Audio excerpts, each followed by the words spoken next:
Frankenstein, or The Modern Prometheus. By Mary Wollstonecraft Shelley. Letter 1. To Mrs. Saville, England. St. Petersburg, December 11, 17.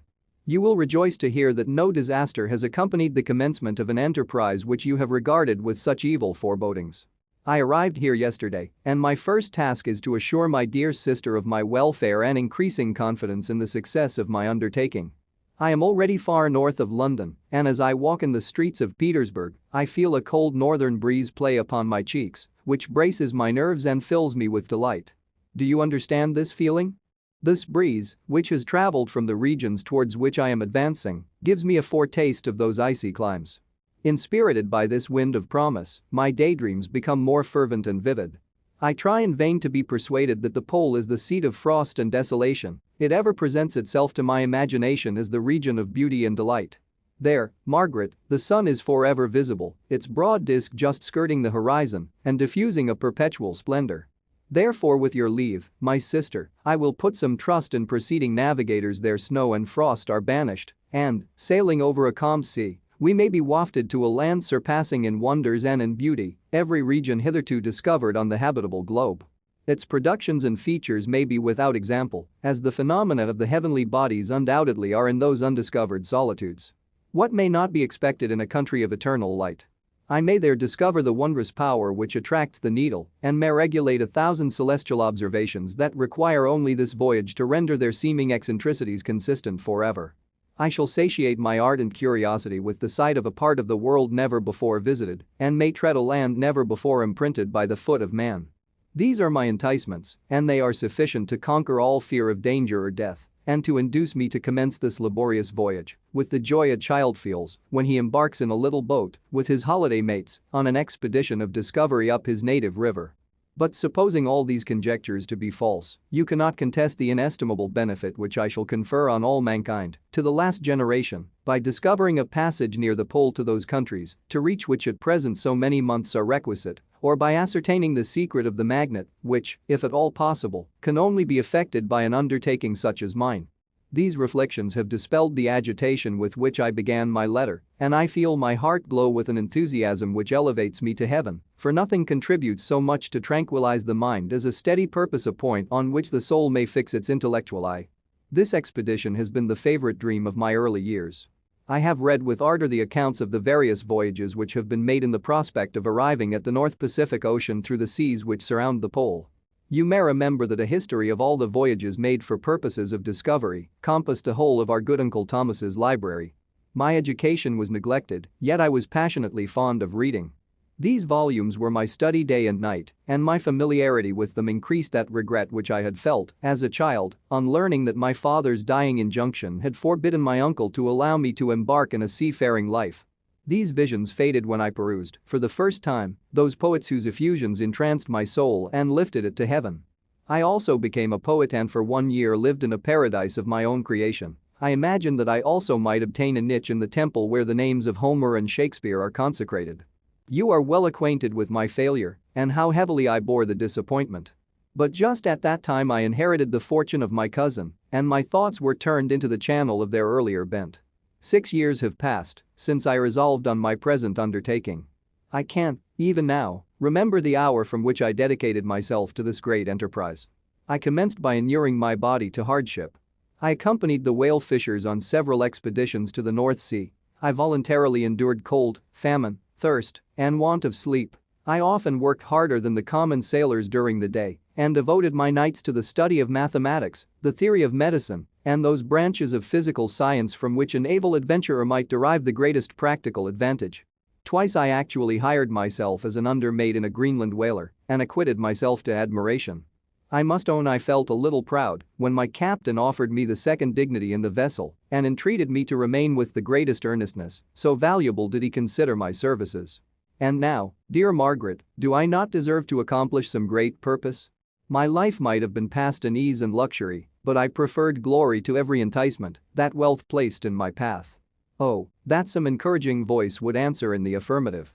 My courage and my resolution is firm, but my hopes fluctuate and my spirits are often depressed.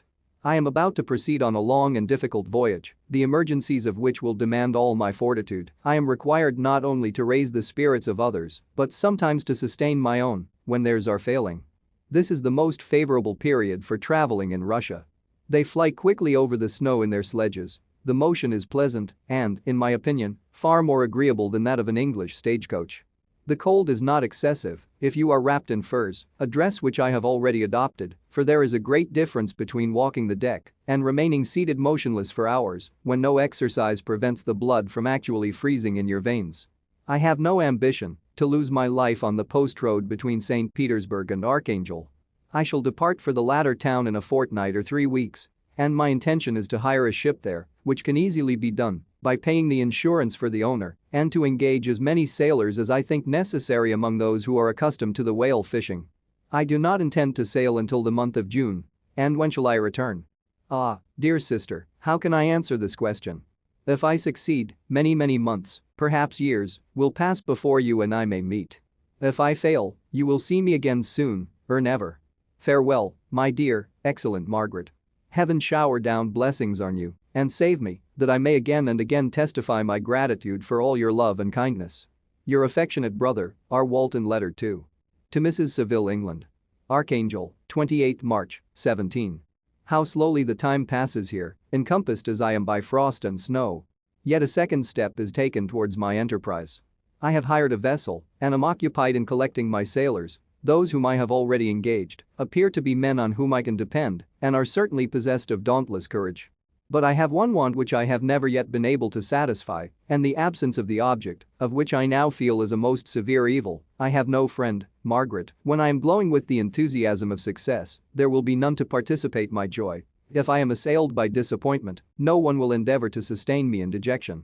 I shall commit my thoughts to paper, it is true, but that is a poor medium for the communication of feeling. I desire the company of a man who could sympathize with me, whose eyes would reply to mine.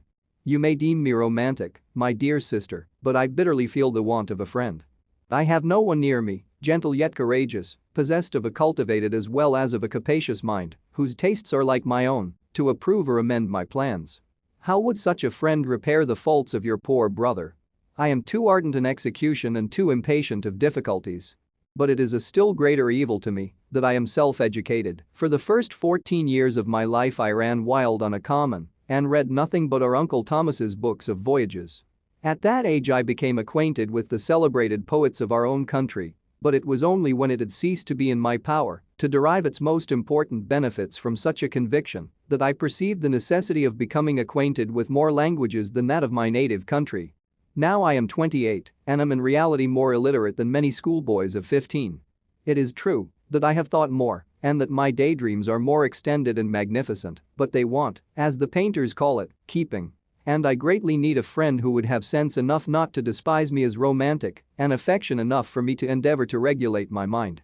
Well, these are useless complaints. I shall certainly find no friend on the wide ocean, nor even here in Archangel, among merchants and seamen. Yet some feelings, unallied to the dross of human nature, beat even in these rugged bosoms. My lieutenant, for instance, is a man of wonderful courage and enterprise. He is madly desirous of glory, or rather, to word my phrase more characteristically, of advancement in his profession. He is an Englishman, and in the midst of national and professional prejudices, unsoftened by cultivation, retains some of the noblest endowments of humanity. I first became acquainted with him on board a whale vessel. Finding that he was unemployed in this city, I easily engaged him to assist in my enterprise. The master is a person of an excellent disposition and is remarkable in the ship for his gentleness and the mildness of his discipline. This circumstance, added to his well-known integrity and dauntless courage, made me very desirous to engage him. A youth passed in solitude, my best years spent under your gentle and feminine fosterage, has so refined the groundwork of my character that I cannot overcome an intense distaste to the usual brutality exercised on board ship. I have never believed it to be necessary, and when I heard of a mariner equally noted for his kindliness of heart and the respect and obedience paid to him by his crew, I felt myself peculiarly fortunate in being able to secure his services. I heard of him first in rather a romantic manner from a lady who owes to him the happiness of her life. This, briefly, is his story. Some years ago he loved a young Russian lady of moderate fortune, and having amassed a considerable sum in prize money, the father of the girl consented to the match.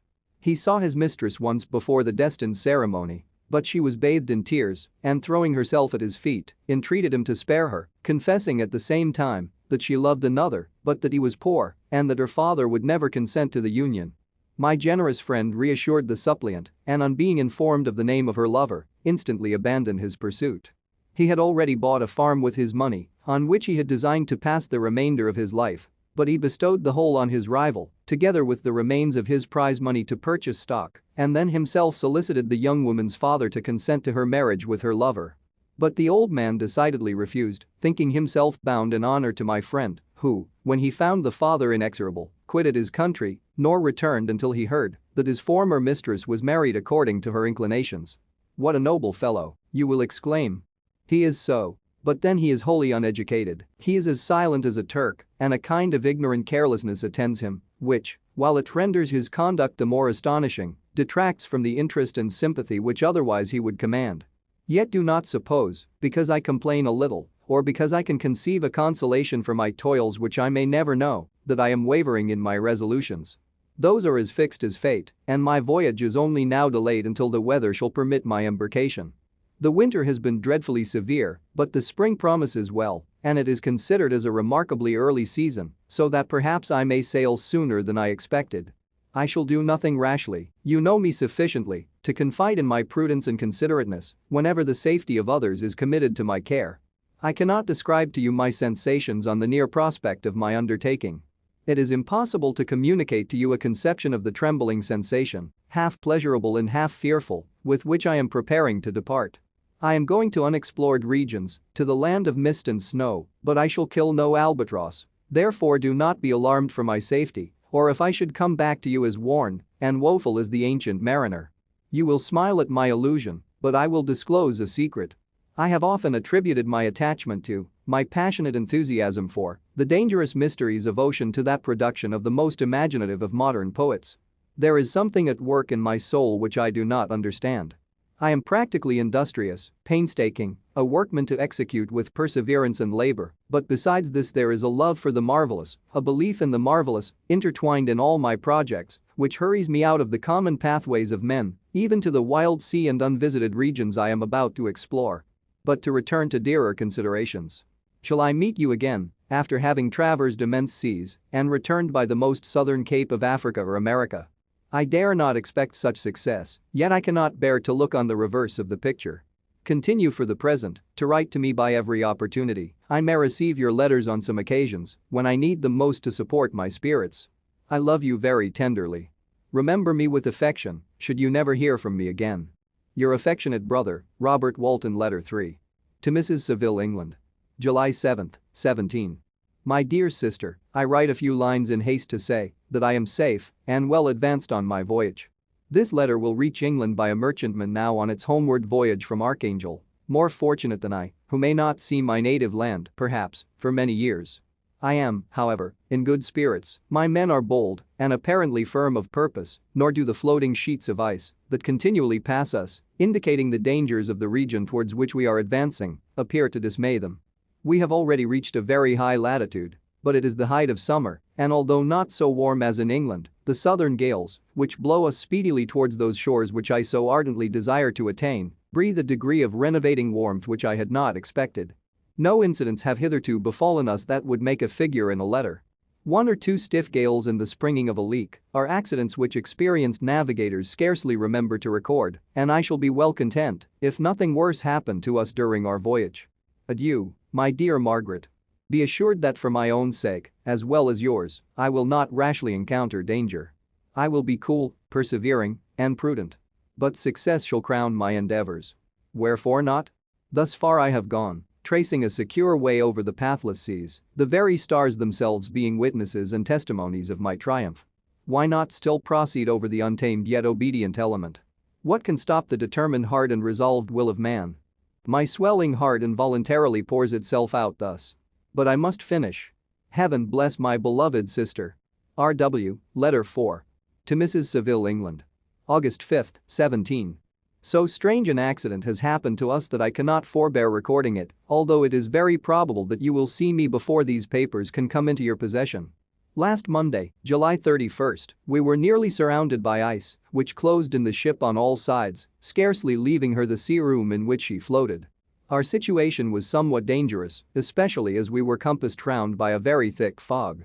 We accordingly lay to, hoping that some change would take place in the atmosphere and weather. About 2 o'clock the mist cleared away, and we beheld, stretched out in every direction, vast and irregular plains of ice, which seemed to have no end. Some of my comrades groaned, and my own mind began to grow watchful with anxious thoughts, when a strange sight suddenly attracted our attention and diverted our solicitude from our own situation. We perceived a low carriage, fixed on a sledge and drawn by dogs, pass on towards the north. At the distance of half a mile, a being which had the shape of a man, but apparently of gigantic stature, sat in the sledge and guided the dogs. We watched the rapid progress of the traveler with our telescopes until he was lost among the distant inequalities of the ice. This appearance excited our unqualified wonder. We were, as we believed, many hundred miles from any land, but this apparition seemed to denote that it was not, in reality, so distant as we had supposed. Shut in, however, by ice, it was impossible to follow his track, which we had observed with the greatest attention. About 2 hours after this occurrence we heard the ground sea, and before night the ice broke and freed our ship. We, however, lay to until the morning, fearing to encounter in the dark those large loose masses which flowed about after the breaking up of the ice. I profited of this time to rest for a few hours. In the morning, however, as soon as it was light, I went upon deck and found all the sailors busy on one side of the vessel, apparently talking to someone in the sea. It was, in fact, a sledge, like that we had seen before, which had drifted towards us in the night on a large fragment of ice. Only one dog remained alive, but there was a human being within it whom the sailors were persuading to enter the vessel. He was not, as the other traveler seemed to be, a savage inhabitant of some undiscovered island, but a European. When I appeared on deck the master said, "Here is our captain, and he will not allow you to perish on the open sea." On perceiving me, the stranger addressed me in English, although with a foreign accent. "Before I come on board your vessel," said he, "will you have the kindness to inform me whither you are bound?"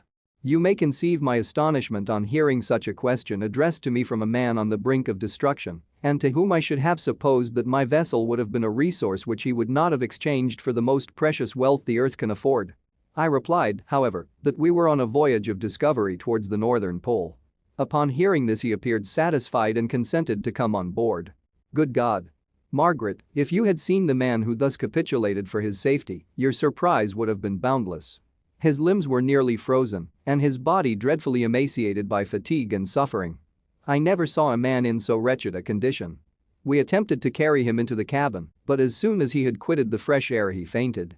We accordingly brought him back to the deck and restored him to animation by rubbing him with brandy and forcing him to swallow a small quantity. As soon as he showed signs of life we wrapped him up in blankets and placed him near the chimney of the kitchen stove. By slow degrees he recovered and ate a little soup, which restored him wonderfully. 2 days passed in this manner before he was able to speak, and I often feared that his sufferings had deprived him of understanding. When he had in some measure recovered, I removed him to my own cabin and attended on him as much as my duty would permit. I never saw a more interesting creature. His eyes have generally an expression of wildness and even madness, but there are moments when, if anyone performs an act of kindness towards him, or does him any the most trifling service, his whole countenance is lighted up, as it were, with a beam of benevolence and sweetness that I never saw equaled. But he is generally melancholy and despairing, and sometimes he gnashes his teeth, as if impatient of the weight of woes that oppresses him. When my guest was a little recovered I had great trouble to keep off the men who wished to ask him 1,000 questions, but I would not allow him to be tormented by their idle curiosity in a state of body and mind whose restoration evidently depended upon entire repose. Once, however, the lieutenant asked why he had come so far upon the ice in so strange a vehicle. His countenance instantly assumed an aspect of the deepest gloom, and he replied, "To seek one who fled from me." "And did the man whom you pursued travel in the same fashion?" "Yes." "Then I fancy we have seen him, for the day before we picked you up we saw some dogs drawing a sledge, with a man in it, across the ice." This aroused the stranger's attention, and he asked a multitude of questions concerning the route which the demon, as he called him, had pursued. Soon after, when he was alone with me, he said, "I have, doubtless, excited your curiosity, as well as that of these good people, but you are too considerate to make inquiries. Certainly, it would indeed be very impertinent and inhuman in me to trouble you with any inquisitiveness of mine. And yet you rescued me from a strange and perilous situation. You have benevolently restored me to life." Soon after this, he inquired if I thought that the breaking up of the ice had destroyed the other sledge. I replied that I could not answer with any degree of certainty, for the ice had not broken until near midnight, and the traveler might have arrived at a place of safety before that time. But of this, I could not judge. From this time a new spirit of life animated the decaying frame of the stranger. He manifested the greatest eagerness to be upon deck, to watch for the sledge which had before appeared, but I have persuaded him to remain in the cabin, for he is far too weak to sustain the rawness of the atmosphere. I have promised that someone should watch for him and give him instant notice if any new object should appear in sight. Such is my journal of what relates to this strange occurrence up to the present day. The stranger has gradually improved in health, but is very silent and appears uneasy when anyone except myself enters his cabin. Yet his manners are so conciliating and gentle that the sailors are all interested in him, although they have had very little communication with him. For my own part, I begin to love him as a brother, and his constant and deep grief fills me with sympathy and compassion. He must have been a noble creature in his better days, being even now in wreck so attractive and amiable. I said in one of my letters, "My dear Margaret, that I should find no friend on the wide ocean. Yet I have found a man who, before his spirit had been broken by misery, I should have been happy to have possessed as the brother of my heart." I shall continue my journal concerning the stranger at intervals, should I have any fresh incidents to record. August 13, 17. My affection for my guest increases every day. He excites at once my admiration and my pity to an astonishing degree. How can I see so noble a creature destroyed by misery without feeling the most poignant grief? He is so gentle, yet so wise, his mind is so cultivated, and when he speaks, although his words are culled with the choicest art, yet they flow with rapidity and unparalleled eloquence. He is now much recovered from his illness and is continually on the deck, apparently watching for the sledge that preceded his own. Yet, although unhappy, he is not so utterly occupied by his own misery, but that he interests himself deeply in the projects of others. He has frequently conversed with me on mine, which I have communicated to him without disguise. He entered attentively into all my arguments in favor of my eventual success and into every minute detail of the measures I had taken to secure it. I was easily led by the sympathy which he evinced to use the language of my heart, to give utterance to the burning ardor of my soul, and to say, with all the fervor that warmed me, how gladly I would sacrifice my fortune, my existence, my every hope, to the furtherance of my enterprise. One man's life or death were but a small price to pay for the acquirement of the knowledge which I sought, for the dominion I should acquire and transmit over the elemental foes of our race. As I spoke, a dark gloom spread over my listener's countenance. At first I perceived that he tried to suppress his emotion. He placed his hands before his eyes, and my voice quivered and failed me as I beheld tears trickle fast from between his fingers, a groan burst from his heaving breast. I paused, at length he spoke, in broken accents. "Unhappy man. Do you share my madness? Have you drunk also of the intoxicating draught? Hear me, let me reveal my tale, and you will dash the cup from your lips." Such words, you may imagine, strongly excited my curiosity, but the paroxysm of grief that had seized the stranger overcame his weakened powers, and many hours of repose and tranquil conversation were necessary to restore his composure. Having conquered the violence of his feelings, he appeared to despise himself for being the slave of passion, and quelling the dark tyranny of despair, he led me again to converse concerning myself personally. He asked me the history of my earlier years. The tale was quickly told, but it awakened various trains of reflection. I spoke of my desire of finding a friend, of my thirst for a more intimate sympathy with a fellow mind than had ever fallen to my lot, and expressed my conviction that a man could boast of little happiness who did not enjoy this blessing. "I agree with you," replied the stranger. "We are unfashioned creatures, but half made up. If one wiser, better, dearer than ourselves such a friend ought to be, do not lend his aid to perfectionate our weak and faulty natures. I once had a friend, the most noble of human creatures, and am entitled, therefore, to judge respecting friendship. You have hope and the world before you, and have no cause for despair. But I have lost everything and cannot begin life anew." As he said this, his countenance became expressive of a calm, settled grief that touched me to the heart. But he was silent and presently retired to his cabin. Even broken in spirit as he is, no one can feel more deeply than he does the beauties of nature. The starry sky, the sea, and every sight afforded by these wonderful regions seems still to have the power of elevating his soul from earth. Such a man has a double existence. He may suffer misery and be overwhelmed by disappointments, yet when he has retired into himself, he will be like a celestial spirit that has a halo around him, within whose circle no grief or folly ventures. Will you smile at the enthusiasm I express concerning this divine wanderer? You would not if you saw him. You have been tutored and refined by books and retirement from the world, and you are therefore somewhat fastidious, but this only renders you the more fit to appreciate the extraordinary merits of this wonderful man. Sometimes I have endeavored to discover what quality it is which he possesses that elevates him so immeasurably above any other person I ever knew. I believe it to be an intuitive discernment, a quick but never failing power of judgment, a penetration into the causes of things, unequaled for clearness and precision. Add to this a facility of expression and a voice whose varied intonations are soul-subduing music. August 19, 17. Yesterday the stranger said to me, "You may easily perceive, Captain Walton, that I have suffered great and unparalleled misfortunes. I had determined at one time that the memory of these evils should die with me, but you have won me to alter my determination. You seek for knowledge and wisdom, as I once did, and I ardently hope that the gratification of your wishes may not be a serpent to sting you, as mine has been. I do not know that the relation of my disasters will be useful to you, yet, when I reflect that you are pursuing the same course, exposing yourself to the same dangers which have rendered me what I am, I imagine that you may deduce an apt moral from my tale, one that may direct you, if you succeed in your undertaking, and console you in case of failure. Prepare to hear of occurrences which are usually deemed marvelous. Were we among the tamer scenes of nature I might fear to encounter your unbelief, perhaps your ridicule, but many things will appear possible in these wild and mysterious regions which would provoke the laughter of those unacquainted with the ever-varied powers of nature. Nor can I doubt but that my tale conveys in its series internal evidence of the truth of the events of which it is compassed.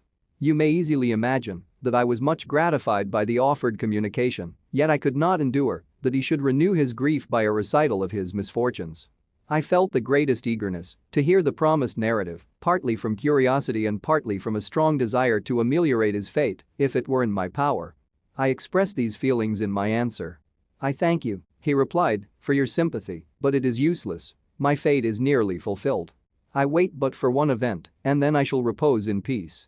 "I understand your feeling," continued he, perceiving that I wished to interrupt him. "But you are mistaken, my friend, if thus you will allow me to name you. Nothing can alter my destiny. Listen to my history, and you will perceive how irrevocably it is determined." He then told me that he would commence his narrative the next day, when I should be at leisure. This promise drew from me the warmest thanks. I have resolved every night, when I am not imperatively occupied by my duties, to record, as nearly as possible in his own words, what he has related during the day. If I should be engaged, I will at least make notes. This manuscript will doubtless afford you the greatest pleasure, but to me, who know him, and who hear it from his own lips, with what interest and sympathy shall I read it in some future day? Even now, as I commence my task, his full-toned voice swells in my ears. His lustrous eyes dwell on me with all their melancholy sweetness. I see his thin hand raised in animation, while the lineaments of his face are irradiated by the soul within. Strange and harrowing must be his story, frightful the storm which embraced the gallant vessel on its course and wrecked it, thus. Chapter 1. I am by birth a Genovese, and my family is one of the most distinguished of that republic. My ancestors had been for many years councillors and syndics, and my father had filled several public situations with honor and reputation. He was respected by all who knew him for his integrity and indefatigable attention to public business. He passed his younger days perpetually occupied by the affairs of his country. A variety of circumstances had prevented his marrying early, nor was it until the decline of life that he became a husband and the father of a family. As the circumstances of his marriage illustrate his character, I cannot refrain from relating them. One of his most intimate friends was a merchant who, from a flourishing state, fell, through numerous mischances, into poverty. This man, whose name was Beaufort, was of a proud and unbending disposition and could not bear to live in poverty and oblivion in the same country where he had formerly been distinguished for his rank and magnificence. Having paid his debts, therefore, in the most honorable manner, he retreated with his daughter to the town of Lucerne, where he lived unknown and in wretchedness. My father loved Beaufort with the truest friendship and was deeply grieved by his retreat in these unfortunate circumstances. He bitterly deplored the false pride which led his friend to a conduct so little worthy of the affection that united them. He lost no time in endeavoring to seek him out, with the hope of persuading him to begin the world again through his credit and assistance. Beaufort had taken effectual measures to conceal himself, and it was 10 months before my father discovered his abode. Overjoyed at this discovery, he hastened to the house, which was situated in a mean street near the Rus. But when he entered, misery and despair alone welcomed him. Beaufort had saved but a very small sum of money from the wreck of his fortunes, but it was sufficient to provide him with sustenance for some months, and in the meantime, he hoped to procure some respectable employment in a merchant's house. The interval was, consequently, spent in inaction. His grief only became more deep and rankling when he had leisure for reflection, and at length, it took so fast hold of his mind that at the end of 3 months he lay on a bed of sickness, incapable of any exertion. His daughter attended him with the greatest tenderness, but she saw with despair that their little fund was rapidly decreasing and that there was no other prospect of support. But Caroline Beaufort possessed a mind of an uncommon mold, and her courage rose to support her in her adversity. She procured plain work, she plaited straw and by various means contrived to earn a pittance scarcely sufficient to support life. Several months passed in this manner. Her father grew worse, her time was more entirely occupied in attending him. Her means of subsistence decreased, and in the 10th month her father died in her arms, leaving her an orphan and a beggar. This last blow overcame her, and she knelt by Beaufort's coffin weeping bitterly when my father entered the chamber. He came like a protecting spirit to the poor girl, who committed herself to his care, and after the interment of his friend, he conducted her to Geneva and placed her under the protection of a relation. 2 years after this event Caroline became his wife. There was a considerable difference between the ages of my parents, but this circumstance seemed to unite them only closer in bonds of devoted affection. There was a sense of justice in my father's upright mind, which rendered it necessary that he should approve highly to love strongly. Perhaps during former years he had suffered from the late discovered unworthiness of one beloved, and so was disposed to set a greater value on tried worth. There was a show of gratitude and worship in his attachment to my mother, differing wholly from the doting fondness of age, for it was inspired by reverence for her virtues and a desire to be the means of, in some degree, recompensing her for the sorrows she had endured, but which gave inexpressible grace to his behavior to her. Everything was made to yield to her wishes and her convenience. He strove to shelter her, as a fair exotic is sheltered by the gardener, from every rougher wind, and to surround her with all that could tend to excite pleasurable emotion in her soft and benevolent mind. Her health, and even the tranquility of her hitherto constant spirit, had been shaken by what she had gone through.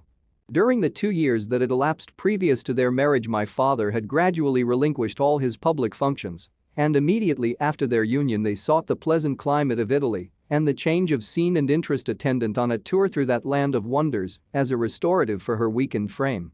From Italy they visited Germany and France. I, their eldest child, was born at Naples and as an infant accompanied them in their rambles. I remained for several years their only child. Much as they were attached to each other, they seemed to draw inexhaustible stores of affection from a very mine of love to bestow them upon me.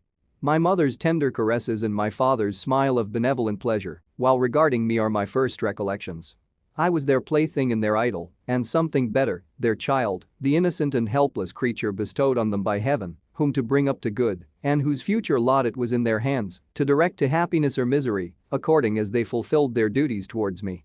With this deep consciousness of what they owed towards the being to which they had given life, added to the active spirit of tenderness that animated both, it may be imagined that, while during every hour of my infant life I received a lesson of patience, of charity, and of self-control, I was so guided by a silken cord that all seemed but one train of enjoyment to me. For a long time I was their only care. My mother had much desired to have a daughter, but I continued their single offspring. When I was about 5 years old, while making an excursion beyond the frontiers of Italy, they passed a week on the shores of the Lake of Como. Their benevolent disposition often made them enter the cottages of the poor. This, to my mother, was more than a duty, it was a necessity, a passion, remembering what she had suffered and how she had been relieved, for her to act in her turn the guardian angel to the afflicted. During one of their walks a poor cot in the foldings of a veil attracted their notice as being singularly disconsolate, while the number of half-clothed children gathered about it spoke of penury in its worst shape. One day, when my father had gone by himself to Milan, my mother, accompanied by me, visited this abode. She found a peasant and his wife, hard-working, bent down by care and labor, distributing a scanty meal to 5 hungry babes. Among these there was one which attracted my mother far above all the rest. She appeared of a different stock. The 4 others were dark-eyed, hardy little vagrants. This child was thin and very fair. Her hair was the brightest living gold, and despite the poverty of her clothing, seemed to set a crown of distinction on her head. Her brow was clear and ample, her blue eyes cloudless, and her lips and the molding of her face so expressive of sensibility and sweetness that none could behold her without looking on her as of a distinct species, a being heaven sent, and bearing a celestial stamp in all her features. The peasant woman, perceiving that my mother fixed eyes of wonder and admiration on this lovely girl, eagerly communicated her history. She was not her child, but the daughter of a Milanese nobleman. Her mother was a German and had died on giving her birth. The infant had been placed with these good people to nurse, they were better off then. They had not been long married, and their eldest child was but just born. The father of their charge was one of those Italians nursed in the memory of the antique glory of Italy, one among the Schiavi Agner who exerted himself to obtain the liberty of his country. He became the victim of its weakness. Whether he had died or still lingered in the dungeons of Austria was not known. His property was confiscated. His child became an orphan and a beggar. She continued with her foster parents and bloomed in their rude abode, fairer than a garden rose among dark-leaved brambles. When my father returned from Milan, he found playing with me in the hall of our villa a child fairer than pictured cherub, a creature who seemed to shed radiance from her looks and whose form and motions were lighter than the chamois of the hills. The apparition was soon explained. With his permission, my mother prevailed on her rustic guardians to yield their charge to her. They were fond of the sweet orphan.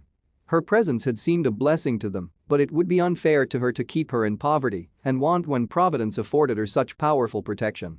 They consulted their village priest, and the result was that Elizabeth Lavenza became the inmate of my parents' house, my more than sister, the beautiful and adored companion of all my occupations and my pleasures. Everyone loved Elizabeth. The passionate and almost reverential attachment with which all regarded her became, while I shared it, my pride and my delight. On the evening previous to her being brought to my home, my mother had said playfully, "I have a pretty present for my Victor, tomorrow he shall have it."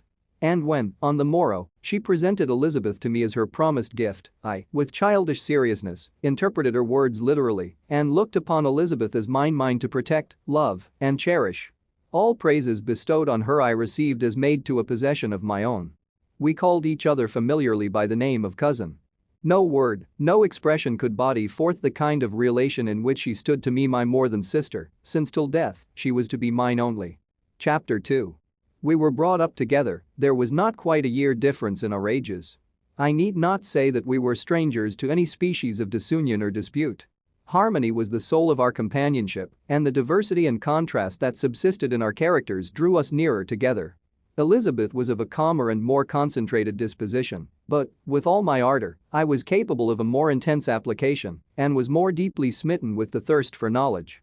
She busied herself with following the aerial creations of the poets, and in the majestic and wondrous scenes which surrounded our Swiss home, the sublime shapes of the mountains, the changes of the seasons, tempest and calm, the silence of winter, and the life and turbulence of our alpine summers, she found ample scope for admiration and delight. While my companion contemplated with a serious and satisfied spirit the magnificent appearances of things, I delighted in investigating their causes. The world was to me a secret which I desired to divine.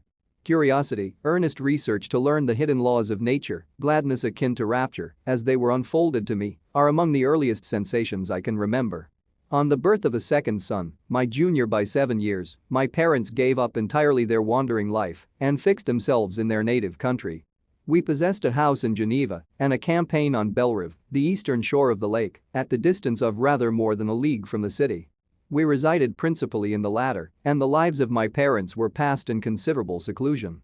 It was my temper to avoid a crowd and to attach myself fervently to a few.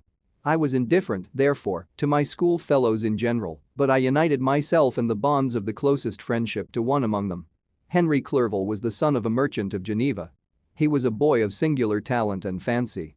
He loved enterprise, hardship, and even danger for its own sake. He was deeply read in books of chivalry and romance. He composed heroic songs and began to write many a tale of enchantment and knightly adventure. He tried to make us act plays and to enter into masquerades, in which the characters were drawn from the heroes of Roncesvalles, of the Round Table of King Arthur, and the chivalrous train who shed their blood to redeem the Holy Sepulchre from the hands of the infidels. No human being could have passed a happier childhood than myself. My parents were possessed by the very spirit of kindness and indulgence. We felt that they were not the tyrants to rule our lot according to their caprice, but the agents and creators of all the many delights which we enjoyed. When I mingled with other families, I distinctly discerned how peculiarly fortunate my lot was, and gratitude assisted the development of filial love.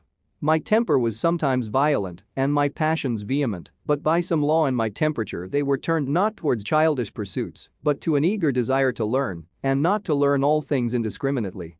I confess that neither the structure of languages, nor the code of governments, nor the politics of various states possessed attractions for me. It was the secrets of heaven and earth that I desired to learn, and whether it was the outward substance of things or the inner spirit of nature and the mysterious soul of man that occupied me, still my inquiries were directed to the metaphysical, or in its highest sense, the physical secrets of the world. Meanwhile Clerval occupied himself, so to speak, with the moral relations of things. The busy stage of life, the virtues of heroes, and the actions of men were his theme, and his hope and his dream was to become one among those whose names are recorded in story as the gallant and adventurous benefactors of our species. The saintly soul of Elizabeth shone like a shrine-dedicated lamp in our peaceful home. Her sympathy was ours, her smile, her soft voice, the sweet glance of her celestial eyes were ever there to bless and animate us. She was the living spirit of love to soften and attract. I might have become sullen in my study, rough through the ardor of my nature, but that she was there to subdue me to a semblance of her own gentleness. And Clerval could aught ill entrench on the noble spirit of Clerval? Yet he might not have been so perfectly humane, so thoughtful in his generosity, so full of kindness and tenderness amidst his passion for adventurous exploit, had she not unfolded to him the real loveliness of beneficence and made the doing good the end and aim of his soaring ambition. I feel exquisite pleasure in dwelling on the recollections of childhood, before misfortune had tainted my mind and changed its bright visions of extensive usefulness into gloomy and narrow reflections upon self. Besides, in drawing the picture of my early days, I also record those events which led, by insensible steps, to my after tale of misery, for when I would account to myself for the birth of that passion which afterwards ruled my destiny, I find it arise, like a mountain river, from ignoble and almost forgotten sources, but, swelling as it proceeded, it became the torrent which, in its course, has swept away all my hopes and joys. Natural philosophy is the genius that has regulated my fate. I desire, therefore, in this narration, to state those facts which led to my predilection for that science. When I was 13 years of age we all went on a party of pleasure to the baths near Thonon. The inclemency of the weather obliged us to remain a day confined to the inn. In this house I chanced to find a volume of the works of Cornelius Agrippa. I opened it with apathy. The theory which he attempts to demonstrate and the wonderful facts which he relates soon changed this feeling into enthusiasm. A new light seemed to dawn upon my mind, and bounding with joy, I communicated my discovery to my father. My father looked carelessly at the title page of my book and said, "Ah, Cornelius Agrippa. My dear Victor, do not waste your time upon this, it is sad trash." If, instead of this remark, my father had taken the pains to explain to me that the principles of Agrippa had been entirely exploded and that a modern system of science had been introduced which possessed much greater powers than the ancient, because the powers of the latter were chimerical, while those of the former were real and practical, under such circumstances I should certainly have thrown Agrippa aside and have contented my imagination, warmed as it was, by returning with greater ardor to my former studies. It is even possible that the train of my ideas would never have received the fatal impulse that led to my ruin. But the cursory glance my father had taken of my volume by no means assured me that he was acquainted with its contents, and I continued to read with the greatest avidity. When I returned home my first care was to procure the whole works of this author, and afterwards of Paracelsus and Albertus Magnus. I read and studied the wild fancies of these writers with delight. They appeared to me treasures known to few besides myself. I have described myself as always having been imbued with a fervent longing to penetrate the secrets of nature. In spite of the intense labor and wonderful discoveries of modern philosophers, I always came from my studies discontented and unsatisfied. Sir Isaac Newton is said to have avowed that he felt like a child picking up shells beside the great and unexplored ocean of truth. Those of his successors in each branch of natural philosophy with whom I was acquainted appeared even to my boy's apprehensions as tyros engaged in the same pursuit. The untaught peasant beheld the elements around him and was acquainted with their practical uses. The most learned philosopher knew little more. He had partially unveiled the face of nature, but her immortal lineaments were still a wonder and a mystery.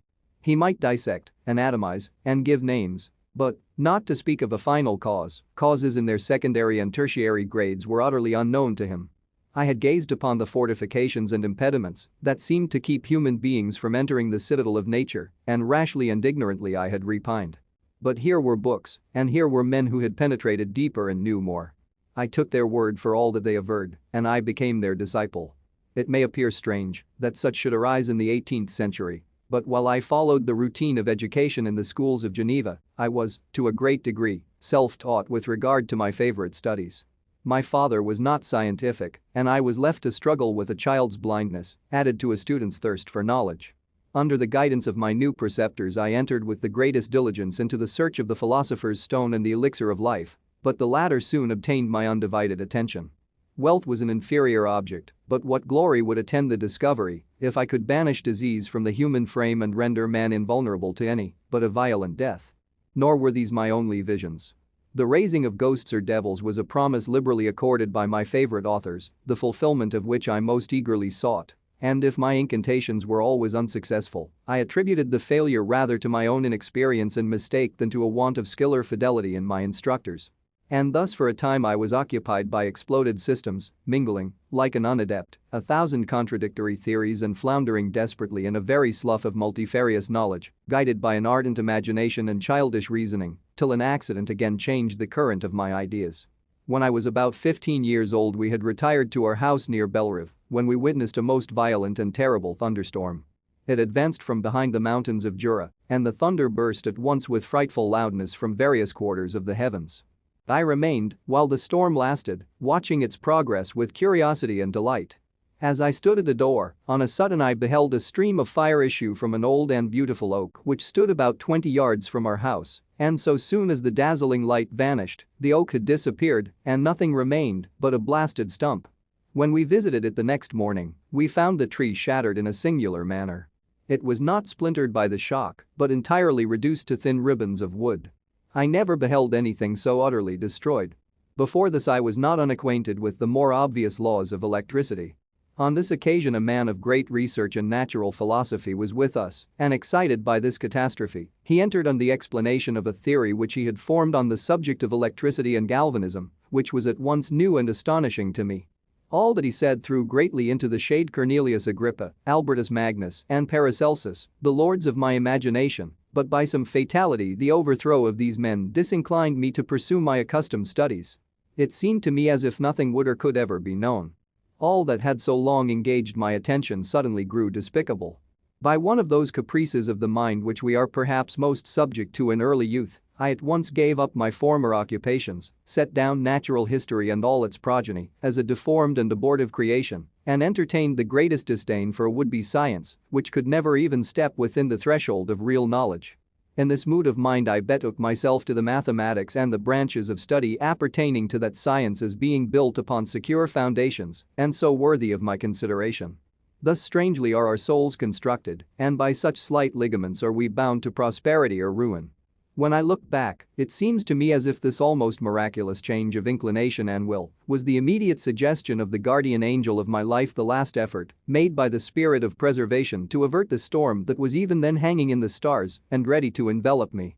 Her victory was announced by an unusual tranquility and gladness of soul, which followed the relinquishing of my ancient and latterly tormenting studies.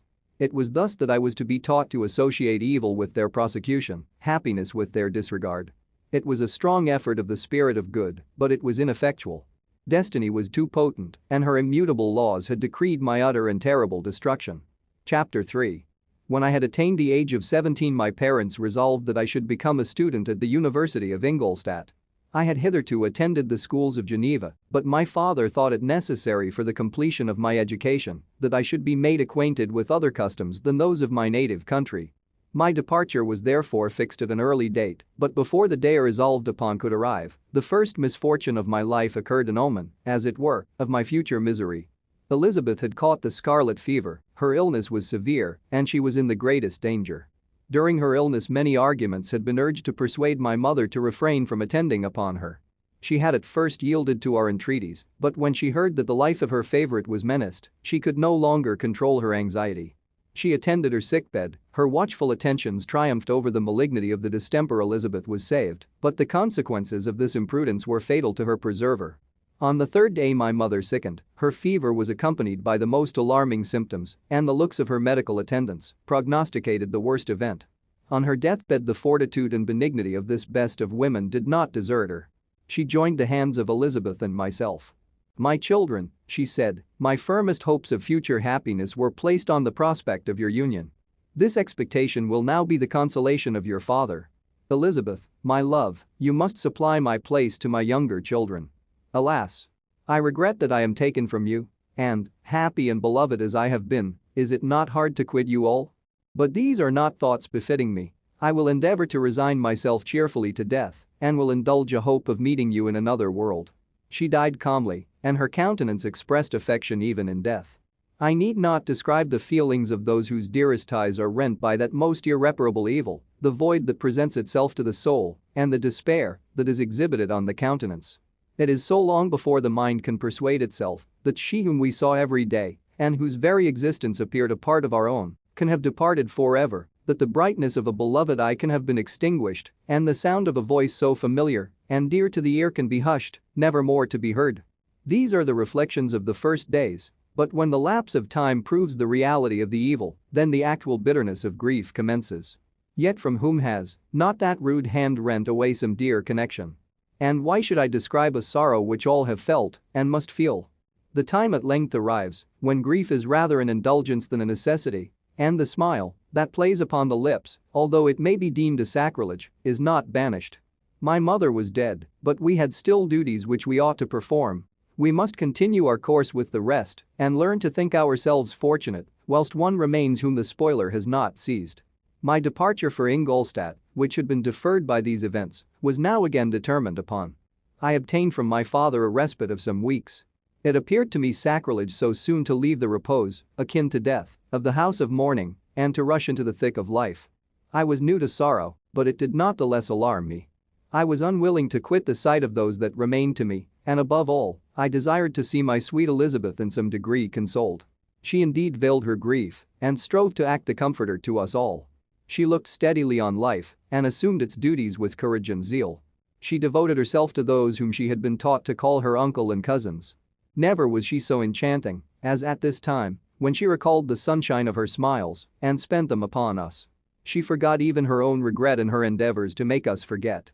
The day of my departure at length arrived. Clerval spent the last evening with us. He had endeavored to persuade his father to permit him to accompany me and to become my fellow student, but in vain. His father was a narrow-minded traitor and saw idleness and ruin in the aspirations and ambition of his son. Henry deeply felt the misfortune of being debarred from a liberal education. He said little, but when he spoke I read in his kindling eye and in his animated glance a restrained but firm resolve not to be chained to the miserable details of commerce. We sat late. We could not tear ourselves away from each other, nor persuade ourselves to say the word farewell. It was said, and we retired under the pretense of seeking repose, each fancying that the other was deceived. But when at morning's dawn I descended to the carriage which was to convey me away, they were all there, my father again to bless me, Clerval to press my hand once more, my Elizabeth to renew her entreaties that I would write often, and to bestow the last feminine attentions on her playmate and friend. I threw myself into the chaise that was to convey me away and indulged in the most melancholy reflections. I, who had ever been surrounded by amiable companions, continually engaged in endeavoring to bestow mutual pleasure, I was now alone. In the university whither I was going I must form my own friends and be my own protector. My life had hitherto been remarkably secluded and domestic, and this had given me invincible repugnance to new countenances. I loved my brothers, Elizabeth and Clerval, these were old familiar faces, but I believed myself totally unfitted for the company of strangers. Such were my reflections as I commenced my journey, but as I proceeded, my spirits and hopes rose. I ardently desired the acquisition of knowledge. I had often, when at home, thought it hard to remain during my youth cooped up in one place and had longed to enter the world and take my station among other human beings. Now my desires were complied with, and it would, indeed, have been folly to repent. I had sufficient leisure for these and many other reflections during my journey to Ingolstadt, which was long and fatiguing. At length the high white steeple of the town met my eyes. I alighted and was conducted to my solitary apartment to spend the evening as I pleased. The next morning I delivered my letters of introduction and paid a visit to some of the principal professors. Chance, or rather the evil influence, the angel of destruction, which asserted omnipotent sway over me from the moment I turned my reluctant steps from my father's door, led me first to M. Krempe, professor of natural philosophy. He was an uncouth man, but deeply imbued in the secrets of his science. He asked me several questions concerning my progress in the different branches of science appertaining to natural philosophy. I replied carelessly, and partly in contempt, mentioned the names of my alchemists as the principal authors I had studied. The professor stared. "Have you," he said, "really spent your time in studying such nonsense?" I replied in the affirmative.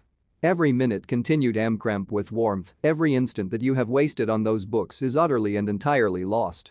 You have burdened your memory with exploded systems and useless names. Good God! In what desert land have you lived, where no one was kind enough to inform you that these fancies which you have so greedily imbibed are 1,000 years old and as musty as they are ancient? I little expected, in this enlightened and scientific age, to find a disciple of Albertus Magnus and Paracelsus. My dear sir, you must begin your studies entirely anew." So saying, he stepped aside and wrote down a list of several books treating of natural philosophy which he desired me to procure, and dismissed me after mentioning that in the beginning of the following week, he intended to commence a course of lectures upon natural philosophy and its general relations, and that M. Waldman, a fellow professor, would lecture upon chemistry the alternate days that he omitted. I returned home not disappointed, for I have said that I had long considered those authors useless whom the professor reprobated, but I returned not at all the more inclined to recur to these studies in any shape. M. Krempe was a little squat man with a gruff voice and a repulsive countenance. The teacher, therefore, did not prepossess me in favor of his pursuits. In rather a too philosophical and connected a strain, perhaps, I have given an account of the conclusions I had come to concerning them in my early years. As a child, I had not been content with the results promised by the modern professors of natural science. With a confusion of ideas only to be accounted for by my extreme youth and my want of a guide on such matters, I had retrod the steps of knowledge along the paths of time and exchanged the discoveries of recent inquirers for the dreams of forgotten alchemists. Besides, I had a contempt for the uses of modern natural philosophy. It was very different when the masters of the science sought immortality and power. Such views, although futile, were grand, but now the scene was changed. The ambition of the inquirer seemed to limit itself to the annihilation of those visions on which my interest in science was chiefly founded. I was required to exchange chimeras of boundless grandeur for realities of little worth. Such were my reflections during the first 2 or 3 days of my residence at Ingolstadt, which were chiefly spent in becoming acquainted with the localities and the principal residents in my new abode. But as the ensuing week commenced, I thought of the information which M. Krempe had given me concerning the lectures. And although I could not consent to go and hear that little conceited fellow deliver sentences out of a pulpit, I recollected what he had said of M. Waldman, whom I had never seen, as he had hitherto been out of town. Partly from curiosity and partly from idleness, I went into the lecturing room, which M. Waldman entered shortly after. This professor was very unlike his colleague. He appeared about 50 years of age, but with an aspect expressive of the greatest benevolence. A few gray hairs covered his temples, but those at the back of his head were nearly black. His person was short but remarkably erect, and his voice the sweetest I had ever heard. He began his lecture by a recapitulation of the history of chemistry and the various improvements made by different men of learning, pronouncing with fervor the names of the most distinguished discoverers. He then took a cursory view of the present state of the science and explained many of its elementary terms.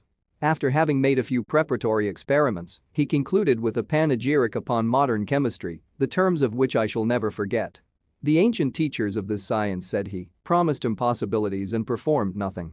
The modern masters promise very little. They know that metals cannot be transmuted and that the elixir of life is a chimera, but these philosophers, whose hands seem only made to dabble in dirt and their eyes to pore over the microscope or crucible, have indeed performed miracles. They penetrate into the recesses of nature and show how she works in her hiding places. They ascend into the heavens. They have discovered how the blood circulates and the nature of the air we breathe. They have acquired new and almost unlimited powers. They can command the thunders of heaven, mimic the earthquake, and even mock the invisible world with its own shadows. Such were the professor's words, rather let me say such the words of the fate announced to destroy me. As he went on, I felt as if my soul were grappling with a palpable enemy. One by one, the various keys were touched which formed the mechanism of my being. Chord after chord was sounded, and soon my mind was filled with one thought, one conception, one purpose. "So much has been done," exclaimed the soul of Frankenstein. "More, far more, will I achieve, treading in the steps already marked. I will pioneer a new way, explore unknown powers, and unfold to the world the deepest mysteries of creation." I closed not my eyes that night. My internal being was in a state of insurrection and turmoil. I felt that order would thence arise, but I had no power to produce it. By degrees, after the morning's dawn, sleep came. I awoke, and my yesternight's thoughts were as a dream. There only remained a resolution to return to my ancient studies and to devote myself to a science for which I believed myself to possess a natural talent. On the same day I paid M. Waldman a visit. His manners in private were even more mild and attractive than in public, for there was a certain dignity in his mien during his lecture, which in his own house was replaced by the greatest affability and kindness. I gave him pretty nearly the same account of my former pursuits as I had given to his fellow professor. He heard with attention the little narration concerning my studies and smiled at the names of Cornelius Agrippa and Paracelsus, but without the contempt that M. Krempe had exhibited. He said that these were men to whose indefatigable zeal modern philosophers were indebted for most of the foundations of their knowledge. They had left to us, as an easier task, to give new names and arrange in connected classifications the facts which they in a great degree had been the instruments of bringing to light. The labors of men of genius, however erroneously directed, scarcely ever fail in ultimately turning to the solid advantage of mankind. I listened to his statement, which was delivered without any presumption or affectation, and then added that his lecture had removed my prejudices against modern chemists. I expressed myself in measured terms, with the modesty and deference due from a youth to his instructor, without letting escape. Inexperience in life would have made me ashamed any of the enthusiasm which stimulated my intended labors. I requested his advice concerning the books I ought to procure. "I am happy," said M. Waldman, "to have gained a disciple, and if your application equals your ability, I have no doubt of your success. Chemistry is that branch of natural philosophy in which the greatest improvements have been and may be made. It is on that account that I have made it my peculiar study, but at the same time, I have not neglected the other branches of science. A man would make but a very sorry chemist if he attended to that department of human knowledge alone.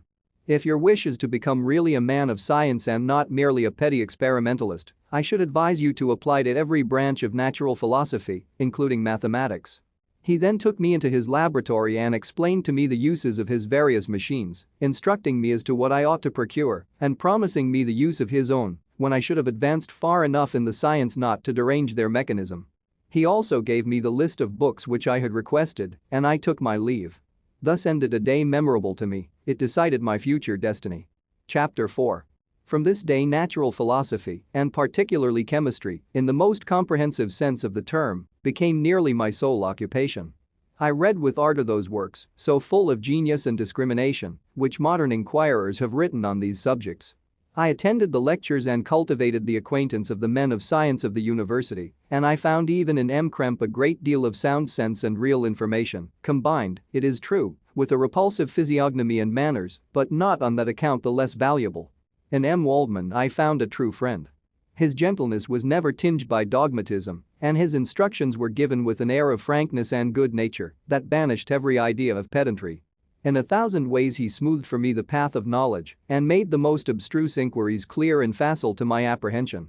My application was at first fluctuating and uncertain. It gained strength as I proceeded and soon became so ardent and eager that the stars often disappeared in the light of morning whilst I was yet engaged in my laboratory. As I applied so closely, it may be easily conceived that my progress was rapid. My ardor was indeed the astonishment of the students and my proficiency that of the masters. Professor Krempe often asked me, with a sly smile, how Cornelius Agrippa went on, whilst M. Waldman expressed the most heartfelt exultation in my progress. 2 years passed in this manner, during which I paid no visit to Geneva, but was engaged, heart and soul, in the pursuit of some discoveries which I hoped to make. None but those who have experienced them can conceive of the enticements of science. In other studies you go as far as others have gone before you, and there is nothing more to know, but in a scientific pursuit there is continual food for discovery and wonder. A mind of moderate capacity which closely pursues one study must infallibly arrive at great proficiency in that study.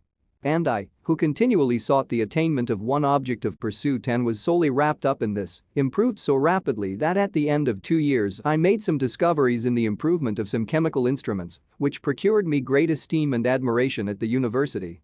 When I had arrived at this point and had become as well acquainted with the theory and practice of natural philosophy as depended on the lessons of any of the professors at Ingolstadt, my residence there being no longer conducive to my improvements, I thought of returning to my friends in my native town when an incident happened that protracted my stay. One of the phenomena which had peculiarly attracted my attention was the structure of the human frame and, indeed, any animal endued with life. Whence, I often ask myself, did the principle of life proceed? It was a bold question, and one which has ever been considered as a mystery, yet with how many things are we upon the brink of becoming acquainted if cowardice or carelessness did not restrain our inquiries?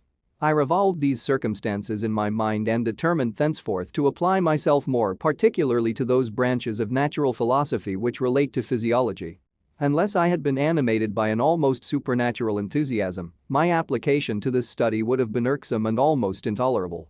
To examine the causes of life, we must first have recourse to death.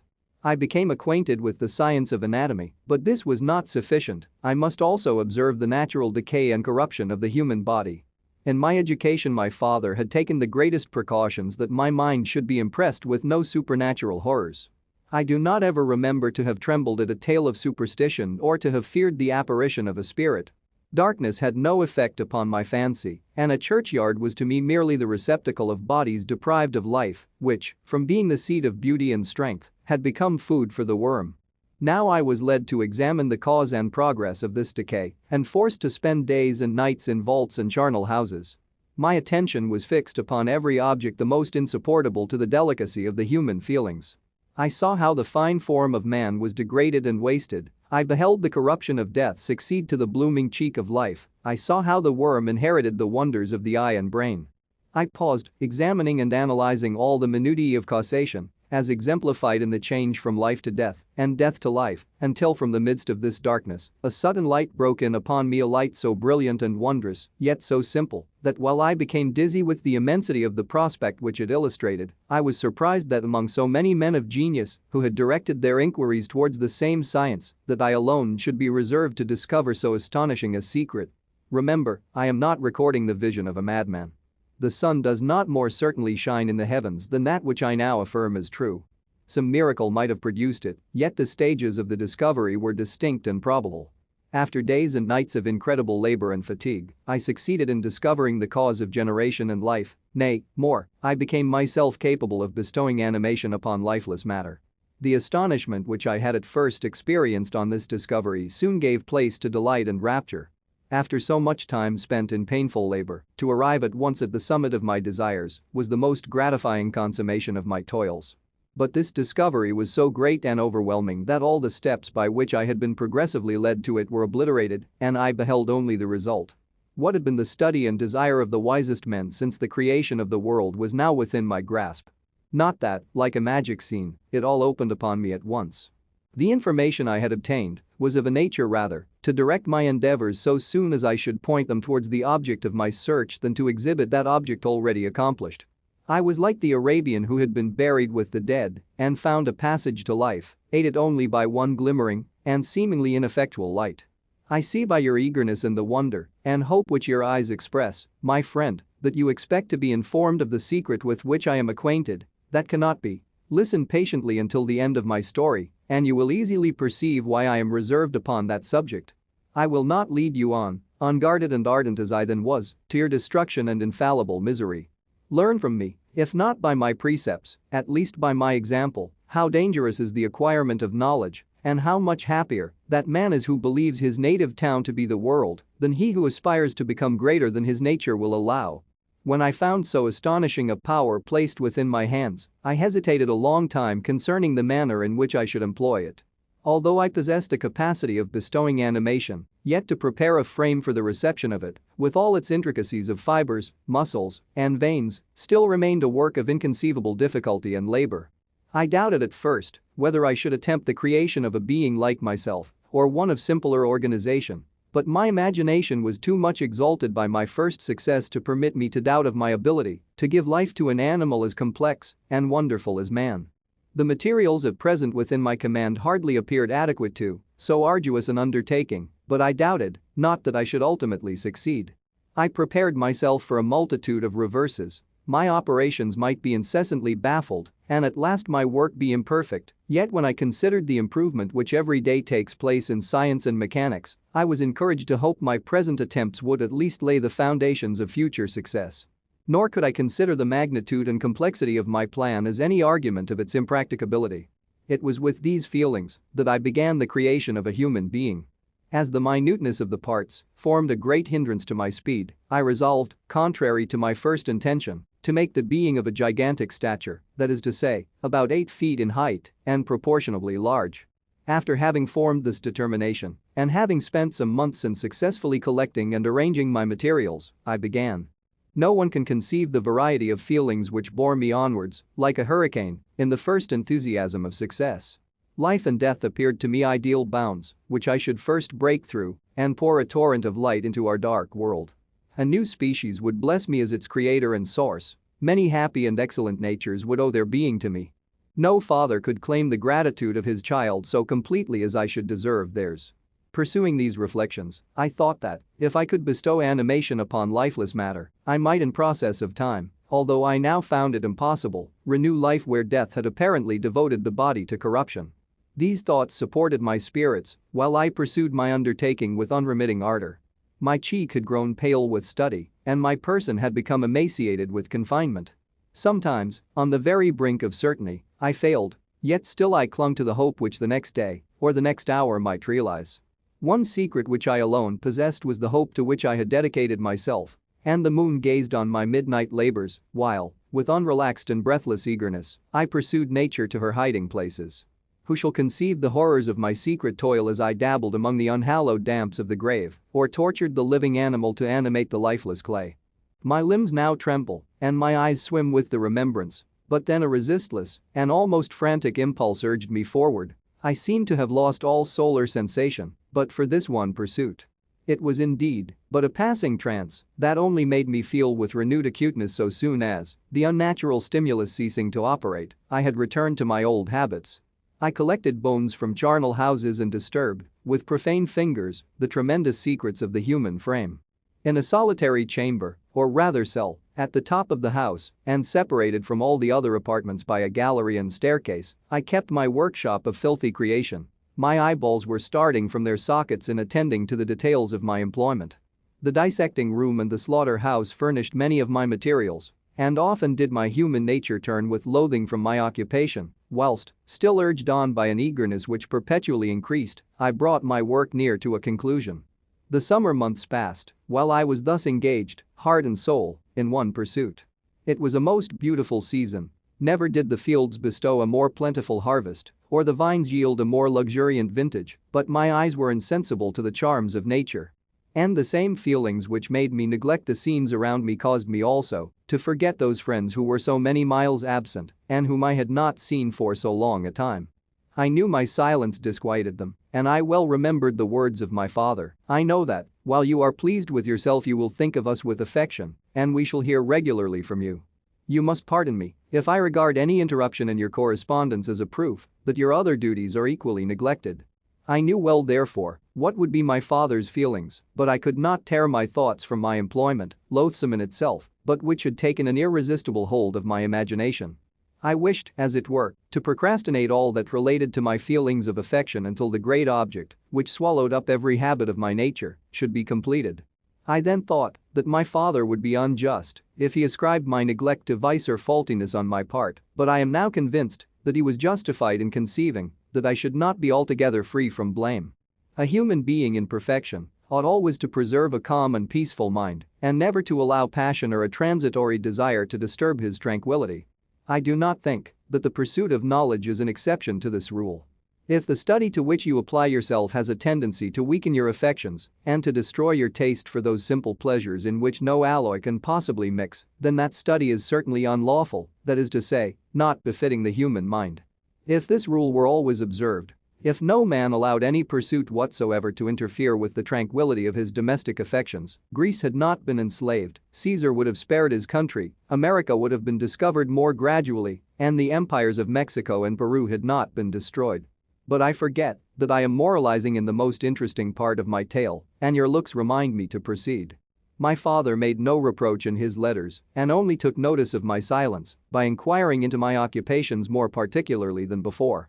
Winter, spring, and summer passed away during my labors, but I did not watch the blossom or the expanding leaves, sights which before always yielded me supreme delight, so deeply was I engrossed in my occupation.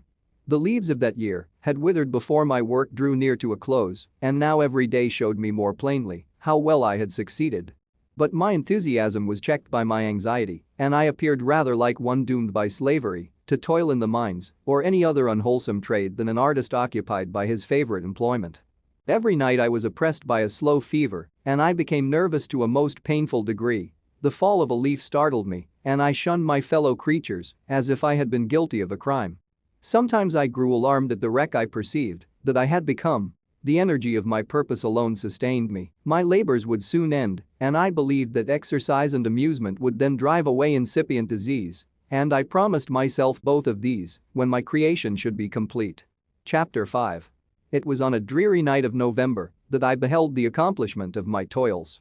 With an anxiety that almost amounted to agony, I collected the instruments of life around me that I might infuse a spark of being into the lifeless thing that lay at my feet. It was already 1 in the morning. The rain pattered dismally against the panes, and my candle was nearly burnt out when, by the glimmer of the half-extinguished light, I saw the dull yellow eye of the creature open. It breathed hard, and a convulsive motion agitated its limbs. How can I describe my emotions of this catastrophe, or how delineate the wretch whom with such infinite pains and care I had endeavored to form? His limbs were in proportion, and I had selected his features as beautiful. Beautiful. Great God! His yellow skin scarcely covered the work of muscles and arteries beneath. His hair was of a lustrous black and flowing. His teeth of a pearly whiteness. But these luxuriances only formed a more horrid contrast with his watery eyes that seemed almost of the same color as the dun white sockets in which they were set, his shriveled complexion and straight black lips. The different accidents of life are not so changeable as the feelings of human nature. I had worked hard for nearly 2 years for the sole purpose of infusing life into an inanimate body. For this I had deprived myself of rest and health. I had desired it with an ardor that far exceeded moderation. But now that I had finished, the beauty of the dream vanished, and breathless horror and disgust filled my heart. Unable to endure the aspect of the being I had created, I rushed out of the room and continued a long time traversing my bedchamber, unable to compose my mind to sleep. At length lassitude succeeded to the tumult I had before endured, and I threw myself on the bed in my clothes, endeavoring to seek a few moments of forgetfulness. But it was in vain. I slept, indeed, but I was disturbed by the wildest dreams. I thought I saw Elizabeth, in the bloom of health, walking in the streets of Ingolstadt. Delighted and surprised, I embraced her, but as I imprinted the first kiss on her lips, they became livid with the hue of death. Her features appeared to change, and I thought that I held the corpse of my dead mother in my arms. A shroud enveloped her form, and I saw the grave worms crawling in the folds of the flannel. I started from my sleep with horror. A cold dew covered my forehead, my teeth chattered, and every limb became convulsed. When, by the dim and yellow light of the moon, as it forced its way through the window shutters, I beheld the wretch, the miserable monster whom I had created. He held up the curtain of the bed, and his eyes, if eyes they may be called, were fixed on me. His jaws opened, and he muttered some inarticulate sounds, while a grin wrinkled his cheeks.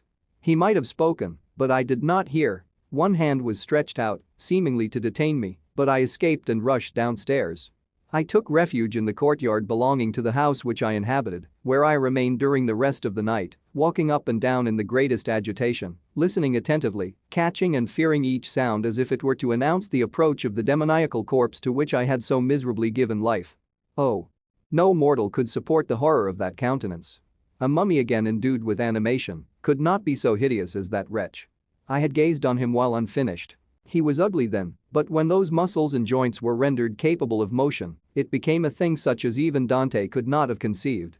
I passed the night wretchedly. Sometimes my pulse beat so quickly and hardly that I felt the palpitation of every artery, at others, I nearly sank to the ground through languor and extreme weakness. Mingled with this horror, I felt the bitterness of disappointment. Dreams that had been my food and pleasant rest for so long a space were now become a hell to me, and the change was so rapid, the overthrow so complete. Morning, dismal and wet, at length dawned and discovered to my sleepless and aching eyes the church of Ingolstadt, its white steeple and clock, which indicated the 6th hour. The porter opened the gates of the court, which had that night been my asylum, and I issued into the streets, pacing them with quick steps, as if I sought to avoid the wretch whom I feared every turning of the street would present to my view. I did not dare return to the apartment which I inhabited, but felt impelled to hurry on, although drenched by the rain which poured from a black and comfortless sky. I continued walking in this manner for some time, endeavoring by bodily exercise to ease the load that weighed upon my mind. I traversed the streets without any clear conception of where I was or what I was doing. My heart palpitated in the sickness of fear, and I hurried on with irregular steps, not daring to look about me. Like one who, on a lonely road, doth walk in fear and dread, and, having once turned round, walks on, and turns no more his head, because he knows a frightful fiend doth close behind him tread. Coleridge's Ancient Mariner. Continuing thus, I came at length opposite to the inn at which the various diligences and carriages usually stopped. Here I paused, I knew not why, but I remained some minutes with my eyes fixed on a coach that was coming towards me from the other end of the street. As it drew nearer I observed that it was the Swiss diligence. It stopped just where I was standing, and on the door being opened, I perceived Henry Clerval, who, on seeing me, instantly sprung out. "My dear Frankenstein," exclaimed he, "how glad I am to see you. How fortunate that you should be here at the very moment of my alighting." Nothing could equal my delight on seeing Clerval. His presence brought back to my thoughts my father, Elizabeth, and all those scenes of home so dear to my recollection. I grasped his hand and in a moment forgot my horror and misfortune. I felt suddenly, and for the first time during many months, calm and serene joy. I welcomed my friend, therefore, in the most cordial manner, and we walked towards my college. Clerval continued talking for some time about our mutual friends and his own good fortune in being permitted to come to Ingolstadt. "You may easily believe," said he, "how great was the difficulty to persuade my father that all necessary knowledge was not comprised in the noble art of bookkeeping, and, indeed, I believe I left him incredulous to the last, for his constant answer to my unwearied entreaties was the same as that of the Dutch schoolmaster in the Vicar of Wakefield. 'I have 10,000 florins a year without Greek, I eat heartily without Greek.' But his affection for me at length overcame his dislike of learning, and he has permitted me to undertake a voyage of discovery to the land of knowledge. It gives me the greatest delight to see you, but tell me how you left my father, brothers, and Elizabeth." "Very well and very happy, only a little uneasy that they hear from you so seldom. By the by, I mean to lecture you a little upon their account myself. But, my dear Frankenstein," continued he, stopping short and gazing full in my face, "I did not before remark how very ill you appear, so thin and pale, you look as if you had been watching for several nights. You have guessed right. I have lately been so deeply engaged in one occupation that I have not allowed myself sufficient rest, as you see, but I sincerely hope, that all these employments are now at an end, and that I am at length free." I trembled excessively. I could not endure to think of, and far less to allude to, the occurrences of the preceding night. I walked with a quick pace, and we soon arrived at my college. I then reflected, and the thought made me shiver, that the creature whom I had left in my apartment might still be there, alive and walking about. I dreaded to behold this monster, but I feared still more that Henry should see him. Entreating him, therefore, to remain a few minutes at the bottom of the stairs, I darted up towards my own room. My hand was already on the lock of the door before I recollected myself. I then paused, and a cold shivering came over me. I threw the door forcibly open, as children are accustomed to do when they expect a spectre to stand in waiting for them on the other side, but nothing appeared. I stepped fearfully in. The apartment was empty, and my bedroom was also freed from its hideous guest. I could hardly believe that so great a good fortune could have befallen me, but when I became assured that my enemy had indeed fled, I clapped my hands for joy and ran down to Clerval. We ascended into my room, and the servant presently brought breakfast, but I was unable to contain myself.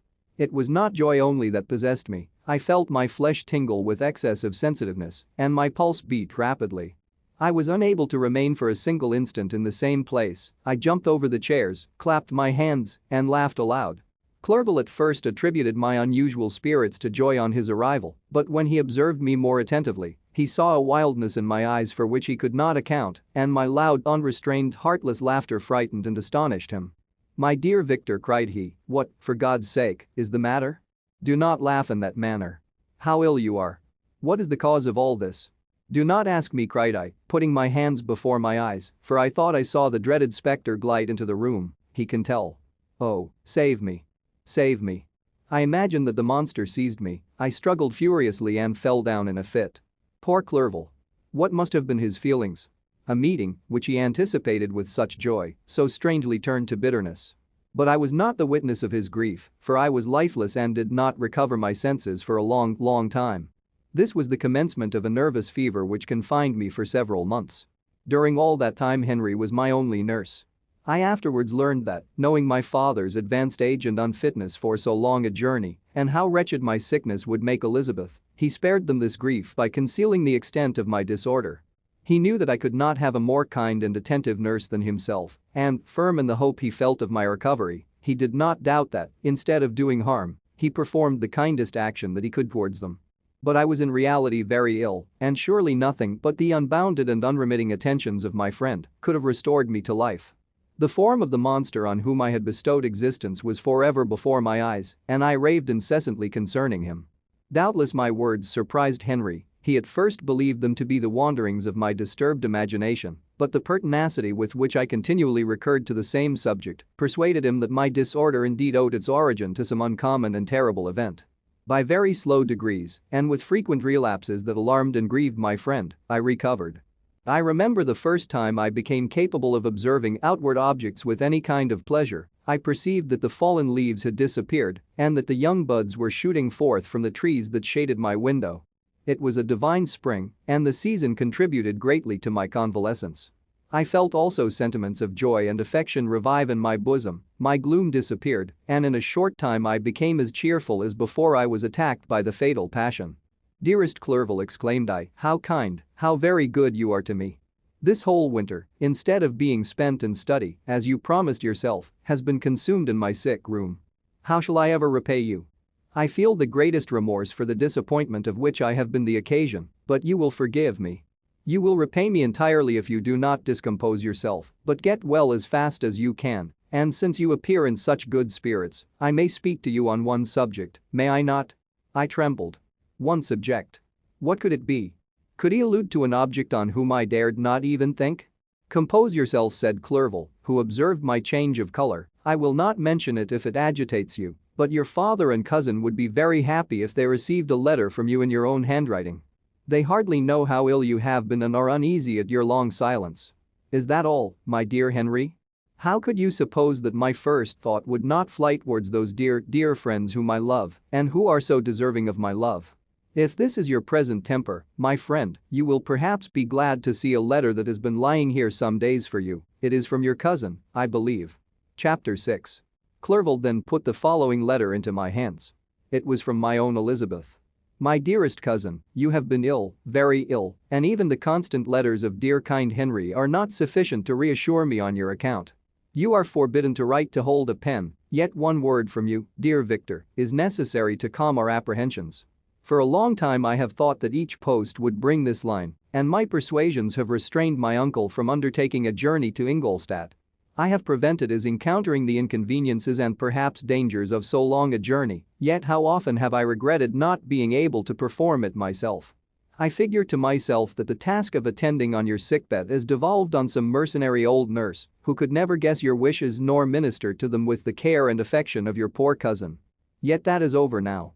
Clerval writes that indeed you are getting better. I eagerly hope that you will confirm this intelligence soon in your own handwriting. Get well and return to us. You will find a happy, cheerful home and friends who love you dearly. Your father's health is vigorous, and he asks but to see you, but to be assured that you are well, and not a care will ever cloud his benevolent countenance. How pleased you would be to remark the improvement of our Ernest. He is now 16 and full of activity and spirit. He is desirous to be a true Swiss and to enter into foreign service, but we cannot part with him, at least until his elder brother returns to us. My uncle is not pleased with the idea of a military career in a distant country, but Ernest never had your powers of application. He looks upon study as an odious fetter. His time is spent in the open air, climbing the hills or rowing on the lake. I fear that he will become an idler unless we yield the point and permit him to enter on the profession which he has selected. Little alteration, except the growth of our dear children, has taken place since you left us. The blue lake and snow-clad mountains, they never change, and I think our placid home and our contented hearts are regulated by the same immutable laws. My trifling occupations take up my time and amuse me, and I am rewarded for any exertions by seeing none but happy, kind faces around me. Since you left us, but one change has taken place in our little household. Do you remember on what occasion Justine Moritz entered our family? Probably you do not. I will relate her history, therefore, in a few words. Madame Moritz, her mother, was a widow with 4 children, of whom Justine was the third. This girl had always been the favorite of her father, but through a strange perversity, her mother could not endure her, and after the death of M. Moritz, treated her very ill. My aunt observed this, and when Justine was 12 years of age, prevailed on her mother to allow her to live at our house. The republican institutions of our country have produced simpler and happier manners than those which prevail in the great monarchies that surround it. Hence there is less distinction between the several classes of its inhabitants, and the lower orders, being neither so poor nor so despised, their manners are more refined and moral. A servant in Geneva does not mean the same thing as a servant in France and England. Justine, thus received in our family, learned the duties of a servant, a condition which, in our fortunate country, does not include the idea of ignorance and a sacrifice of the dignity of a human being. Justine, you may remember, was a great favorite of yours, and I recollect you once remarked that if you were in an ill humor, one glance from Justine could dissipate it, for the same reason that Ariosto gives concerning the beauty of Angelica. She looked so frank-hearted and happy. My aunt conceived a great attachment for her, by which she was induced to give her an education superior to that which she had at first intended. This benefit was fully repaid. Justine was the most grateful little creature in the world. I do not mean that she made any professions, I never heard one pass her lips, but you could see by her eyes that she almost adored her protectress. Although her disposition was gay and in many respects inconsiderate, yet she paid the greatest attention to every gesture of my aunt. She thought her the model of all excellence and endeavored to imitate her phraseology and manners, so that even now she often reminds me of her. When my dearest aunt died, everyone was too much occupied in their own grief to notice poor Justine, who had attended her during her illness with the most anxious affection. Poor Justine was very ill, but other trials were reserved for her. One by one, her brothers and sister died, and her mother, with the exception of her neglected daughter, was left childless. The conscience of the woman was troubled. She began to think that the deaths of her favorites was a judgment from heaven to chastise her partiality. She was a Roman Catholic, and I believe her confessor confirmed the idea which she had conceived. Accordingly, a few months after your departure for Ingolstadt, Justine was called home by her repentant mother. Poor girl. She wept when she quitted our house. She was much altered since the death of my aunt. Grief had given softness and a winning mildness to her manners, which had before been remarkable for vivacity. Nor was her residence at her mother's house of a nature to restore her gaiety. The poor woman was very vacillating in her repentance. She sometimes begged Justine to forgive her unkindness, but much oftener accused her of having caused the deaths of her brothers and sister. Perpetual fretting at length threw Madame Moritz into a decline, which at first increased her irritability, but she is now at peace forever. She died on the first approach of cold weather, at the beginning of this last winter. Justine has just returned to us, and I assure you I love her tenderly. She is very clever and gentle, and extremely pretty. As I mentioned before, her mien and her expression continually remind me of my dear aunt. I must say also a few words to you, my dear cousin, of little darling William. I wish you could see him. He is very tall of his age, with sweet laughing blue eyes, dark eyelashes, and curling hair. When he smiles, 2 little dimples appear on each cheek, which are rosy with health. He has already had 1 or 2 little wives, but Louisa Byron is his favorite, a pretty little girl of 5 years of age. Now, dear Victor, I dare say you wish to be indulged in a little gossip concerning the good people of Geneva. The pretty Miss Mansfield has already received the congratulatory visits on her approaching marriage with a young Englishman, John Melbourne Esquire. Her ugly sister, Manon, married M. Duvillard, the rich banker, last autumn. Your favorite schoolfellow, Louis Manoir, has suffered several misfortunes since the departure of Clerval from Geneva. But he has already recovered his spirits and is reported to be on the point of marrying a lively pretty Frenchwoman, Madame Tavernier. She is a widow and much older than Manoir, but she is very much admired and a favorite with everybody. I have written myself into better spirits, dear cousin, but my anxiety returns upon me as I conclude. Write, dearest Victor, 1 line 1 word will be a blessing to us. 10,000 thanks to Henry for his kindness, his affection, and his many letters. We are sincerely grateful. Adieu. My cousin, take care of yourself, and, I entreat you, write. Elizabeth Lavenza. Geneva, March 18, 17. Dear, dear Elizabeth. I exclaimed when I had read her letter. I will write instantly and relieve them from the anxiety they must feel. I wrote, and this exertion greatly fatigued me, but my convalescence had commenced and proceeded regularly. In another fortnight I was able to leave my chamber. One of my first duties on my recovery was to introduce Clerval to the several professors of the university.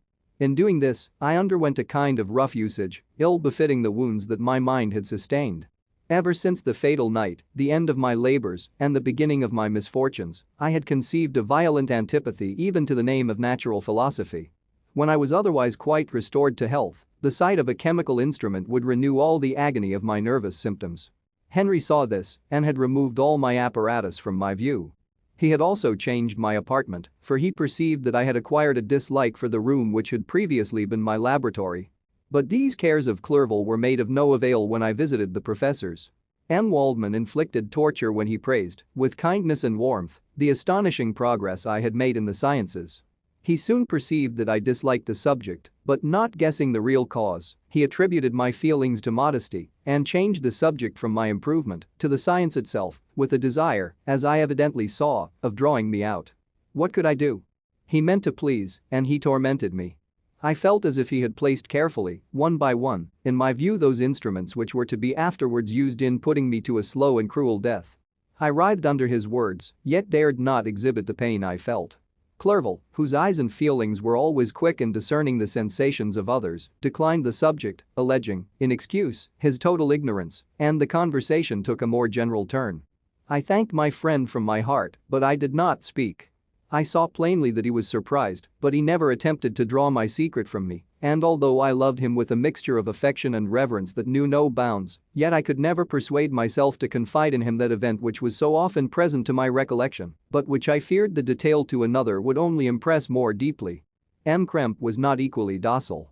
And in my condition at that time, of almost insupportable sensitiveness, his harsh blunt encomiums gave me even more pain than the benevolent approbation of M. Waldman. And the fellow, cried he. Why, M. Clerval, I assure you he has outstripped us all. Stare if you please, but it is nevertheless true. A youngster who, but a few years ago, believed in Cornelius Agrippa as firmly as in the gospel, has now set himself at the head of the university, and if he is not soon pulled down, we shall all be out of countenance.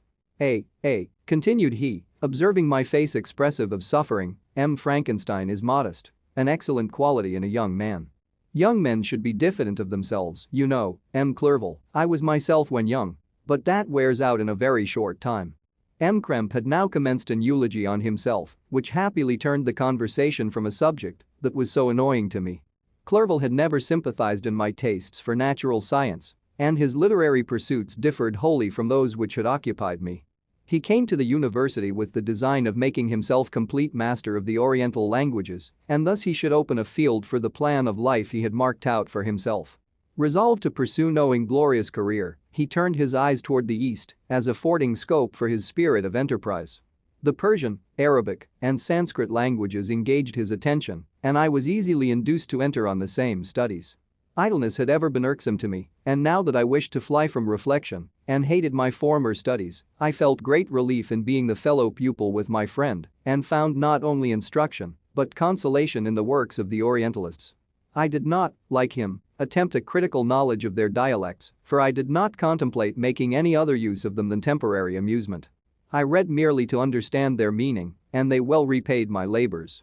Their melancholy is soothing, and their joy elevating, to a degree I never experienced in studying the authors of any other country. When you read their writings, life appears to consist in a warm sun and a garden of roses, in the smiles and frowns of a fair enemy, and the fire that consumes your own heart. How different from the manly and heroical poetry of Greece and Rome. Summer passed away in these occupations, and my return to Geneva was fixed for the latter end of autumn. But being delayed by several accidents, winter and snow arrived, the roads were deemed impassable, and my journey was retarded until the ensuing spring. I felt this delay very bitterly, for I longed to see my native town and my beloved friends. My return had only been delayed so long, from an unwillingness to leave Clerval in a strange place before he had become acquainted with any of its inhabitants. The winter, however, was spent cheerfully, and although the spring was uncommonly late, when it came its beauty compensated for its dilatoriness. The month of May had already commenced, and I expected the letter daily which was to fix the date of my departure, when Henry proposed a pedestrian tour in the environs of Ingolstadt that I might bid a personal farewell to the country I had so long inhabited. I acceded with pleasure to this proposition. I was fond of exercise, and Clerval had always been my favorite companion in the ramble of this nature that I had taken among the scenes of my native country. We passed a fortnight in these perambulations. My health and spirits had long been restored, and they gained additional strength from the salubrious air I breathed, the natural incidents of our progress, and the conversation of my friend.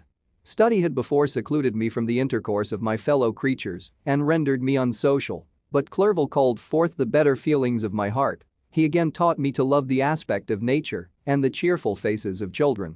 Excellent friend.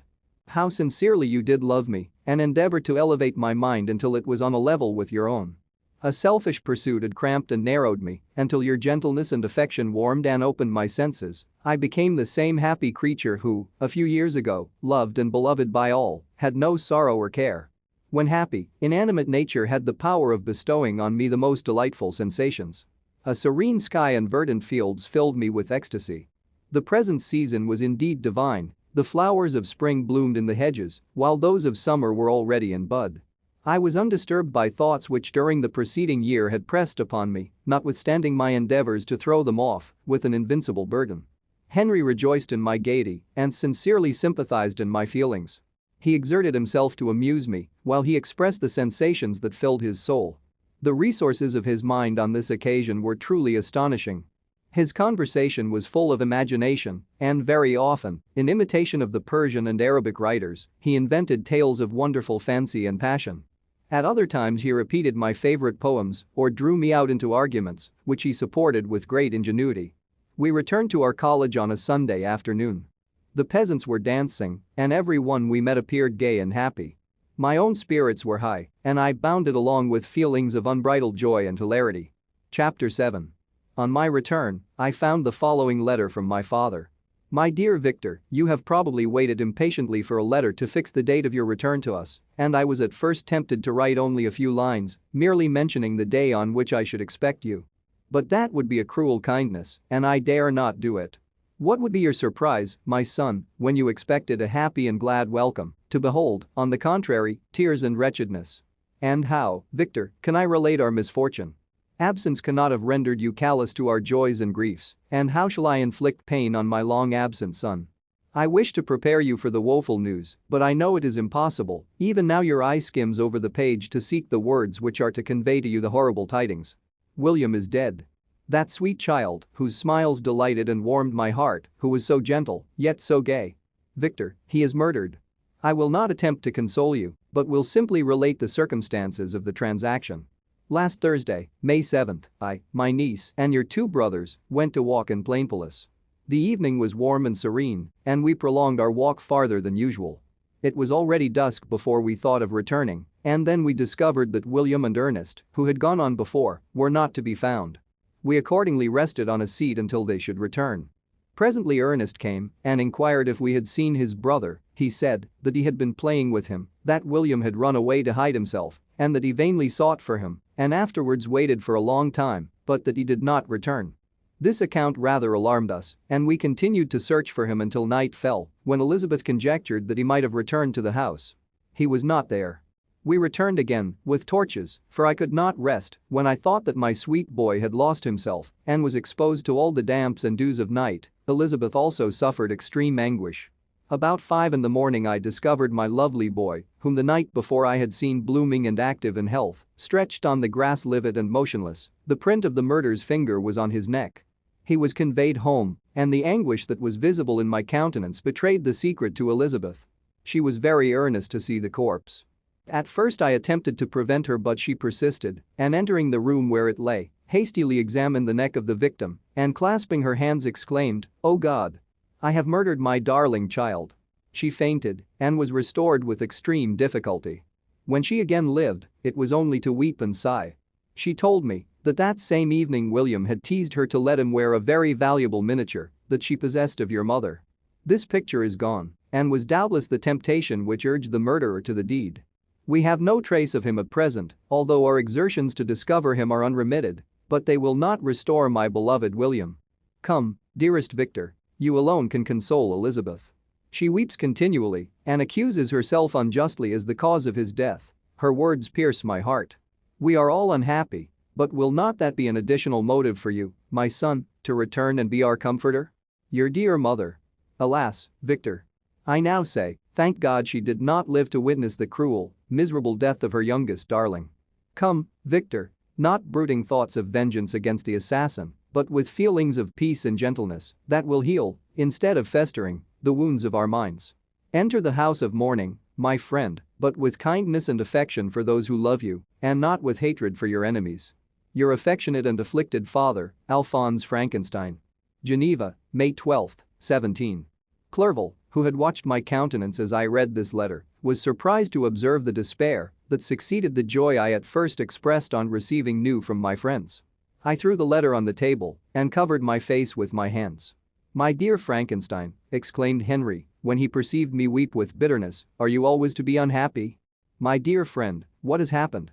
I motioned him to take up the letter while I walked up and down the room in the extremest agitation. Tears also gushed from the eyes of Clerval as he read the account of my misfortune.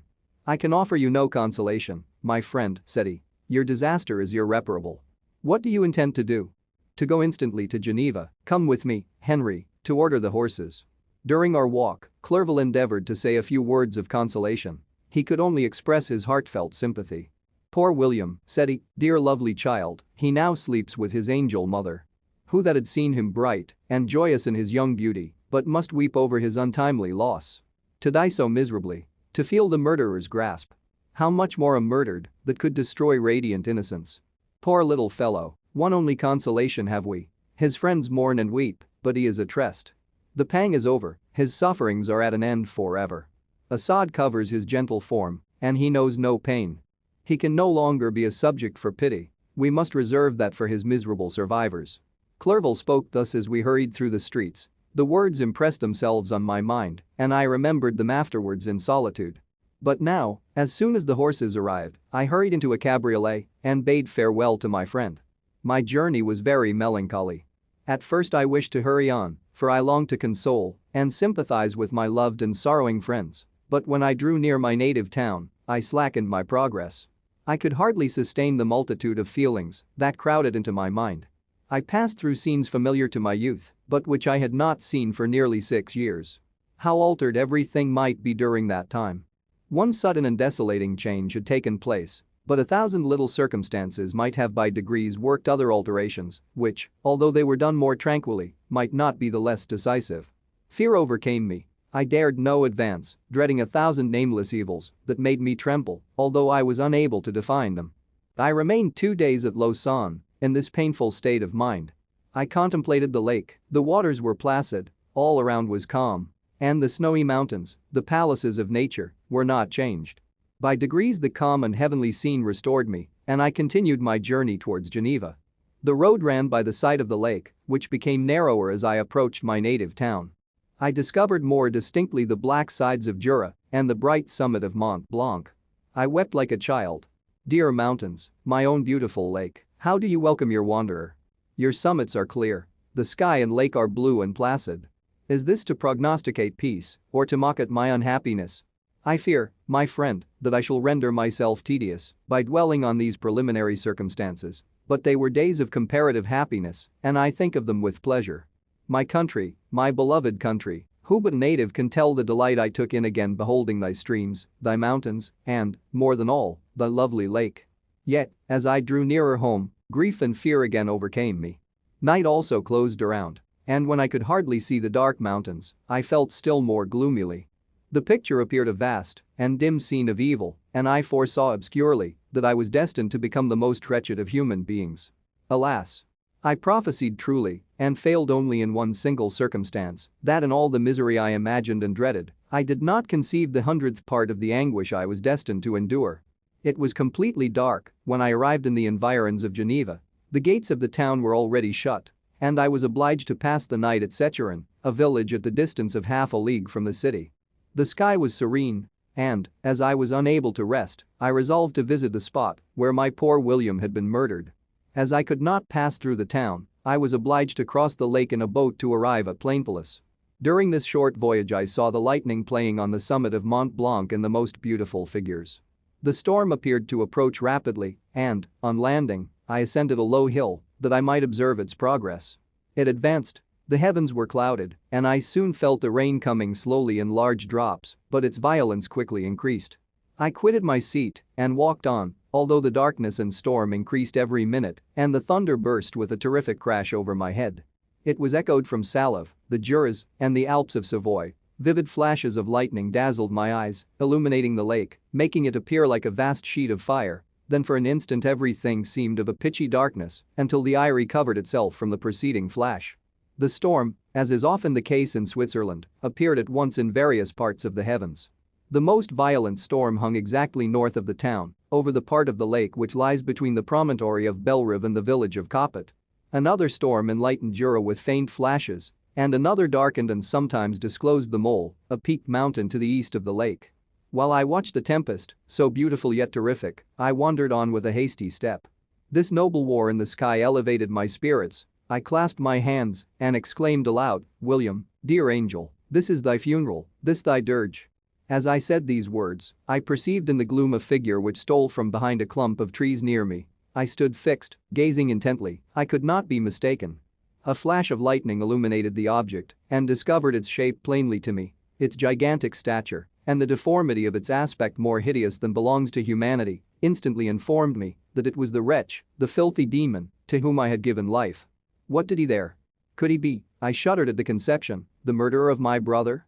No sooner did that idea cross my imagination than I became convinced of its truth. My teeth chattered, and I was forced to lean against a tree for support. The figure passed me quickly, and I lost it in the gloom. Nothing in human shape could have destroyed the fair child. He was the murderer. I could not doubt it. The mere presence of the idea was an irresistible proof of the fact.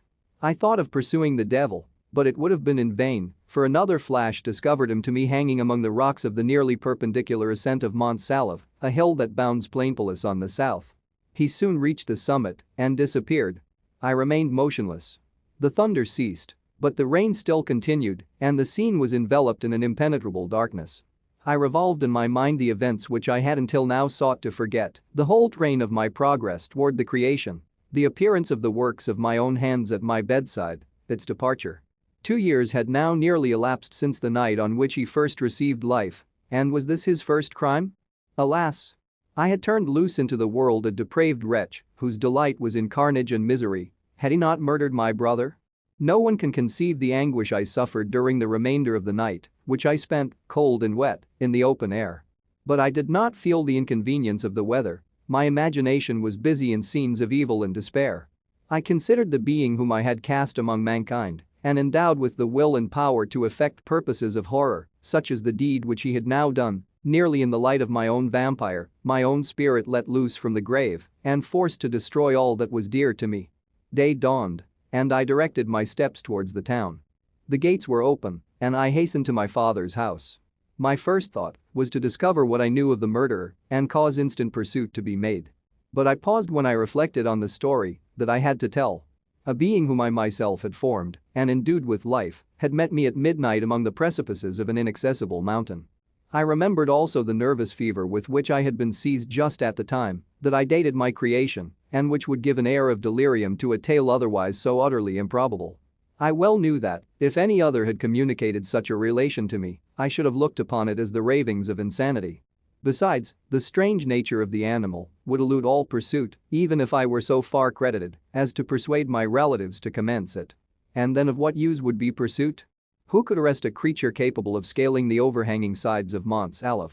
These reflections determined me, and I resolved to remain silent. It was about 5 in the morning when I entered my father's house. I told the servants not to disturb the family and went into the library to attend their usual hour of rising. 6 years had elapsed, passed in a dream, but for one indelible trace, and I stood in the same place where I had last embraced my father before my departure for Ingolstadt. Beloved and venerable parent. He still remained to me. I gazed on the picture of my mother, which stood over the mantelpiece. It was an historical subject, painted at my father's desire, and represented Caroline Beaufort in an agony of despair, kneeling by the coffin of her dead father. Her garb was rustic, and her cheek pale, but there was an air of dignity and beauty that hardly permitted the sentiment of pity. Below this picture was a miniature of William, and my tears flowed when I looked upon it. While I was thus engaged, Ernest entered. He had heard me arrive and hastened to welcome me. "Welcome, my dearest Victor," said he. "Ah. I wish you had come 3 months ago, and then you would have found us all joyous and delighted. You come to us now to share a misery which nothing can alleviate. Yet your presence will, I hope, revive our father, who seems sinking under his misfortune, and your persuasions will induce poor Elizabeth to cease her vain and tormenting self-accusations. Poor William, he was our darling and our pride." Tears, unrestrained, fell from my brother's eyes. A sense of mortal agony crept over my frame. Before, I had only imagined the wretchedness of my desolated home. The reality came on me as a new, and a not less terrible, disaster. I tried to calm Ernest. I inquired more minutely concerning my father, and here I named my cousin. "She most of all," said Ernest, "requires consolation. She accused herself of having caused the death of my brother, and that made her very wretched. But since the murderer has been discovered, the murderer discovered. Good God, how can that be? Who could attempt to pursue him? It is impossible. One might as well try to overtake the winds or confine a mountain stream with a straw.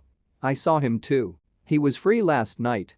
"I do not know what you mean," replied my brother in accents of wonder, "but to us the discovery we have made completes our misery. No one would believe it at first, and even now Elizabeth will not be convinced, notwithstanding all the evidence.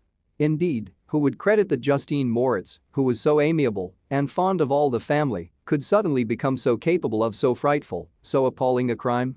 Justine Moritz. Poor girl, is she the accused? But it is wrongfully. Every one knows that. No one believes it, surely, Ernest.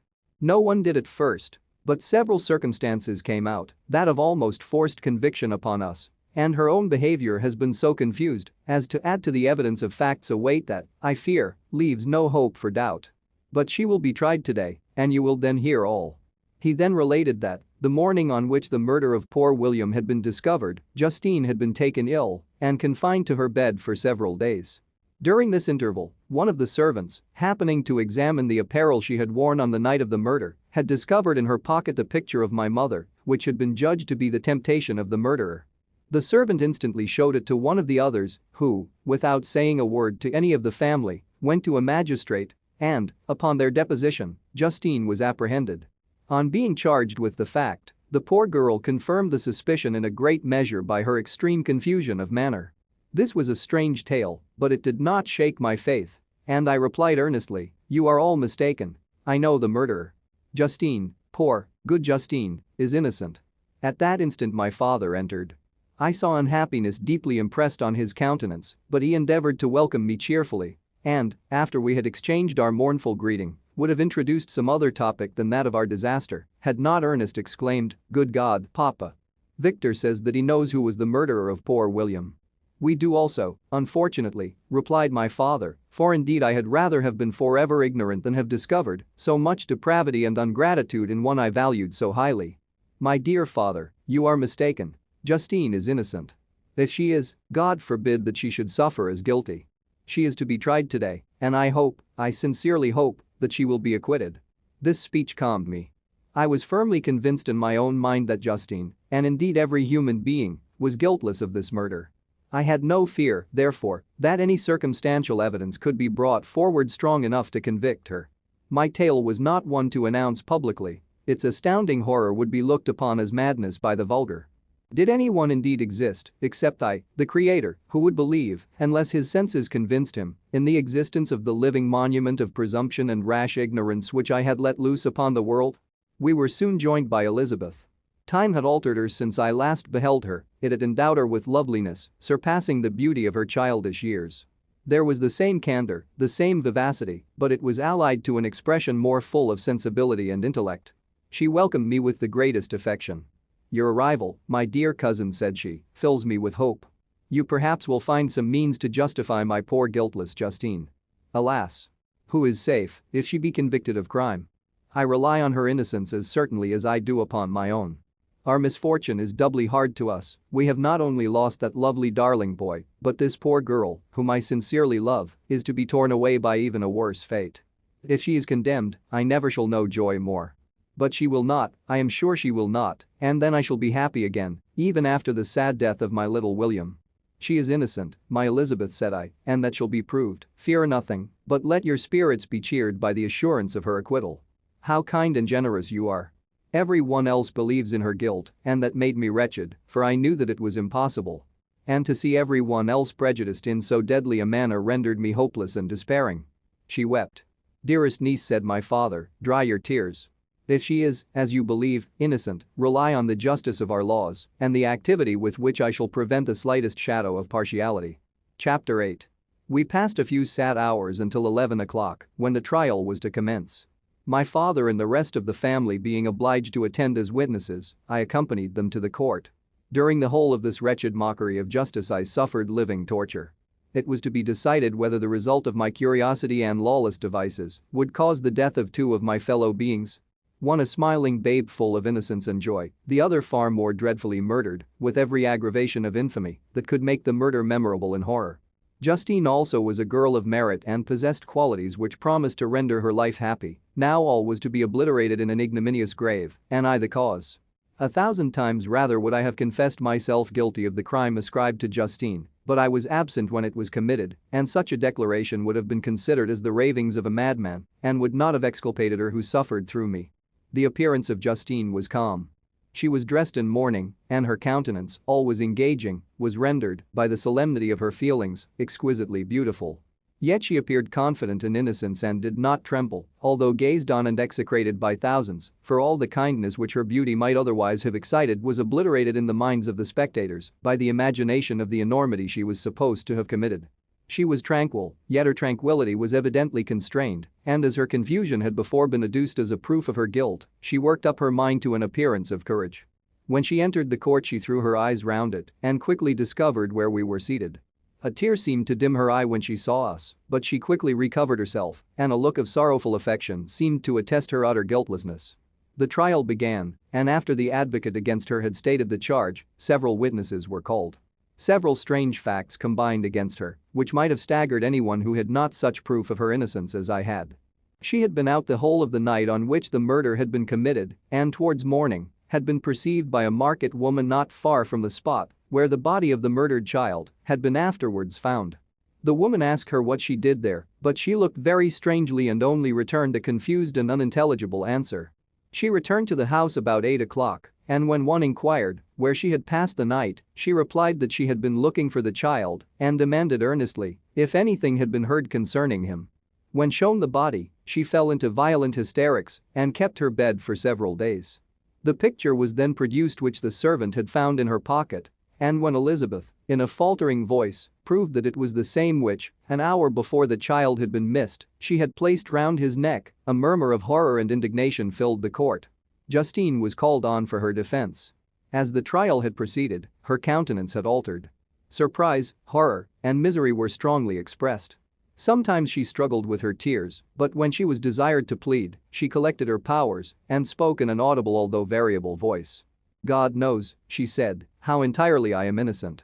But I do not pretend that my protestations should acquit me. I rest my innocence on a plain and simple explanation of the facts which have been adduced against me, and I hope the character I have always borne will incline my judges to a favorable interpretation where any circumstance appears doubtful or suspicious.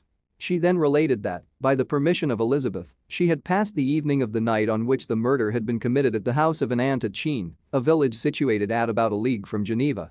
On her return, at about 9 o'clock, she met a man who asked her if she had seen anything of the child who was lost.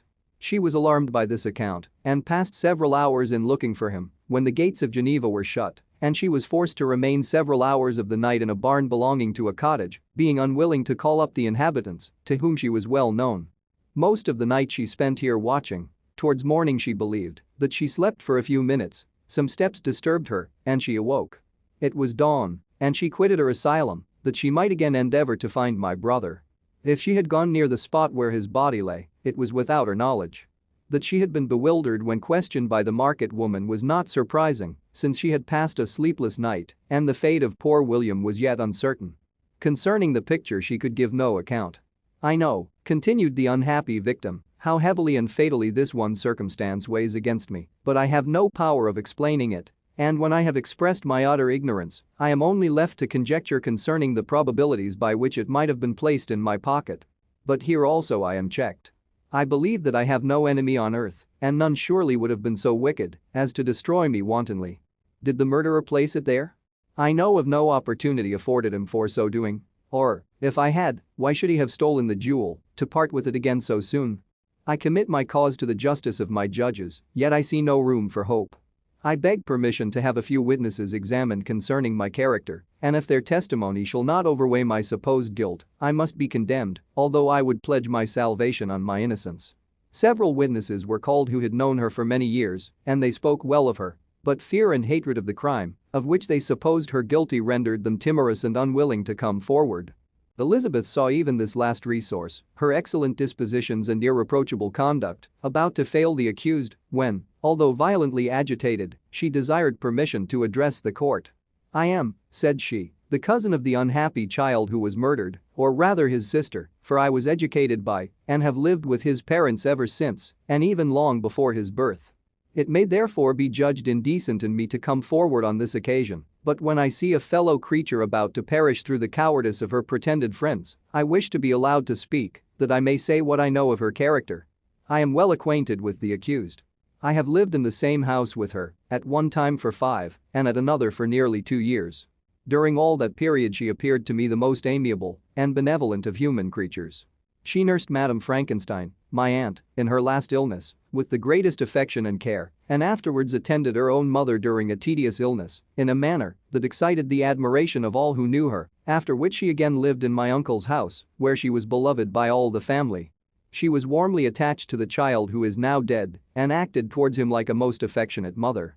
For my own part, I do not hesitate to say that, notwithstanding all the evidence produced against her, I believe and rely on her perfect innocence. She had no temptation for such an action. As to the bauble on which the chief proof rests, if she had earnestly desired it, I should have willingly given it to her, so much do I esteem and value her." A murmur of approbation followed Elizabeth's simple and powerful appeal, but it was excited by her generous interference and not in favor of poor Justine, on whom the public indignation was turned with renewed violence, charging her with the blackest ingratitude. She herself wept as Elizabeth spoke, but she did not answer. My own agitation and anguish was extreme during the whole trial.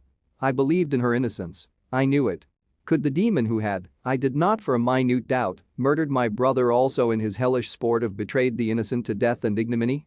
I could not sustain the horror of my situation, and when I perceived that the popular voice and the countenances of the judges had already condemned my unhappy victim, I rushed out of the court in agony. The tortures of the accused did not equal mine. She was sustained by innocence, but the fangs of remorse tore my bosom and would not forego their hold. I passed a night of unmingled wretchedness. In the morning I went to the court. My lips and throat were parched. I dared not ask the fatal question, but I was known, and the officer guessed the cause of my visit. The ballots had been thrown. They were all black, and Justine was condemned. I cannot pretend to describe what I then felt.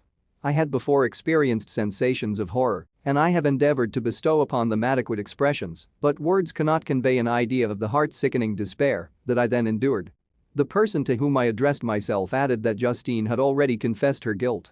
That evidence, he observed, was hardly required in so glaring a case, but I am glad of it, and, indeed, none of our judges like to condemn a criminal upon circumstantial evidence, be it ever so decisive. This was strange and unexpected intelligence. What could it mean? Had my eyes deceived me? And was I really as mad as the whole world would believe me to be if I disclosed the object of my suspicions? I hastened to return home, and Elizabeth eagerly demanded the result. "My cousin," replied I, "it is decided as you may have expected. All judges had rather that 10 innocent should suffer than that 1 guilty should escape. But she has confessed." This was a dire blow to poor Elizabeth, who had relied with firmness upon Justine's innocence. "Alas," said she. "How shall I ever again believe in human goodness? Justine, whom I loved and esteemed as my sister, how could she put on those smiles of innocence, only to betray? Her mild eyes seemed incapable of any severity or guile, and yet she has committed a murder." Soon after we heard that the poor victim had expressed a desire to see my cousin. My father wished her not to go, but said that he left it to her own judgment and feelings to decide. "Yes," said Elizabeth, "I will go, although she is guilty, and you, Victor, shall accompany me. I cannot go alone." The idea of this visit was torture to me, yet I could not refuse. We entered the gloomy prison chamber and beheld Justine sitting on some straw at the farther end. Her hands were manacled and her head rested on her knees. She rose on seeing us enter, and when we were left alone with her, she threw herself at the feet of Elizabeth, weeping bitterly.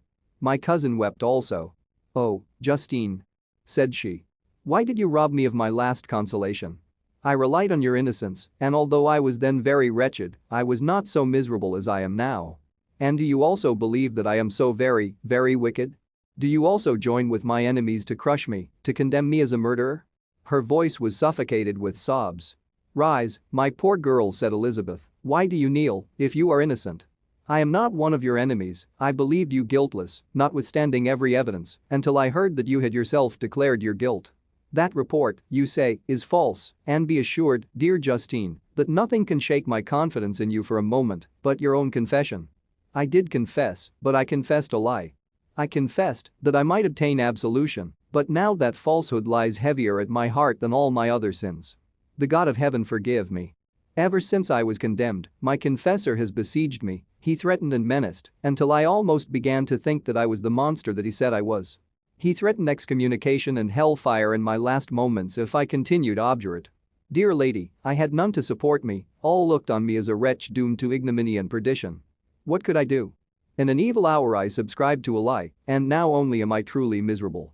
She paused, weeping, and then continued, "I thought with horror, my sweet lady, that you should believe your Justine, whom your blessed aunt had so highly honored and whom you loved, was a creature capable of a crime which none but the devil himself could have perpetrated. Dear William. Dearest blessed child. I soon shall see you again in heaven, where we shall all be happy, and that consoles me, going as I am to suffer ignominy and death. Oh, Justine. Forgive me for having for one moment distrusted you. Why did you confess? But do not mourn, dear girl. Do not fear. I will proclaim, I will prove your innocence. I will melt the stony hearts of your enemies by my tears and prayers. You shall not die. You, my playfellow, my companion, my sister, perish on the scaffold. No. No. I never could survive so horrible a misfortune." Justine shook her head mournfully. "I do not fear to die," she said, "that pang is past. God raises my weakness and gives me courage to endure the worst. I leave a sad and bitter world, and if you remember me and think of me as of one unjustly condemned, I am resigned to the fate awaiting me. Learn from me, dear lady, to submit in patience to the will of heaven." During this conversation I had retired to a corner of the prison room where I could conceal the horrid anguish that possessed me. Despair. Who dared talk of that? The poor victim, who on the morrow was to pass the awful boundary between life and death, felt not, as I did, such deep and bitter agony. I gnashed my teeth and ground them together, uttering a groan that came from my inmost soul. Justine started. When she saw who it was, she approached me and said, "Dear sir, you are very kind to visit me.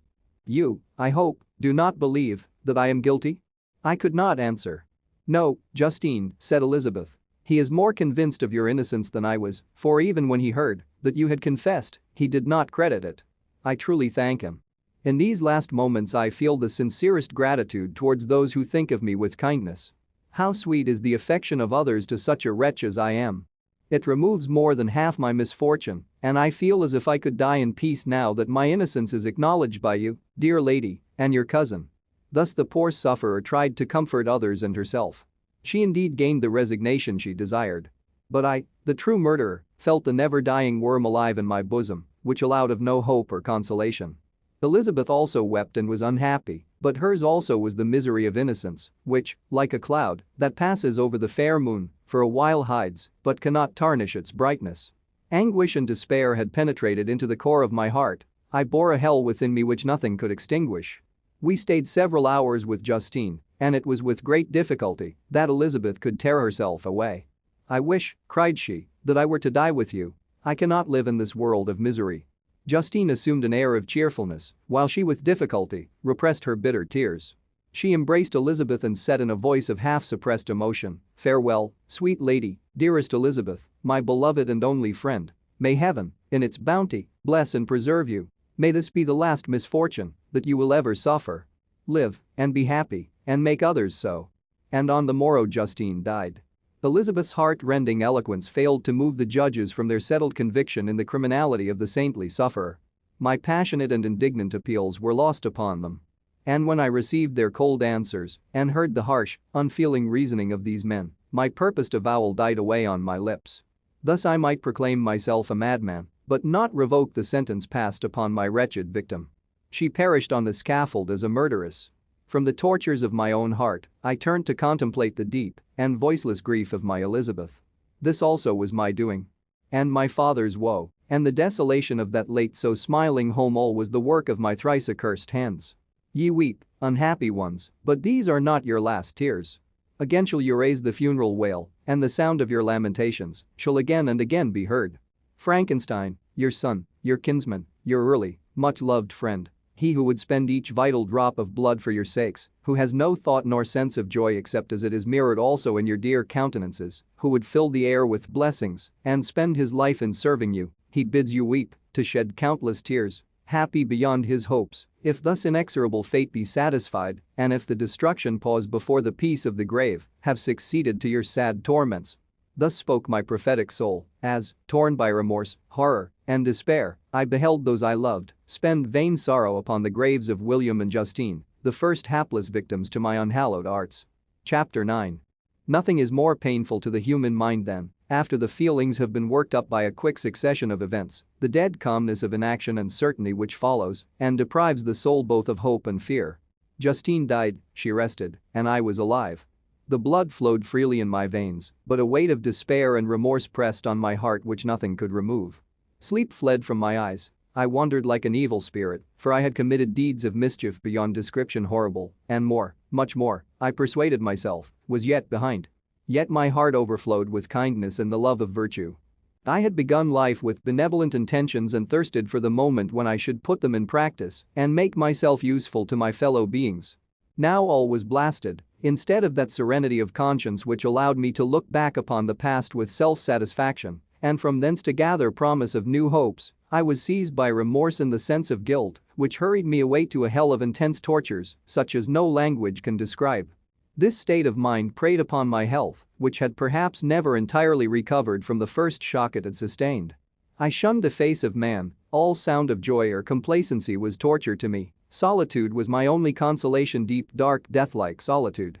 My father observed with pain the alteration perceptible in my disposition and habits, and endeavored by arguments deduced from the feelings of his serene conscience and guiltless life to inspire me with fortitude and awaken in me the courage to dispel the dark cloud which brooded over me. "Do you think, Victor," said he, "that I do not suffer also? No one could love a child more than I loved your brother." Tears came into his eyes as he spoke, but is it not a duty to the survivors that we should refrain from augmenting their unhappiness by an appearance of immoderate grief? It is also a duty owed to yourself, for excessive sorrow prevents improvement or enjoyment, or even the discharge of daily usefulness, without which no man is fit for society. This advice, although good, was totally inapplicable to my case. I should have been the first to hide my grief and console my friends if remorse had not mingled its bitterness and terror, its alarm, with my other sensations. Now I could only answer my father with a look of despair and endeavor to hide myself from his view. About this time we retired to our house at Belrive. This change was particularly agreeable to me. The shutting of the gates regularly at 10 o'clock and the impossibility of remaining on the lake after that hour had rendered our residence within the walls of Geneva very irksome to me. I was now free. Often, after the rest of the family had retired for the night, I took the boat and passed many hours upon the water. Sometimes, with my sails set, I was carried by the wind, and sometimes, after rowing into the middle of the lake, I left the boat to pursue its own course and gave way to my own miserable reflections. I was often tempted, when all was at peace around me, and I the only unquiet thing that wandered restless in a scene so beautiful and heavenly, if I except some bat, or the frogs, whose harsh and interrupted croaking was heard only when I approached the shore. Often, I say, I was tempted to plunge into the silent lake, that the waters might close over me and my calamities forever. But I was restrained when I thought of the heroic and suffering Elizabeth, whom I tenderly loved, and whose existence was bound up in mine. I thought also of my father and surviving brother. Should I by my base desertion leave them exposed and unprotected to the malice of the fiend whom I had let loose among them? At these moments I wept bitterly and wished that peace would revisit my mind, only that I might afford them consolation and happiness. But that could not be. Remorse extinguished every hope. I had been the author of unalterable evils, and I lived in daily fear lest the monster whom I had created should perpetrate some new wickedness.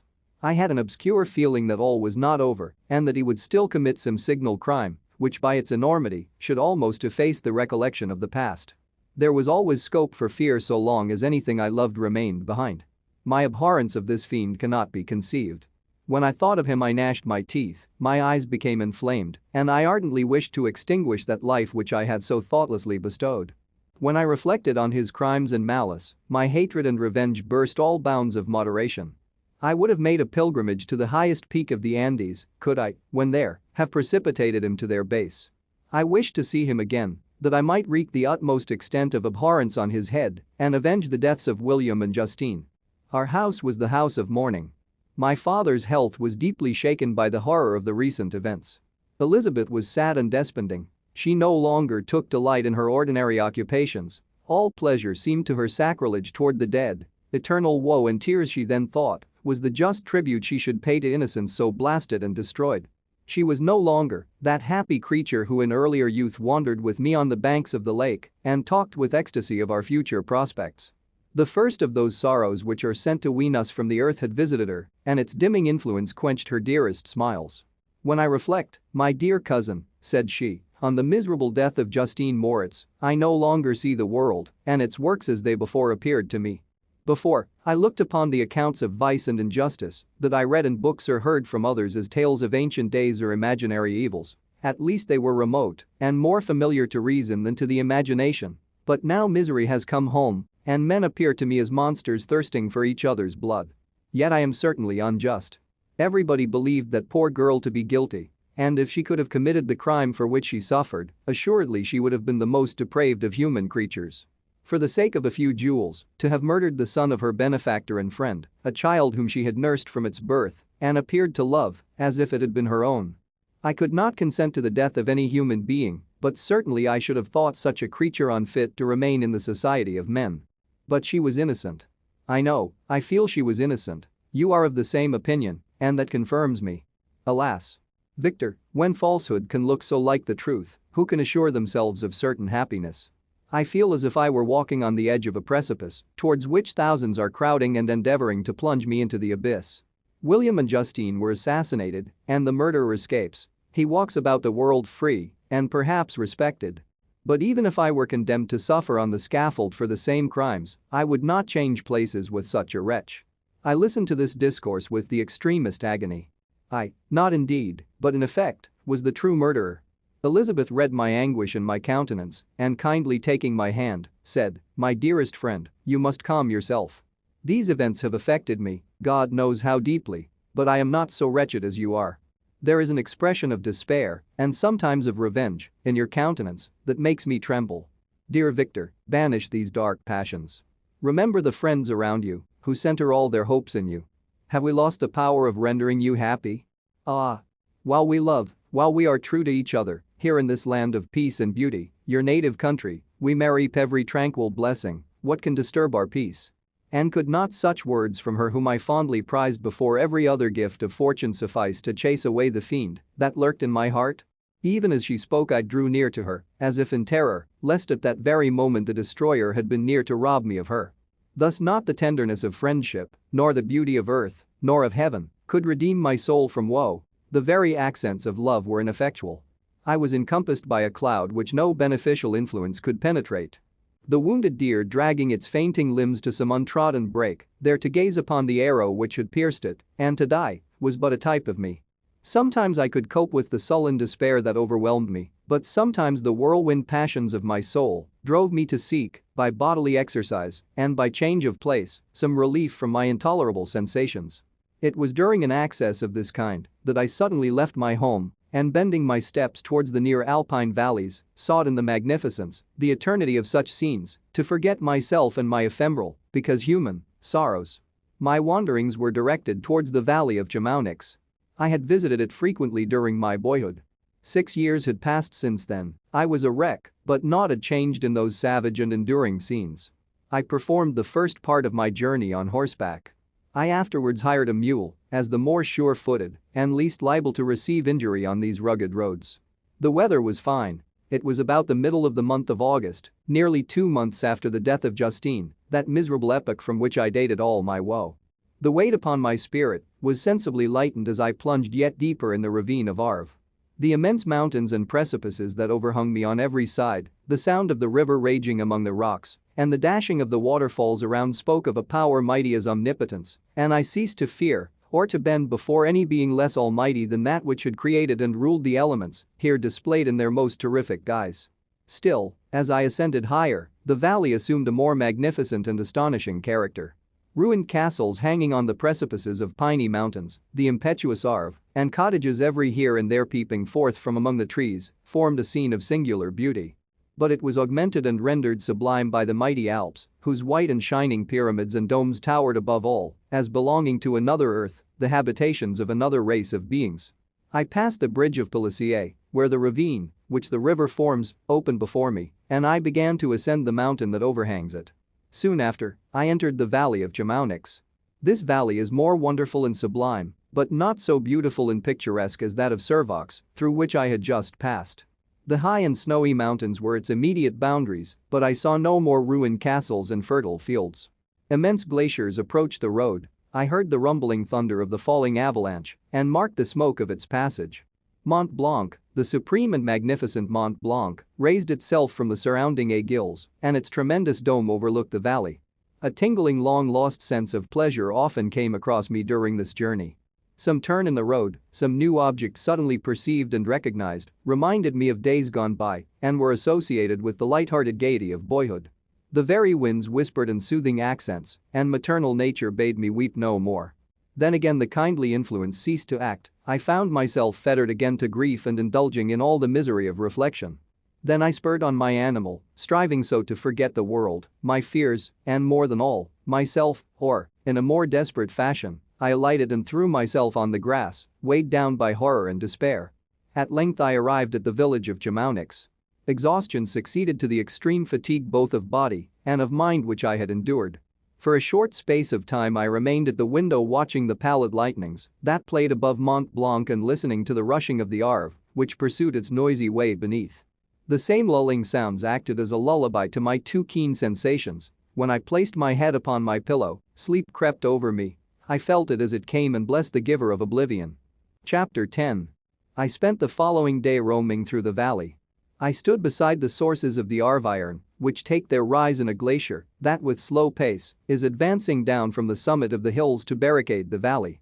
The abrupt sides of vast mountains were before me. The icy wall of the glacier overhung me. A few shattered pines were scattered around, and the solemn silence of this glorious presence chamber of imperial nature was broken only by the brawling waves or the fall of some vast fragment. The thunder sound of the avalanche or the cracking reverberated along the mountains of the accumulated ice, which, through the silent working of immutable laws, was ever and anon rent and torn, as if it had been but a plaything in their hands. These sublime and magnificent scenes afforded me the greatest consolation that I was capable of receiving. They elevated me from all littleness of feeling, and although they did not remove my grief, they subdued and tranquilized it. In some degree, also, they diverted my mind from the thoughts over which it had brooded for the last month. I retired to rest at night, my slumbers, as it were, waited on and ministered to by the assemblance of grand shapes which I had contemplated during the day. They congregated round me: the unstained snowy mountain top, the glittering pinnacle, the pine woods, and ragged bare ravine, the eagle, soaring amidst the clouds. They all gathered round me and bade me be at peace. Where had they fled when the next morning I awoke? All of soul inspiriting fled with sleep, and dark melancholy clouded every thought. The rain was pouring in torrents, and thick mists hid the summits of the mountains, so that I even saw not the faces of those mighty friends. Still I would penetrate their misty veil and seek them in their cloudy retreats. What were rain and storm to me? My mule was brought to the door, and I resolved to ascend to the summit of Mont Anvert. I remembered the effect that the view of the tremendous and ever-moving glacier had produced upon my mind when I first saw it. It had then filled me with a sublime ecstasy that gave wings to the soul and allowed it to soar from the obscure world to light and joy. The sight of the awful and majestic in nature had indeed always the effect of solemnizing my mind and causing me to forget the passing cares of life. I determined to go without a guide, for I was well acquainted with the path, and the presence of another would destroy the solitary grandeur of the scene. The ascent is precipitous, but the path is cut into continual and short windings, which enable you to surmount the perpendicularity of the mountain. It is a scene terrifically desolate.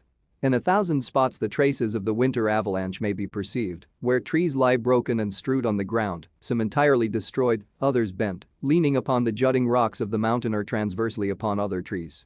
The path, as you ascend higher, is intersected by ravines of snow, down which stones continually roll from above. One of them is particularly dangerous, as the slightest sound, such as even speaking in a loud voice, produces a concussion of air sufficient to draw destruction upon the head of the speaker. The pines are not tall or luxuriant, but they are somber and add an air of severity to the scene. I looked on the valley beneath. Vast mists were rising from the rivers which ran through it and curling in thick wreaths around the opposite mountains, whose summits were hid in the uniform clouds, while rain poured from the dark sky and added to the melancholy impression I received from the objects around me. Alas! Why does man boast of sensibilities superior to those apparent in the brute? It only renders them more necessary beings. If our impulses were confined to hunger, thirst, and desire, we might be nearly free, but now we are moved by every wind that blows and a chance word or scene that word may convey to us. We rest. A dream has power to poison sleep. We rise. One wandering thought pollutes the day. We feel, conceive, or reason, laugh or weep, embrace fond woe, or cast our cares away. It is the same, for, be it joy or sorrow, the path of its departure still is free. Man's yesterday may ne'er be like his morrow, naught may endure but mutability. It was nearly noon when I arrived at the top of the ascent. For some time I sat upon the rock that overlooks the sea of ice. A mist covered both that and the surrounding mountains. Presently a breeze dissipated the cloud and I descended upon the glacier. The surface is very uneven, rising like the waves of a troubled sea, descending low and interspersed by rifts that sink deep. The field of ice is almost a league in width, but I spent nearly 2 hours in crossing it. The opposite mountain is a bare perpendicular rock. From the side where I now stood Montanvert was exactly opposite, at the distance of a league, and above it rose Mont Blanc, in awful majesty. I remained in a recess of the rock, gazing on this wonderful and stupendous scene. The sea, or rather the vast river of ice, wound among its dependent mountains, whose aerial summits hung over its recesses. Their icy and glittering peaks shone in the sunlight over the clouds. My heart, which was before sorrowful, now swelled with something like joy. I exclaimed, wandering spirits, if indeed ye wander, and do not rest in your narrow beds, allow me this feigned happiness, or take me, as your companion, away from the joys of life. As I said this, I suddenly beheld the figure of a man, at some distance, advancing towards me with superhuman speed. He bounded over the crevices in the ice, among which I had walked with caution. His stature, also, as he approached, seemed to exceed that of man. I was troubled. A mist came over my eyes, and I felt a faintness seize me, but I was quickly restored by the cold gale of the mountains. I perceived, as the shape came nearer, sight tremendous and abhorred, that it was the wretch whom I had created. I trembled with rage and horror, resolving to wait his approach and then close with him in mortal combat. He approached. His countenance bespoke bitter anguish, combined with disdain and malignity, while its unearthly ugliness rendered it almost too horrible for human eyes. But I scarcely observed this. Rage and hatred had at first deprived me of utterance, and I recovered only to overwhelm him with words expressive of furious detestation and contempt. "Devil," I exclaimed, "do you dare approach me? And do not you fear the fierce vengeance of my arm, wreaked on your miserable head? Begone, vile insect. Or rather, stay, that I may trample you to dust. And, oh, that I could, with the extinction of your miserable existence, restore those victims whom you have so diabolically murdered." "I expected this reception," said the demon. "All men hate the wretched. How, then, must I be hated, who am miserable beyond all living things? Yet you, my creator, detest and spurn me, thy creature, to whom thou art bound by ties only dissoluble by the annihilation of one of us. You purpose to kill me. How dare you sport thus with life? Do your duty towards me, and I will do mine towards you, and the rest of mankind. If you will comply with my conditions, I will leave them, and you at peace. But if you refuse, I will glut the maw of death until it be satiated with the blood of your remaining friends. Abhorred monster. Fiend that thou art. The tortures of hell are too mild a vengeance for thy crimes. Wretched devil. You reproach me with your creation, come on, then, that I may extinguish the spark which I so negligently bestowed." My rage was without bounds. I sprang on him, impelled by all the feelings which can arm one being against the existence of another. He easily eluded me and said, "Be calm. I entreat you to hear me before you give vent to your hatred on my devoted head. Have I not suffered enough that you seek to increase my misery? Life, although it may only be an accumulation of anguish, is dear to me, and I will defend it. Remember, thou hast made me more powerful than thyself. My height is superior to thine, my joints more supple. But I will not be tempted to set myself in opposition to thee. I am thy creature, and I will be even mild and docile to my natural lord and king, if thou wilt also perform thy part, the which thou owest me. O, Frankenstein, be not equitable to every other and trample upon me alone, to whom thy justice, and even thy clemency and affection, is most due. Remember that I am thy creature, I ought to be thy Adam, but I am rather the fallen angel, whom thou drivest from joy for no misdeed. Everywhere I see bliss, from which I alone am irrevocably excluded. I was benevolent and good, misery made me a fiend. Make me happy, and I shall again be virtuous. Beggin. I will not hear you. There can be no community between you and me. We are enemies. Beggin, or let us try our strength in a fight, in which one must fall. How can I move thee? Will no entreaties cause thee to turn a favorable eye upon thy creature, who implores thy goodness and compassion? Believe me, Frankenstein, I was benevolent, my soul glowed with love and humanity, but am I not alone, miserably alone? You, my creator, abhor me. What hope can I gather from your fellow creatures, who owe me nothing? They spurn and hate me. The desert mountains and dreary glaciers are my refuge. I have wandered here many days. The caves of ice, which I only do not fear, are a dwelling to me, and the only one which man does not grudge. These bleak skies I hail, for they are kinder to me than your fellow beings. If the multitude of mankind knew of my existence, they would do as you do, and arm themselves for my destruction. Shall I not then hate them who abhor me? I will keep no terms with my enemies. I am miserable, and they shall share my wretchedness. Yet it is in your power to recompense me and deliver them from an evil which it only remains for you to make so great that not only you and your family, but thousands of others, shall be swallowed up in the whirlwinds of its rage. Let your compassion be moved, and do not disdain me. Listen to my tale. When you have heard that, abandon or commiserate me, as you shall judge that I deserve. But hear me. The guilty are allowed, by human laws, bloody as they are, to speak in their own defense before they are condemned. Listen to me, Frankenstein. You accuse me of murder, and yet you would, with a satisfied conscience, destroy your own creature. Oh, praise the eternal justice of man. Yet I ask you not to spare me. Listen to me, and then, if you can, and if you will, destroy the work of your hands. Why do you call to my remembrance, I rejoined, circumstances of which I shudder to reflect, that I have been the miserable origin and author? Cursed be the day, abhorred devil, in which you first saw light. Cursed, although I curse myself, be the hands that formed you. You have made me wretched beyond expression. You have left me no power to consider whether I am just to you or not. Beggin. Relieve me from the sight of your detested form. Thus I relieve thee, my creator, he said, and placed his hated hands before my eyes, which I flung from me with violence. Thus I take from thee a sight which you abhor.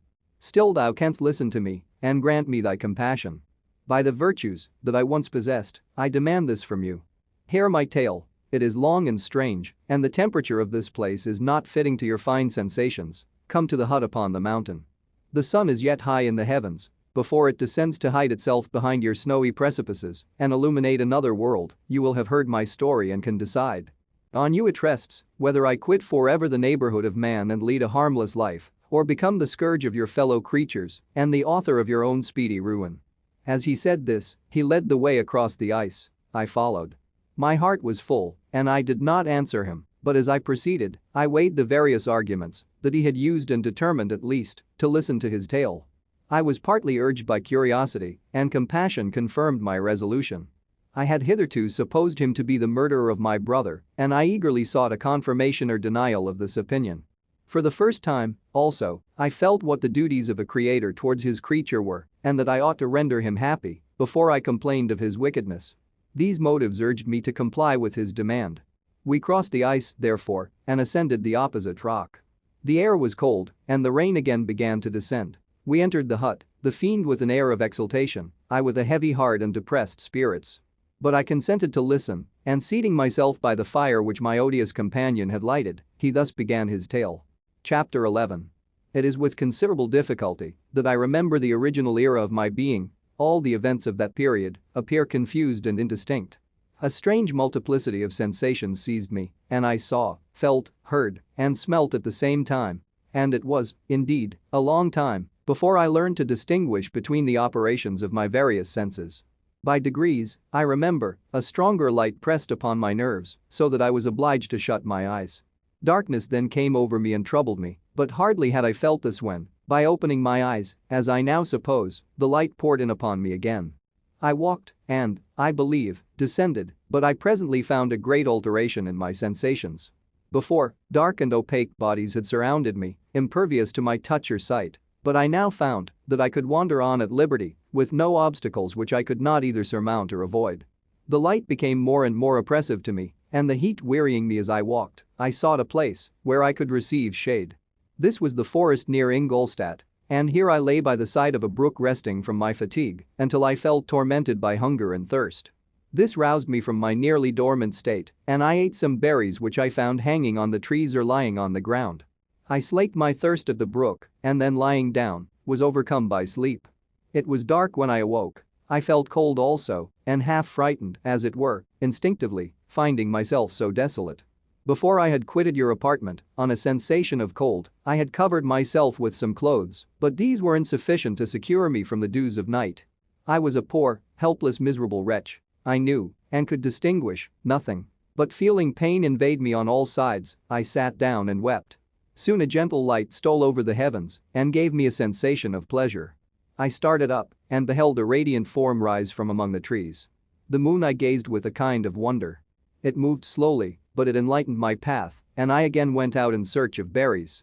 I was still cold when under one of the trees I found a huge cloak, with which I covered myself and sat down upon the ground. No distinct ideas occupied my mind, all was confused.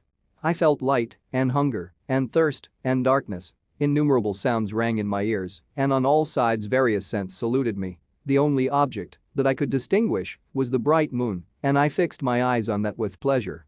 Several changes of day and night passed, and the orb of night had greatly lessened when I began to distinguish my sensations from each other. I gradually saw plainly the clear stream that supplied me with drink and the trees that shaded me with their foliage. I was delighted when I first discovered that a pleasant sound, which often saluted my ears, proceeded from the throats of the little winged animals who had often intercepted the light from my eyes. I began also to observe, with greater accuracy, the forms that surrounded me and to perceive the boundaries of the radiant roof of light which canopied me. Sometimes I tried to imitate the pleasant songs of the birds but was unable. Sometimes I wished to express my sensations in my own mode, but the uncouth and inarticulate sounds which broke from me frightened me into silence again. The moon had disappeared from the night and again, with a lessened form, showed itself while I still remained in the forest. My sensations had by this time become distinct and my mind received every day additional ideas. My eyes became accustomed to the light and to perceive objects in their right forms. I distinguished the insect from the herb and by degrees, one herb from another. I found that the sparrow uttered none but harsh notes, whilst those of the blackbird and thrush were sweet and enticing. One day, when I was oppressed by cold, I found a fire which had been left by some wandering beggars and was overcome with delight at the warmth I experienced from it. In my joy I thrust my hand into the live embers but quickly drew it out again with a cry of pain. How strange, I thought, that the same cause should produce such opposite effects. I examined the materials of the fire and to my joy found it to be composed of wood. I quickly collected some branches, but they were wet and would not burn. I was pained at this and sat still watching the operation of the fire. The wet wood which I had placed near the heat dried and itself became inflamed. I reflected on this, and by touching the various branches, I discovered the cause and busied myself in collecting a great quantity of wood, that I might dry it and have a plentiful supply of fire. When night came on and brought sleep with it, I was in the greatest fear lest my fire should be extinguished. I covered it carefully with dry wood and leaves and placed wet branches upon it, and then, spreading my cloak, I lay on the ground and sank into sleep. It was morning when I awoke, and my first care was to visit the fire. I uncovered it, and a gentle breeze quickly fanned it into a flame. I observed this also and contrived a fan of branches, which roused the embers when they were nearly extinguished. When night came again I found, with pleasure, that the fire gave light as well as heat, and that the discovery of this element was useful to me in my food, for I found some of the offals that the travelers had left had been roasted and tasted much more savory than the berries I gathered from the trees. I tried, therefore, to dress my food in the same manner, placing it on the live embers. I found that the berries were spoiled by this operation, and the nuts and roots much improved.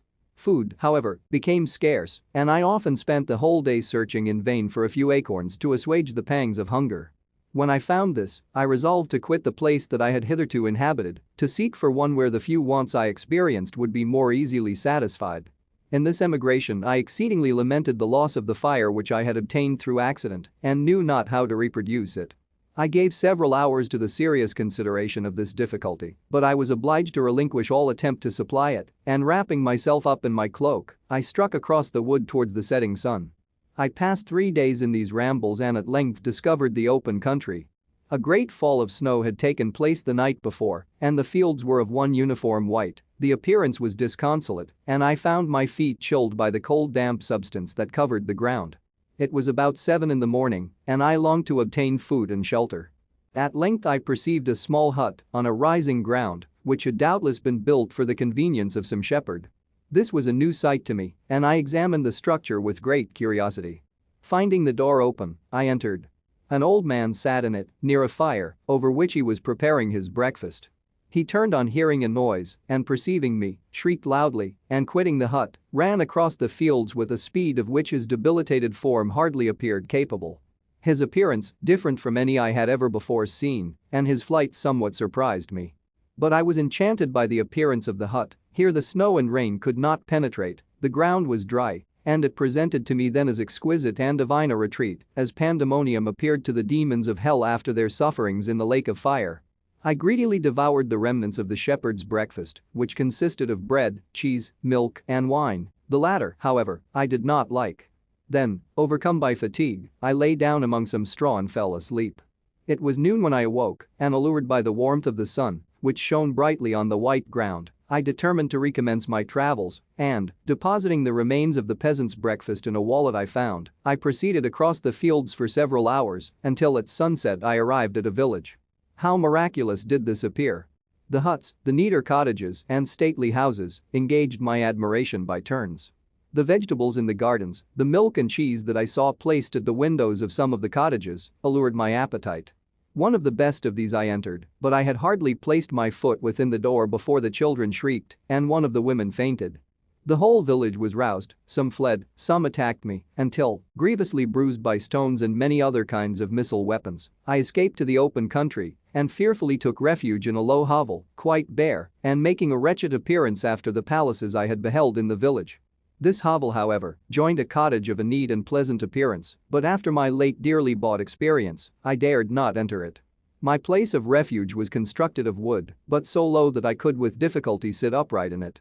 No wood, however, was placed on the earth, which formed the floor, but it was dry, and although the wind entered it by innumerable chinks, I found it an agreeable asylum from the snow and rain. Here, then, I retreated and lay down happy to have found a shelter, however miserable, from the inclemency of the season, and still more from the barbarity of man. As soon as morning dawned I crept from my kennel, that I might view the adjacent cottage and discover if I could remain in the habitation I had found. It was situated against a back of the cottage and surrounded on the sides, which were exposed by a pigsty and a clear pool of water.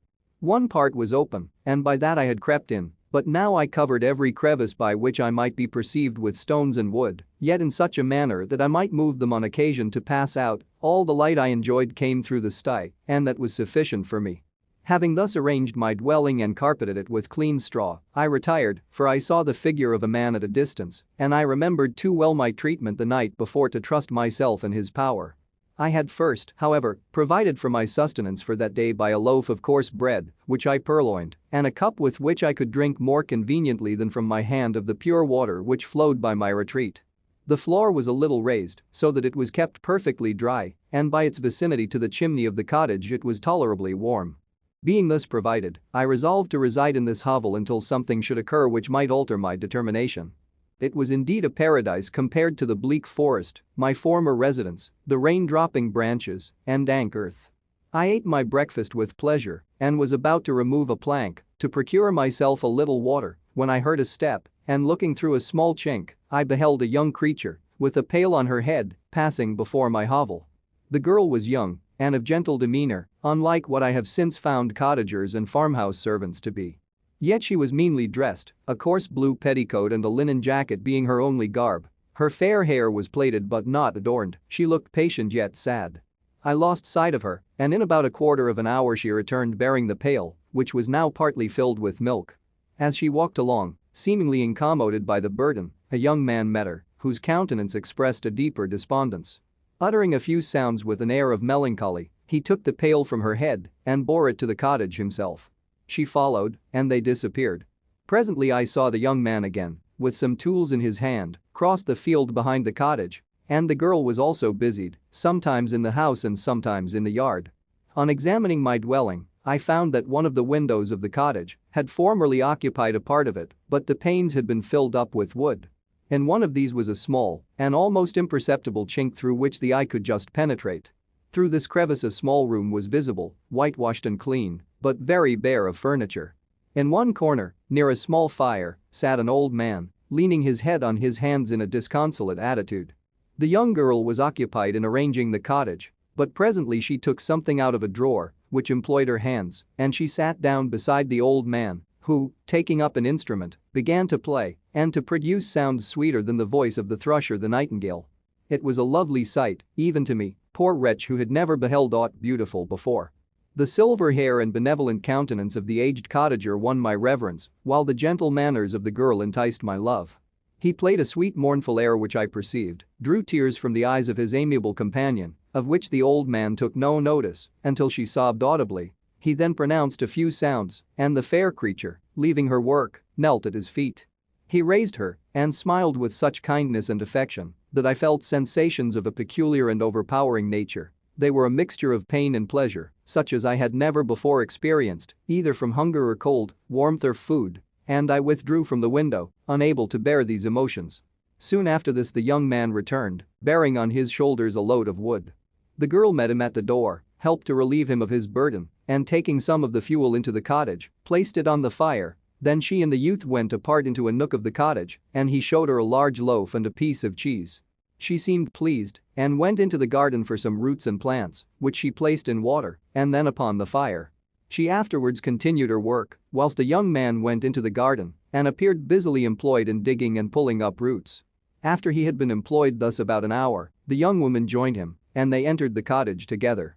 The old man had, in the meantime, been pensive, but on the appearance of his companions he assumed a more cheerful air, and they sat down to eat. The meal was quickly dispatched. The young woman was again occupied in arranging the cottage. The old man walked before the cottage in the sun for a few minutes, leaning on the arm of the youth. Nothing could exceed in beauty the contrast between these two excellent creatures. One was old, with silver hairs and a countenance beaming with benevolence and love. The younger was slight and graceful in his figure, and his features were molded with the finest symmetry, yet his eyes and attitude expressed the utmost sadness and despondency. The old man returned to the cottage, and the youth, with tools different from those he had used in the morning, directed his steps across the fields. Night quickly shut in, but to my extreme wonder, I found that the cottagers had a means of prolonging light by the use of tapers, and was delighted to find that the setting of the sun did not put an end to the pleasure I experienced in watching my human neighbors. In the evening the young girl and her companion were employed in various occupations which I did not understand, and the old man again took up the instrument which produced the divine sounds that had enchanted me in the morning. So soon as he had finished, the youth began, not to play, but to utter sounds that were monotonous, and neither resembling the harmony of the old man's instrument, nor the songs of the birds. I since found that he read aloud, but at that time, I knew nothing of the science of words or letters. The family, after having been thus occupied for a short time, extinguished their lights and retired, as I conjectured, to rest. Chapter 12. I lay on my straw, but I could not sleep. I thought of the occurrences of the day. What chiefly struck me was the gentle manners of these people, and I longed to join them, but dared not. I remembered too well the treatment I had suffered the night before from the barbarous villagers, and resolved, whatever course of conduct I might hereafter think it right to pursue, that for the present I would remain quietly in my hovel, watching and endeavoring to discover the motives which influenced their actions. The cottagers arose the next morning before the sun. The young woman arranged the cottage and prepared the food, and the youth departed after the first meal. This day was passed in the same routine as that which preceded it. The young man was constantly employed out of doors, and the girl in various laborious occupations within. The old man, whom I soon perceived to be blind, employed his leisure hours on his instrument or in contemplation. Nothing could exceed the love and respect which the younger cottagers exhibited towards their venerable companion. They performed towards him every little office of affection and duty with gentleness, and he rewarded them by his benevolent smiles. They were not entirely happy. The young man and his companion often went apart and appeared to weep. I saw no cause for their unhappiness, but I was deeply affected by it. If such lovely creatures were miserable, it was less strange that I, an imperfect and solitary being, should be wretched. Yet why were these gentle beings unhappy? They possessed a delightful house, for such it was in my eyes, and every luxury. They had a fire to warm them when chill and delicious viands when hungry. They were dressed in excellent clothes, and, still more, they enjoyed one another's company and speech, interchanging each day looks of affection and kindness. What did their tears imply? Did they really express pain? I was at first unable to solve these questions, but perpetual attention and time explained to me many appearances which were at first enigmatic. A considerable period elapsed before I discovered one of the causes of the uneasiness of this amiable family. It was poverty, and they suffered that evil in a very distressing degree. Their nourishment consisted entirely of the vegetables of their garden and the milk of one cow, which gave very little during the winter, when its masters could scarcely procure food to support it. They often, I believe, suffered the pangs of hunger very poignantly, especially the two younger cottagers, for several times they placed food before the old man when they reserved none for themselves. This trait of kindness moved me sensibly. I had been accustomed, during the night, to steal a part of their store for my own consumption, but when I found that in doing this, I inflicted pain on the cottagers, I abstained and satisfied myself with berries, nuts, and roots which I gathered from a neighboring wood. I discovered also another means through which I was enabled to assist their labors. I found that the youth spent a great part of each day in collecting wood for the family fire, and during the night I often took his tools, the use of which I quickly discovered, and brought home firing sufficient for the consumption of several days. I remember, the first time that I did this, the young woman, when she opened the door in the morning, appeared greatly astonished on seeing a great pile of wood on the outside. She uttered some words in a loud voice, and the youth joined her, who also expressed surprise. I observed, with pleasure, that he did not go to the forest that day, but spent it in repairing the cottage and cultivating the garden. By degrees I made a discovery of still greater moment. I found that these people possessed a method of communicating their experience and feelings to one another by articulate sounds. I perceived that the words they spoke sometimes produced pleasure or pain, smiles or sadness, in the minds and countenances of the hearers. This was indeed a godlike science, and I ardently desired to become acquainted with it. But I was baffled in every attempt I made for this purpose. Their pronunciation was quick, and the words they uttered, not having any apparent connection with visible objects, I was unable to discover any clue by which I could unravel the mystery of their reference. By great application, however, and after having remained during the space of several revolutions of the moon in my hovel, I discovered the names that were given to some of the most familiar objects of discourse. I learned and applied the words fire, milk, bread, and wood. I learned also the names of the cottagers themselves.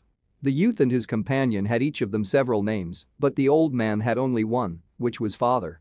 The girl was called sister or Agatha, and the youth Felix, brother, or son.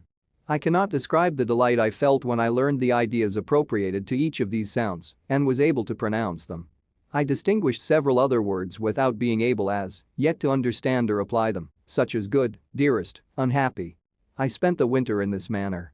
The gentle manners and beauty of the cottagers greatly endeared them to me. When they were unhappy, I felt depressed. When they rejoiced, I sympathized in their joys. I saw few human beings besides them, and if any other happened to enter the cottage, their harsh manners and rude gait only enhanced to me the superior accomplishments of my friends. The old man, I could perceive, often endeavored to encourage his children, as sometimes I found that he called them, to cast off their melancholy. He would talk in a cheerful accent, with an expression of goodness that bestowed pleasure even upon me. Agatha listened with respect, her eyes sometimes filled with tears, which she endeavored to wipe away unperceived, but I generally found that her countenance and tone were more cheerful after having listened to the exhortations of her father. It was not thus with Felix. He was always the saddest of the group, and even to my unpracticed senses, he appeared to have suffered more deeply than his friends. But if his countenance was more sorrowful, his voice was more cheerful than that of his sister, especially when he addressed the old man. I could mention innumerable instances which, although slight, marked the dispositions of these amiable cottagers. In the midst of poverty and want, Felix carried with pleasure to his sister the first little white flower that peeped out from beneath the snowy ground.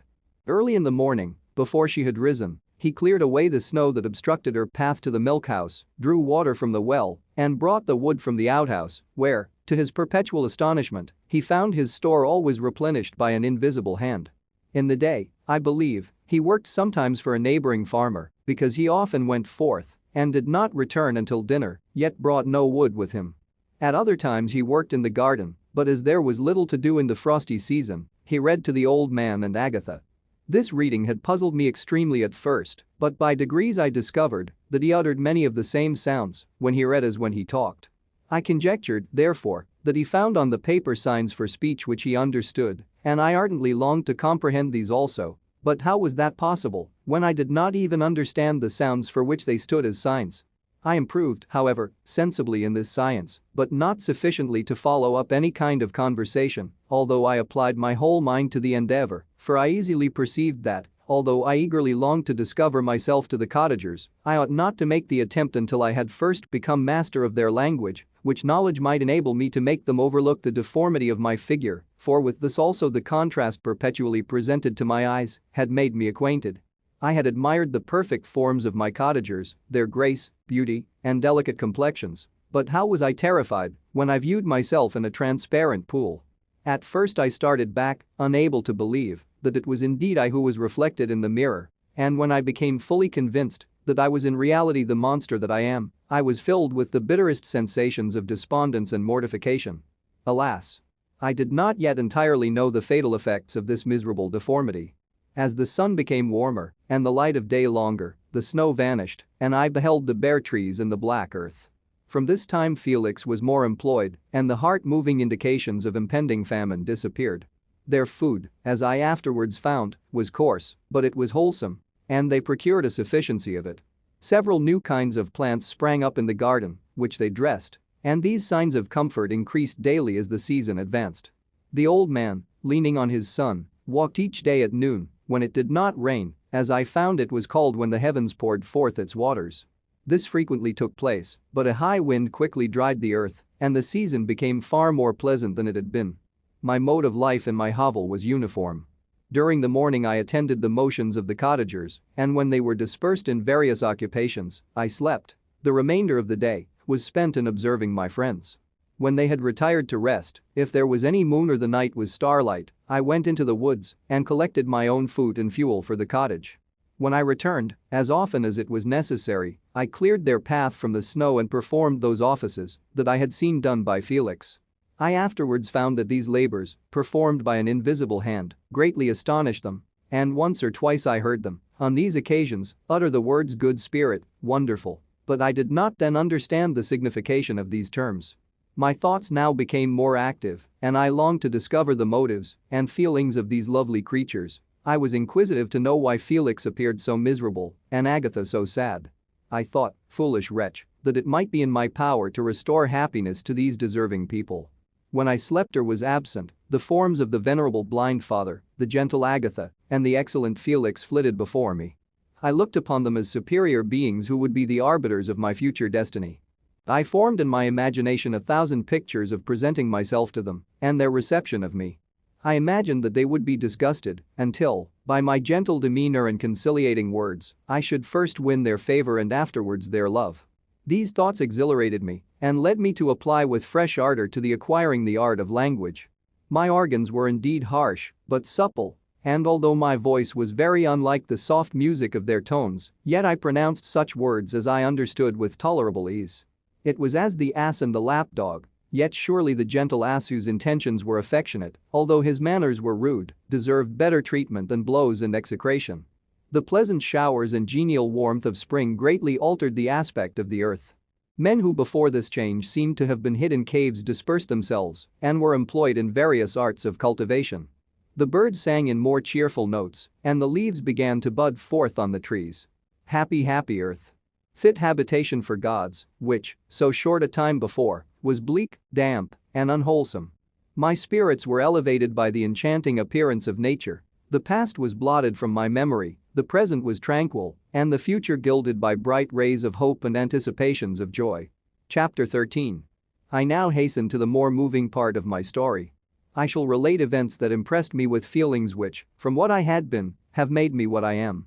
Spring advanced rapidly, the weather became fine, and the skies cloudless. It surprised me that what before was desert and gloomy should now bloom with the most beautiful flowers and verdure. My senses were gratified and refreshed by 1,000 scents of delight and 1,000 sights of beauty. It was on one of these days, when my cottagers periodically rested from labor, the old man played on his guitar, and the children listened to him, that I observed the countenance of Felix was melancholy beyond expression. He sighed frequently, and once his father paused in his music, and I conjectured by his manner that he inquired the cause of his son's sorrow. Felix replied in a cheerful accent, and the old man was recommencing his music when someone tapped at the door. It was a lady on horseback, accompanied by a countryman as a guide. The lady was dressed in a dark suit and covered with a thick black veil. Agatha asked a question, to which the stranger only replied by pronouncing, in a sweet accent, the name of Felix. Her voice was musical but unlike that of either of my friends. On hearing this word, Felix came up hastily to the lady, who, when she saw him, threw up her veil, and I beheld a countenance of angelic beauty and expression. Her hair of a shining raven black and curiously braided, her eyes were dark but gentle, although animated, her features of irregular proportion, and her complexion wondrously fair, each cheek tinged with a lovely pink. Felix seemed ravished with delight when he saw her, every trait of sorrow vanished from his face, and it instantly expressed a degree of ecstatic joy of which I could hardly have believed it capable. His eyes sparkled as his cheek flushed with pleasure, and at that moment I thought him as beautiful as the stranger. She appeared affected by different feelings. Wiping a few tears from her lovely eyes, she held out her hand to Felix, who kissed it rapturously and called her, as well as I could distinguish, his sweet Arabian. She did not appear to understand him, but smiled. He assisted her to dismount and, dismissing her guide, conducted her into the cottage. Some conversation took place between him and his father, and the young stranger knelt at the old man's feet and would have kissed his hand, but he raised her and embraced her affectionately. I soon perceived that although the stranger uttered articulate sounds and appeared to have a language of her own, she was neither understood by nor herself understood the cottagers. They made many signs which I did not comprehend, but I saw that her presence diffused gladness through the cottage, dispelling their sorrow as the sun dissipates the morning mists. Felix seemed peculiarly happy and with smiles of delight welcomed his Arabian. Agatha, the ever-gentle Agatha, kissed the hands of the lovely stranger and, pointing to her brother, made signs which appeared to me to mean that he had been sorrowful until she came. Some hours passed thus, while they, by their countenances, expressed joy, the cause of which I did not comprehend. Presently I found, by the frequent recurrence of some sound which the stranger repeated after them, that she was endeavoring to learn their language, and the idea instantly occurred to me that I should make use of the same instructions to the same end. The stranger learned about 20 words of the first lesson, most of them, indeed, were those which I had before understood, but I profited by the others. As night came on, Agatha and the Arabian retired early. When they separated, Felix kissed the hand of the stranger and said, "Good night, sweet Safie." He sat up much longer, conversing with his father, and by the frequent repetition of her name, I conjectured that their lovely guest was the subject of their conversation. I ardently desired to understand them and bent every faculty towards that purpose, but found it utterly impossible. The next morning Felix went out to his work, and after the usual occupations of Agatha were finished, the Arabian sat at the feet of the old man and, taking his guitar, played some airs so entrancingly beautiful that they at once drew tears of sorrow and delight from my eyes. She sang, and her voice flowed in a rich cadence, swelling or dying away like a nightingale of the woods. When she had finished, she gave the guitar to Agatha, who at first declined it. She played a simple air, and her voice accompanied it in sweet accents, but unlike the wondrous strain of the stranger.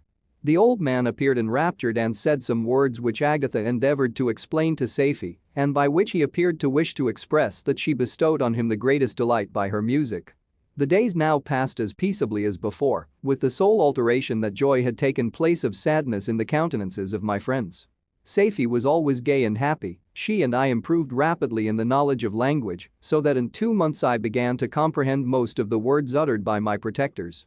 In the meanwhile also the black ground was covered with herbage, and the green banks interspersed with innumerable flowers, sweet to the scent and the eyes, stars of pale radiance among the moonlight woods. The sun became warmer, the nights clear and balmy, and my nocturnal rambles were an extreme pleasure to me, although they were considerably shortened by the late setting and early rising of the sun, for I never ventured abroad during daylight, fearful of meeting with the same treatment I had formerly endured in the first village which I entered.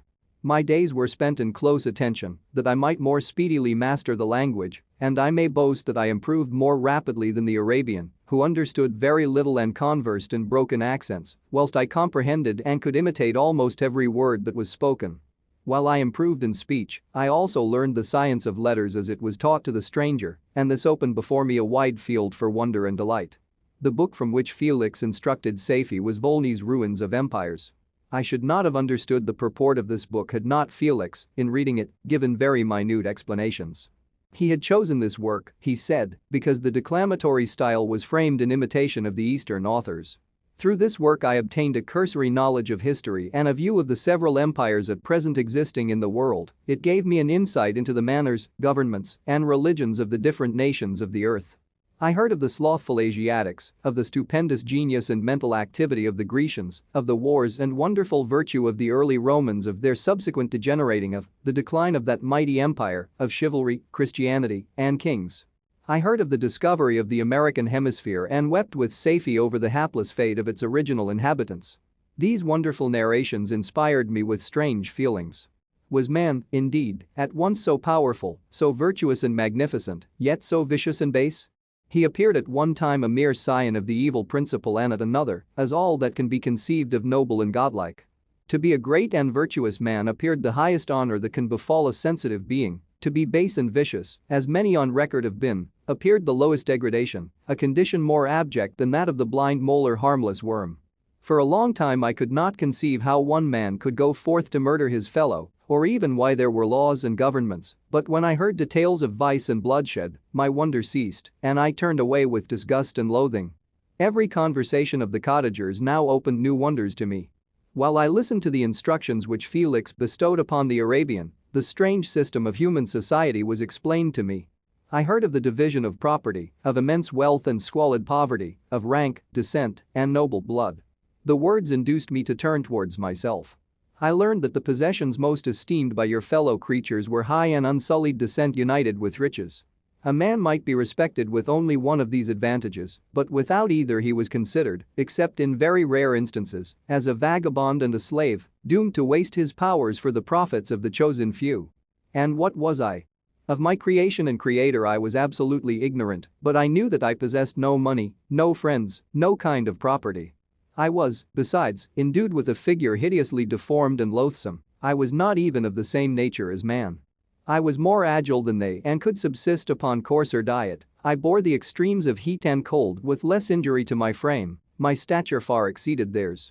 When I looked around I saw and heard of none like me. Was I, then, a monster, a blot upon the earth, from which all men fled and whom all men disowned? I cannot describe to you the agony that these reflections inflicted upon me. I tried to dispel them, but sorrow only increased with knowledge. Oh, that I had forever remained in my native wood, nor known nor felt beyond the sensations of hunger, thirst, and heat. Of what a strange nature is knowledge. It clings to the mind when it has once seized on it like a lichen on the rock. I wished sometimes to shake off all thought and feeling, but I learned that there was but one means to overcome the sensation of pain, and that was death, a state which I feared yet did not understand. I admired virtue and good feelings, and loved the gentle manners and amiable qualities of my cottagers, but I was shut out from intercourse with them, except through means which I obtained by stealth, when I was unseen and unknown, and which rather increased than satisfied the desire I had of becoming one among my fellows. The gentle words of Agatha and the animated smiles of the charming Arabian were not for me. The mild exhortations of the old man and the lively conversation of the loved Felix were not for me. Miserable, unhappy wretch. Other lessons were impressed upon me even more deeply. I heard of the difference of sexes and the birth and growth of children, how the father doted on the smiles of the infant and the lively sallies of the older child, how all the life and cares of the mother were wrapped up in the precious charge, how the mind of youth expanded and gained knowledge of brother, sister, and all the various relationships which bind one human being to another in mutual bonds. But where were my friends and relations? No father had watched my infant days, no mother had blessed me with smiles and caresses, or if they had, all my past life was now a blot, a blind vacancy in which I distinguished nothing. From my earliest remembrance I had been as I then was in height and proportion. I had never yet seen a being resembling me, or who claimed any intercourse with me. What was I? The question again recurred, to be answered only with groans. I will soon explain to what these feelings tended, but allow me now to return to the cottagers, whose story excited in me such various feelings of indignation, delight, and wonder, but which all terminated in additional love and reverence for my protectors, for so I loved, in an innocent, half-painful self-deceit, to call them. Chapter 14. Some time elapsed before I learned the history of my friends. It was one which could not fail to impress itself deeply on my mind, unfolding as it did a number of circumstances, each interesting and wonderful to one so utterly inexperienced as I was.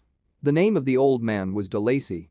He was descended from a good family in France, where he had lived for many years in affluence, respected by his superiors and beloved by his equals. His son was bred in the service of his country, and Agatha had ranked with ladies of the highest distinction. A few months before my arrival they had lived in a large and luxurious city called Paris, surrounded by friends and possessed of every enjoyment which virtue, refinement of intellect, or taste, accompanied by a moderate fortune, could afford. The father of Safie had been the cause of their ruin. He was a Turkish merchant and had inhabited Paris for many years when, for some reason which I could not learn, he became obnoxious to the government. He was seized and cast into prison the very day that Safie arrived from Constantinople to join him. He was tried and condemned to death. The injustice of his sentence was very flagrant, all Paris was indignant, and it was judged that his religion and wealth, rather than the crime alleged against him, had been the cause of his condemnation. Felix had accidentally been present at the trial. His horror and indignation were uncontrollable when he heard the decision of the court. He made, at that moment, a solemn vow to deliver him, and then looked around for the means.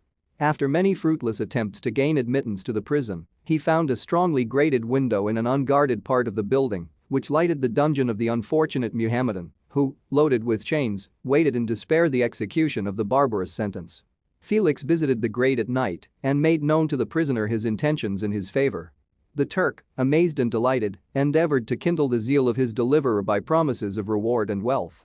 Felix rejected his offers with contempt, yet when he saw the lovely Safie, who was allowed to visit her father, and who by her gestures expressed her lively gratitude, the youth could not help owning to his own mind that the captive possessed a treasure which would fully reward his toil and hazard. The Turk quickly perceived the impression that his daughter had made on the heart of Felix and endeavored to secure him more entirely in his interests by the promise of her hand in marriage so soon as he should be conveyed to a place of safety. Felix was too delicate to accept this offer, yet he looked forward to the probability of the event as to the consummation of his happiness. During the ensuing days, while the preparations were going forward for the escape of the merchant, the zeal of Felix was warmed by several letters that he received from this lovely girl, who found means to express her thoughts in the language of her lover by the aid of an old man, a servant of her father who understood French. She thanked him in the most ardent terms for his intended services towards her parent, and at the same time she gently deplored her own fate. I have copies of these letters, for I found means, during my residence in the hovel, to procure the implements of writing, and the letters were often in the hands of Felix or Agatha. Before I depart I will give them to you.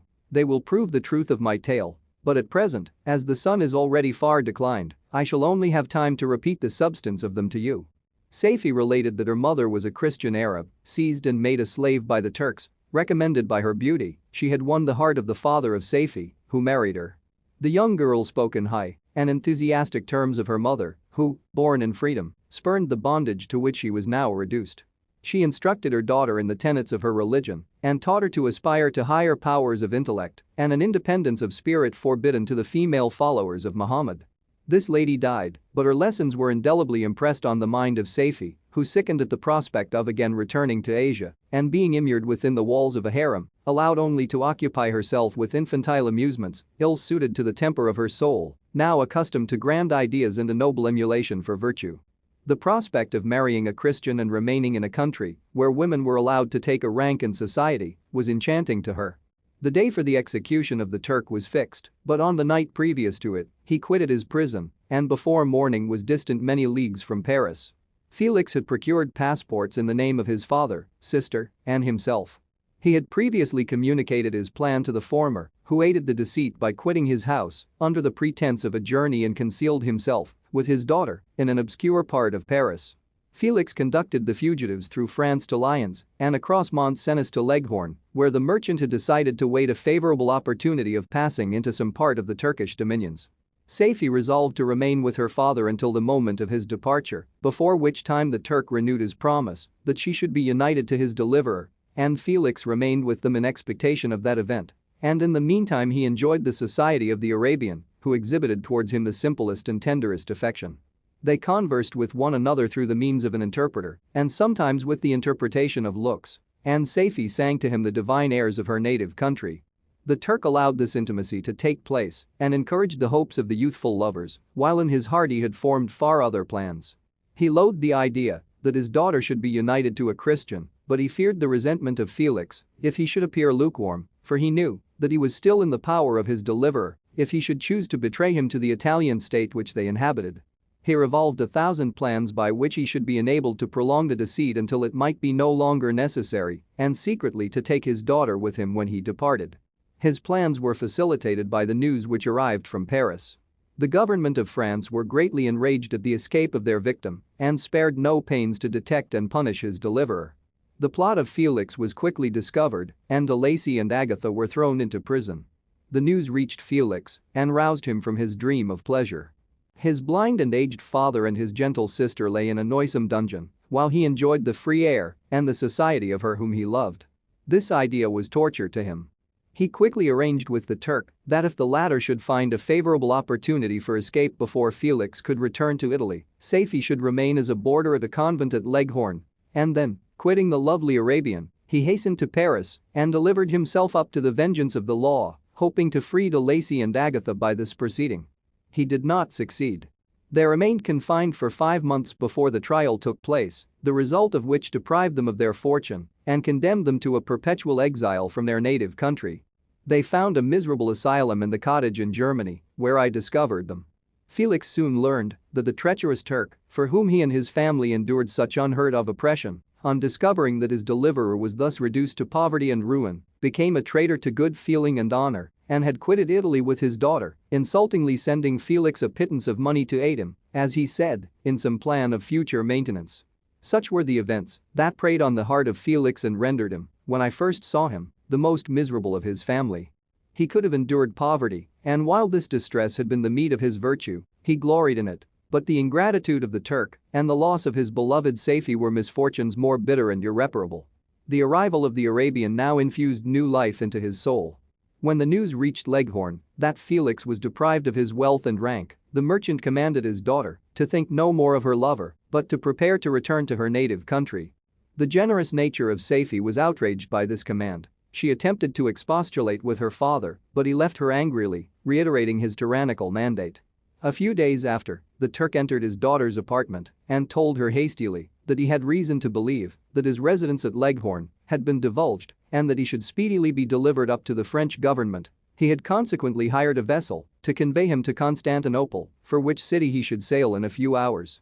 He intended to leave his daughter under the care of a confidential servant to follow at her leisure with the greater part of his property, which had not yet arrived at Leghorn. When alone, Saifi resolved in her own mind the plan of conduct that it would become her to pursue in this emergency. A residence in Turkey was abhorrent to her. Her religion and her feelings were alike averse to it.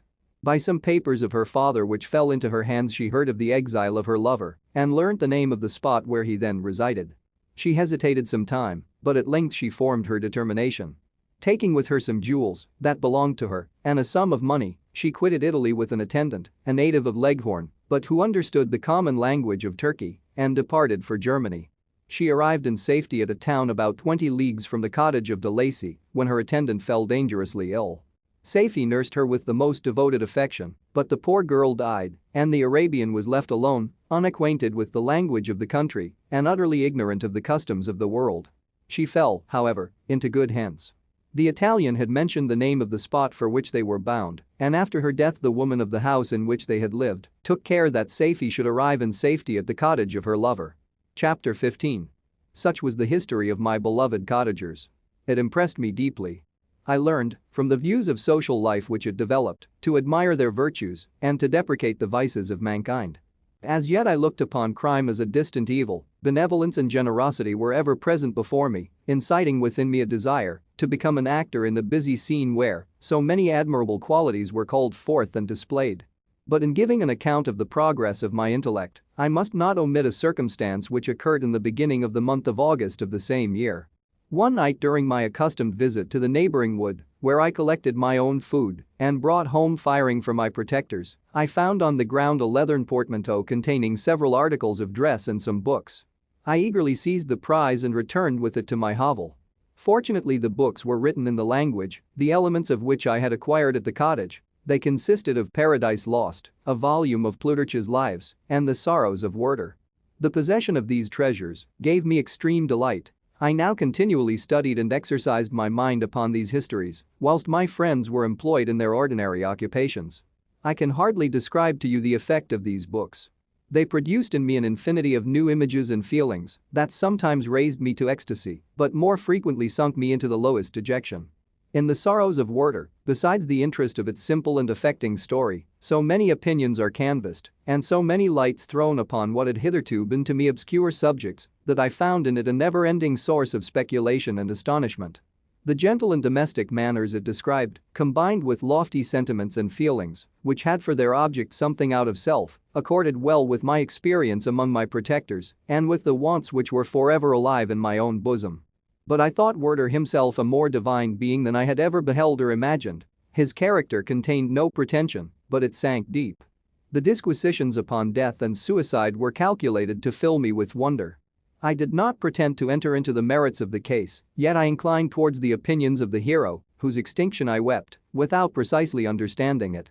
As I read, however, I applied much personally to my own feelings and condition. I found myself similar yet at the same time strangely unlike to the beings concerning whom I read and to whose conversation I was a listener. I sympathized with and partly understood them, but I was unformed in mind. I was dependent on none and related to none. The path of my departure was free, and there was none to lament my annihilation. My person was hideous and my stature gigantic. What did this mean? Who was I? What was I? Whence did I come? What was my destination? These questions continually recurred, but I was unable to solve them. The volume of Plutarch's Lives which I possessed contained the histories of the first founders of the ancient republics. This book had a far different effect upon me from The Sorrows of Werther. I learned from Werther's imagination's despondency and gloom, but Plutarch taught me high thoughts. He elevated me above the wretched sphere of my own reflections to admire and love the heroes of past ages. Many things I read surpassed my understanding and experience. I had a very confused knowledge of kingdoms, wide extents of country, mighty rivers, and boundless seas. But I was perfectly unacquainted with towns and large assemblages of men. The cottage of my protectors had been the only school in which I had studied human nature, but this book developed new and mightier scenes of action. I read of men concerned in public affairs, governing or massacring their species. I felt the greatest ardor for virtue rise within me, and abhorrence for vice, as far as I understood the signification of those terms, relative as they were, as I applied them, to pleasure and pain alone. Induced by these feelings, I was of course led to admire peaceable lawgivers, Numa, Solon, and Lycurgus, in preference to Romulus and Theseus. The patriarchal lives of my protectors caused these impressions to take a firm hold on my mind. Perhaps, if my first introduction to humanity had been made by a young soldier, burning for glory and slaughter, I should have been imbued with different sensations. But Paradise Lost excited different and far deeper emotions. I read it, as I had read the other volumes which had fallen into my hands, as a true history.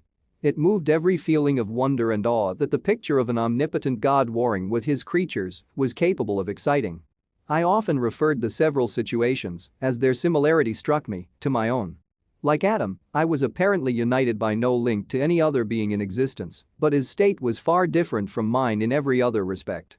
He had come forth from the hands of God a perfect creature, happy and prosperous, guarded by the especial care of his Creator. He was allowed to converse with and acquire knowledge from beings of a superior nature, but I was wretched, helpless, and alone.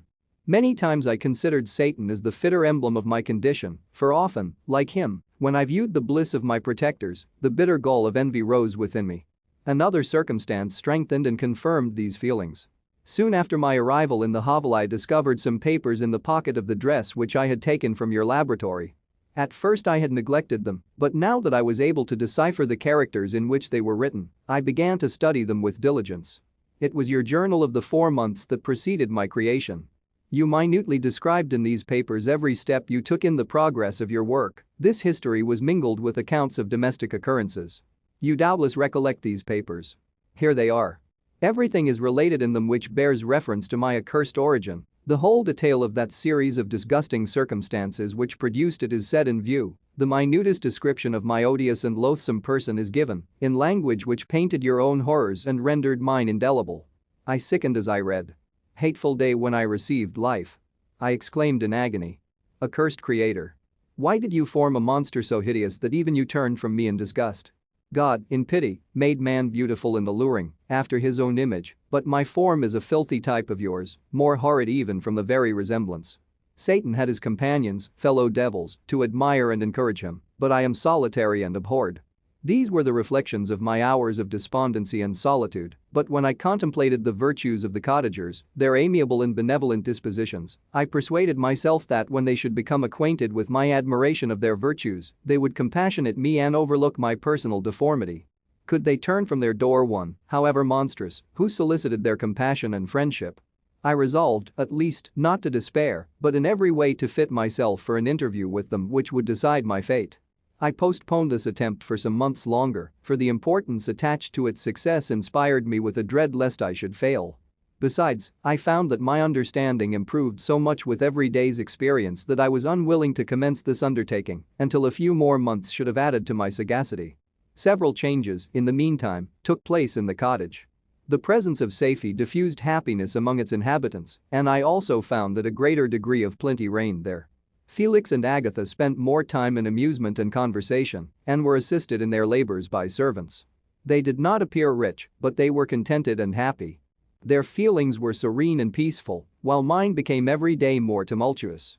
Increase of knowledge only discovered to me more clearly what a wretched outcast I was. I cherished hope, it is true, but it vanished when I beheld my person reflected in water, or my shadow in the moonshine, even as that frail image in that inconstant shade. I endeavored to crush these fears and to fortify myself for the trial which in a few months I resolved to undergo, and sometimes I allowed my thoughts, unchecked by reason, to ramble in the fields of paradise and dared to fancy amiable and lovely creatures sympathizing with my feelings and cheering my gloom. Their angelic countenances breathed smiles of consolation. But it was all a dream. No Eve soothed my sorrows, nor shared my thoughts. I was alone. I remembered Adam's supplication to his Creator. But where was mine? He had abandoned me, and in the bitterness of my heart I cursed him. Autumn passed thus. I saw, with surprise and grief, the leaves decay and fall, and nature again assume the barren and bleak appearance it had worn when I first beheld the woods and the lovely moon. Yet I did not heed the bleakness of the weather. I was better fitted by my conformation for the endurance of cold than heat. But my chief delights were the sight of the flowers, the birds, and all the gay apparel of summer. When those deserted me, I turned with more attention towards the cottagers. Their happiness was not decreased by the absence of summer. They loved and sympathized with one another, and their joys, depending on each other, were not interrupted by the casualties that took place around them. The more I saw of them, the greater became my desire to claim their protection and kindness. My heart yearned to be known and loved by these amiable creatures. To see their sweet looks directed towards me with affection was the utmost limit of my ambition. I dared not think that they would turn them from me with disdain and horror. The poor that stopped at their door were never driven away. I asked, it is true, for greater treasures than a little food or rest. I required kindness and sympathy, but I did not believe myself utterly unworthy of it. The winter advanced, and an entire revolution of the seasons had taken place since I awoke into life. My attention at this time was solely directed towards my plan of introducing myself into the cottage of my protectors. I revolved many projects, but that on which I finally fixed was to enter the dwelling when the blind old man should be alone. I had sagacity enough to discover that the unnatural hideousness of my person was the chief object of horror with those who had formerly beheld me. My voice, although harsh, had nothing terrible in it. I thought, therefore, that if in the absence of his children I could gain the goodwill and mediation of the old de Lacy, I might by his means be tolerated by my younger protectors. One day, when the sun shone on the red leaves that strewed the ground and diffused cheerfulness, although it denied warmth, Safie, Agatha, and Felix departed on a long country walk, and the old man, at his own desire, was left alone in the cottage. When his children had departed, he took up his guitar and played several mournful but sweet airs, more sweet and mournful than I had ever heard him play before. At first his countenance was illuminated with pleasure, but as he continued, thoughtfulness and sadness succeeded. At length, laying aside the instrument, he sat absorbed in reflection. My heart beat quick. This was the hour and moment of trial, which would decide my hopes or realize my fears. The servants were gone to a neighboring fair. All was silent in and around the cottage. It was an excellent opportunity. Yet, when I proceeded to execute my plan, my limbs failed me, and I sank to the ground. Again I rose, and exerting all the firmness of which I was master, removed the planks which I had placed before my hovel to conceal my retreat. The fresh air revived me, and with renewed determination I approached the door of their cottage. I knocked. "Who is there?" said the old man. "Come in." I entered.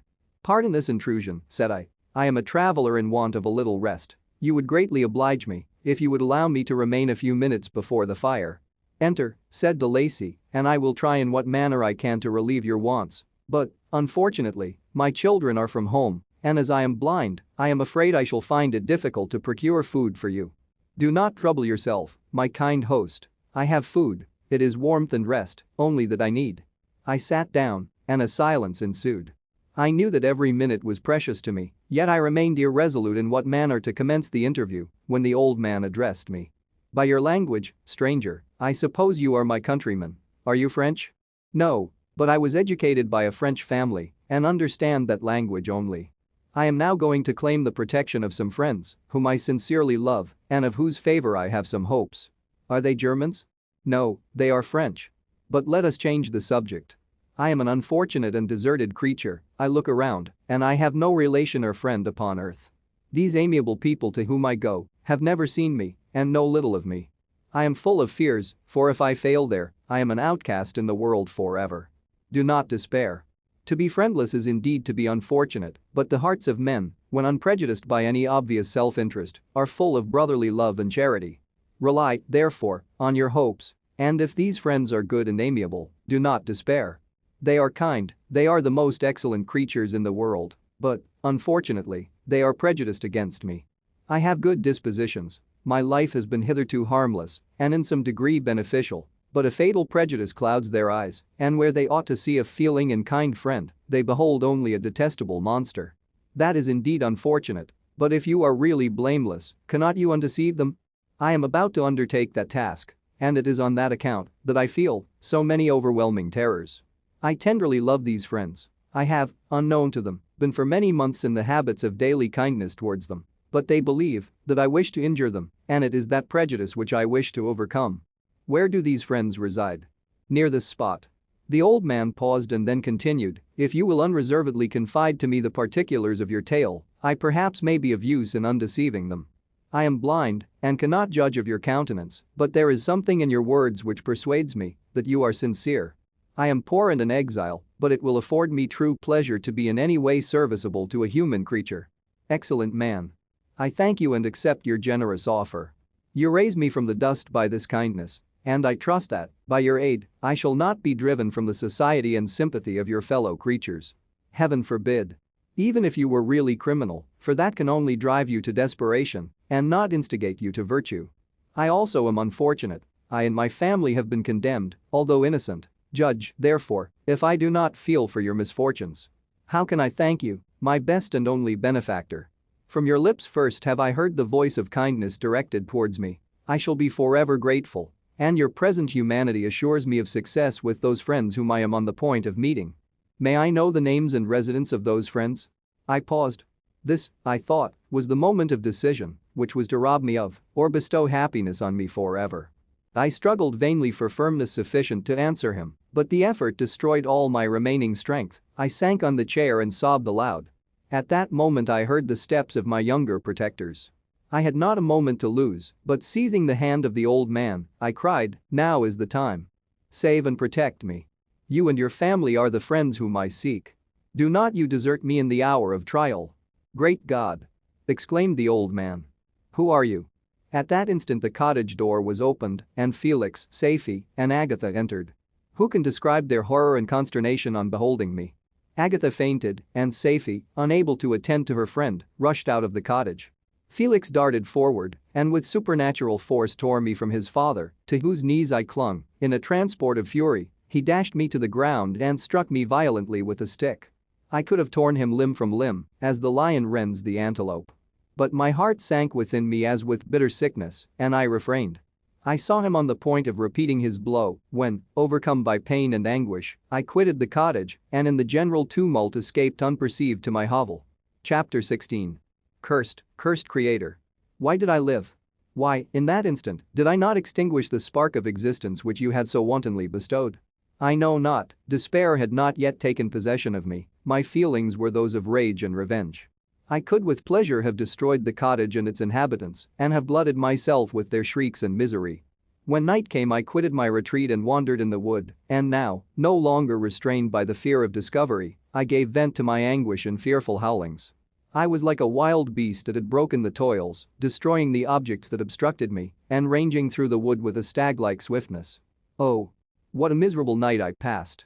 The cold stars shone in mockery, and the bare trees waved their branches above me. Now and then the sweet voice of a bird burst forth amidst a universal stillness. All, save I, were at rest or in enjoyment. I, like the arch-fiend, bore a hell within me, and finding myself unsympathized with, wished to tear up the trees, spread havoc and destruction around me, and then to have sat down and enjoyed the ruin. But this was a luxury of sensation that could not endure. I became fatigued with excess of bodily exertion and sank on the damp grass in the sick impotence of despair. There was none among the myriads of men that existed who would pity or assist me, and should I feel kindness towards my enemies? No, from that moment I declared everlasting war against a species, and more than all, against him who had formed me and sent me forth to this insupportable misery. The sun rose, I heard the voices of men and knew that it was impossible to return to my retreat during that day. Accordingly I hid myself in some thick underwood, determining to devote the ensuing hours to reflection on my situation. The pleasant sunshine and the pure air of day restored me to some degree of tranquility, and when I considered what had passed at the cottage, I could not help believing that I had been too hasty in my conclusions. I had certainly acted imprudently. It was apparent that my conversation had interested the father in my behalf, and I was a fool in having exposed my person to the horror of his children. I ought to have familiarized the old de Lacy to me, and by degrees to have discovered myself to the rest of his family, when they should have been prepared for my approach. But I did not believe my errors to be irretrievable, and after much consideration I resolved to return to the cottage, seek the old man, and by my representations win him to my party. These thoughts calmed me, and in the afternoon I sank into a profound sleep, but the fever of my blood did not allow me to be visited by peaceful dreams. The horrible scene of the preceding day was forever acting before my eyes. The females were flying, and the enraged Felix tearing me from his father's feet. I awoke exhausted, and finding that it was already night, I crept forth from my hiding place and went in search of food. When my hunger was appeased, I directed my steps towards the well-known path that conducted to the cottage. All there was at peace. I crept into my hovel and remained in silent expectation of the accustomed hour when the family arose. That hour passed, the sun mounted high in the heavens, but the cottagers did not appear. I trembled violently, apprehending some dreadful misfortune. The inside of the cottage was dark, and I heard no motion. I cannot describe the agony of this suspense. Presently 2 countrymen passed by, but pausing near the cottage, they entered into conversation, using violent gesticulations, but I did not understand what they said, as they spoke the language of the country, which differed from that of my protectors. Soon after, however, Felix approached with another man. I was surprised, as I knew that he had not quitted the cottage that morning, and waited anxiously to discover from his discourse the meaning of these unusual appearances. "Do you consider," said his companion to him, "that you will be obliged to pay 3 months' rent and to lose the produce of your garden? I do not wish to take any unfair advantage, and I beg therefore that you will take some days to consider of your determination." "It is utterly useless," replied Felix, "we can never again inhabit your cottage. The life of my father is in the greatest danger, owing to the dreadful circumstance that I have related. My wife and my sister will never recover from their horror. I entreat you not to reason with me any more. Take possession of your tenement and let me fly from this place." Felix trembled violently as he said this. He and his companion entered the cottage, in which they remained for a few minutes, and then departed. I never saw any of the family of de Lacy more. I continued for the remainder of the day in my hovel in a state of utter and stupid despair. My protectors had departed and had broken the only link that held me to the world. For the first time the feelings of revenge and hatred filled my bosom, and I did not strive to control them, but allowing myself to be borne away by the stream, I bent my mind towards injury and death.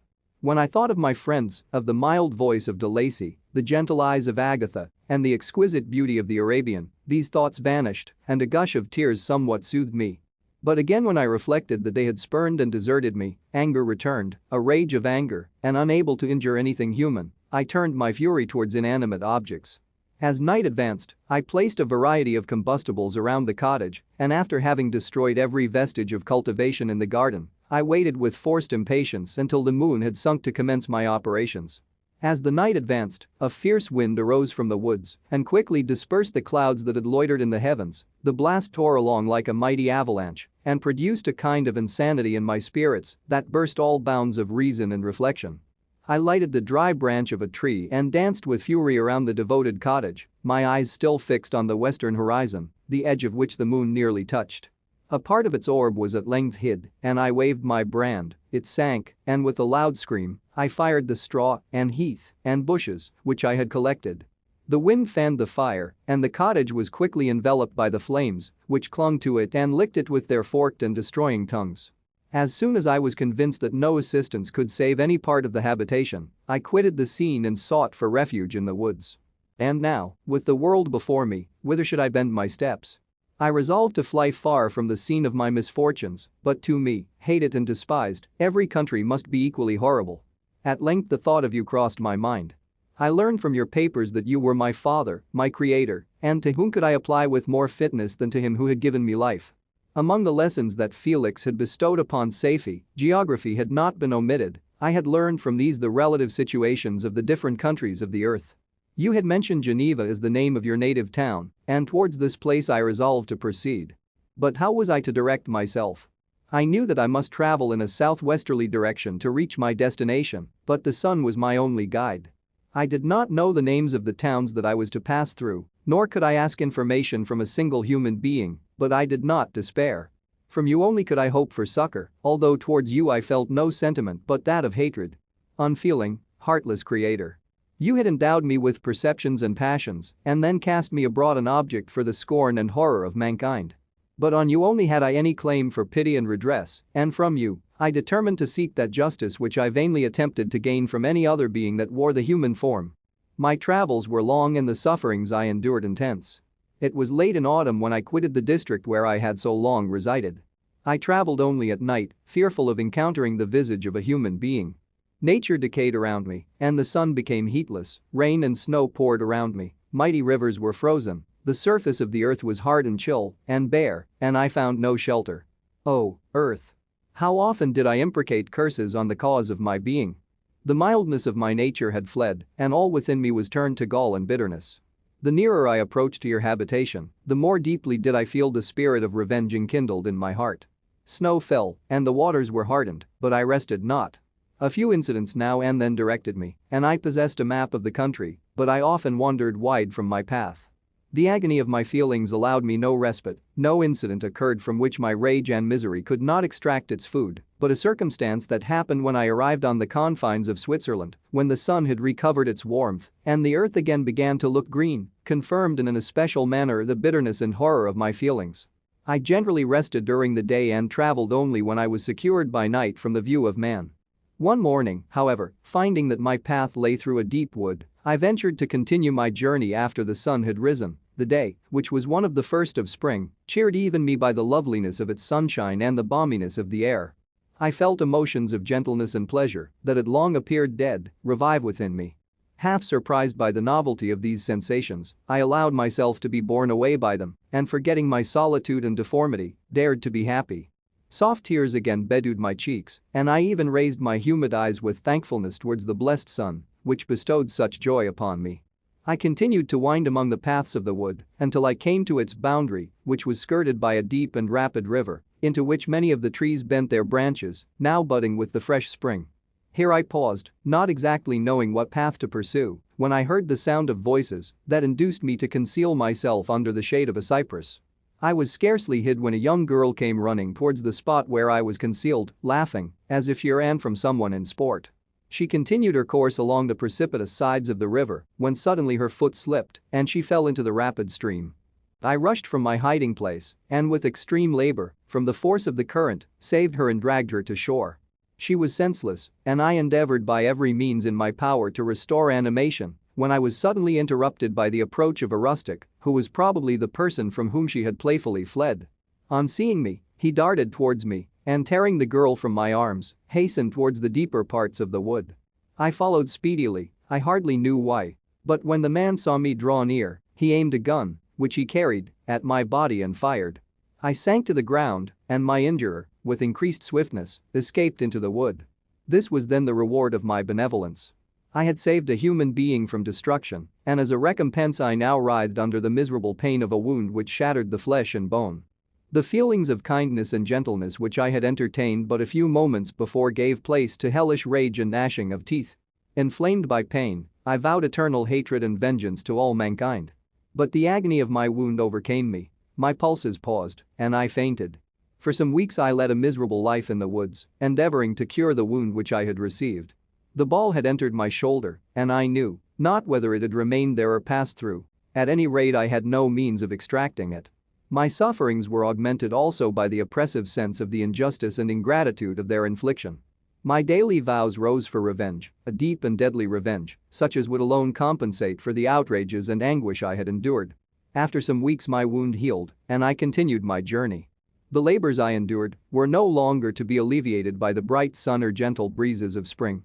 All joy was but a mockery which insulted my desolate state and made me feel more painfully that I was not made for the enjoyment of pleasure. But my toils now drew near a close, and in 2 months from this time I reached the environs of Geneva. It was evening when I arrived, and I retired to a hiding place among the fields that surround it to meditate in what manner I should apply to you. I was oppressed by fatigue and hunger, and far too unhappy to enjoy the gentle breezes of evening or the prospect of the sun setting behind the stupendous mountains of Jura. At this time a slight sleep relieved me from the pain of reflection, which was disturbed by the approach of a beautiful child who came running into the recess I had chosen with all the sportiveness of infancy. Suddenly, as I gazed on him, an idea seized me that this little creature was unprejudiced and had lived too short a time to have imbibed a horror of deformity. If, therefore, I could seize him and educate him as my companion and friend, I should not be so desolate in this peopled earth. Urged by this impulse, I seized on the boy as he passed and drew him towards me.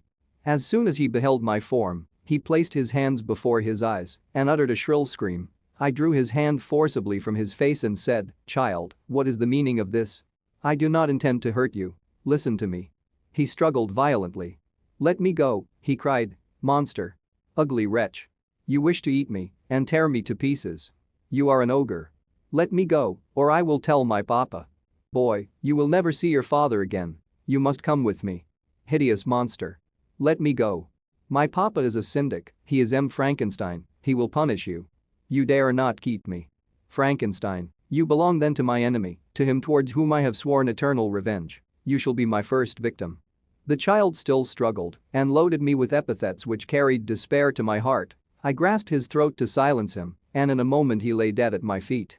I gazed on my victim, and my heart swelled with exultation and hellish triumph. Clapping my hands, I exclaimed, "I too can create desolation. My enemy is not invulnerable. This death will carry despair to him, and 1,000 other miseries shall torment and destroy him." As I fixed my eyes on the child, I saw something glittering on his breast. I took it. It was a portrait of a most lovely woman. In spite of my malignity, it softened and attracted me. For a few moments I gazed with delight on her dark eyes, fringed by deep lashes, and her lovely lips, but presently my rage returned. I remembered that I was forever deprived of the delights that such beautiful creatures could bestow, and that she whose resemblance I contemplated would, in regarding me, have changed that air of divine benignity to one expressive of disgust and affright. Can you wonder that such thoughts transported me with rage? I only wonder that at that moment, instead of venting my sensations in exclamations and agony, I did not rush among mankind and perish in the attempt to destroy them. While I was overcome by these feelings, I left the spot where I had committed the murder, and seeking a more secluded hiding place, I entered a barn which had appeared to me to be empty. A woman was sleeping on some straw. She was young, not indeed so beautiful as her whose portrait I held, but of an agreeable aspect and blooming in the loveliness of youth and health. Here, I thought, is one of those whose joy-imparting smiles are bestowed on all but me. And then I bent over her and whispered, "Awake, fairest, thy lover is near, he who would give his life, but to obtain one look of affection from thine eyes. My beloved, awake." The sleeper stirred. A thrill of terror ran through me. Should she indeed awake and see me and curse me and denounce the murderer? Thus would she assuredly act if her darkened eyes opened and she beheld me. The thought was madness. It stirred the fiend within me. Not I, but she, shall suffer. The murder I have committed, because I am forever robbed of all that she could give me, she shall atone. The crime had its source in her. Be hers the punishment. Thanks to the lessons of Felix and the sanguinary laws of man, I had learned now to work mischief. I bent over her and placed the portrait securely in one of the folds of her dress. She moved again, and I fled. For some days I haunted the spot where these scenes had taken place, sometimes wishing to see you, sometimes resolved to quit the world and its miseries forever. At length I wandered towards these mountains and have ranged through their immense recesses, consumed by a burning passion which you alone can gratify. We may not part until you have promised to comply with my requisition. I am alone and miserable. Man will not associate with me, but one as deformed and horrible as myself would not deny herself to me. My companion must be of the same species and have the same defects. This being you must create. Chapter 17. The being finished speaking and fixed his looks upon me in the expectation of a reply. But I was bewildered, perplexed, and unable to arrange my ideas sufficiently to understand the full extent of his proposition. He continued, "You must create a female for me with whom I can live in the interchange of those sympathies necessary for my being. This you alone can do, and I demand it of you as a right which you must not refuse to concede." The latter part of his tale had kindled anew in me the anger that had died away while he narrated his peaceful life among the cottagers, and as he said this, I could no longer suppress the rage that burned within me. "I do refuse it," I replied, "and no torture shall ever extort a consent from me. You may render me the most miserable of men, but you shall never make me base in my own eyes. Shall I create another like yourself, whose joint wickedness might desolate the world? Begone. I have answered you. You may torture me, but I will never consent." "You are in the wrong," replied the fiend, "and instead of threatening, I am content to reason with you. I am malicious because I am miserable. Am I not shunned and hated by all mankind? You, my creator, would tear me to pieces and triumph, remember that, and tell me why I should pity man more than he pities me? You would not call it murder if you could precipitate me into one of those ice rifts and destroy my frame, the work of your own hands. Shall I respect man when he condemns me? Let him live with me in the interchange of kindness, and instead of injury, I would bestow every benefit upon him with tears of gratitude at his acceptance. But that cannot be. The human senses are insurmountable barriers to our union. Yet mine shall not be the submission of abject slavery. I will revenge my injuries. If I cannot inspire love, I will cause fear, and chiefly toward you my arch-enemy, because my creator, do I swear inextinguishable hatred. Have a care, I will work at your destruction, nor finish until I desolate your heart, so that you shall curse the hour of your birth." A fiendish rage animated him as he said this. His face was wrinkled into contortions too horrible for human eyes to behold, but presently he calmed himself and proceeded. "I intended to reason. This passion is detrimental to me, for you do not reflect that you are the cause of its excess. If any being felt emotions of benevolence towards me, I should return them 100 and 100-fold, for that one creature's sake I would make peace with the whole kind. But I now indulge in dreams of bliss that cannot be realized. What I ask of you is reasonable and moderate. I demand a creature of another sex, but as hideous as myself. The gratification is small, but it is all that I can receive, and it shall content me. It is true, we shall be monsters, cut off from all the world, but on that account we shall be more attached to one another. Our lives will not be happy, but they will be harmless and free from the misery I now feel. Oh, my creator, make me happy. Let me feel gratitude towards you for one benefit.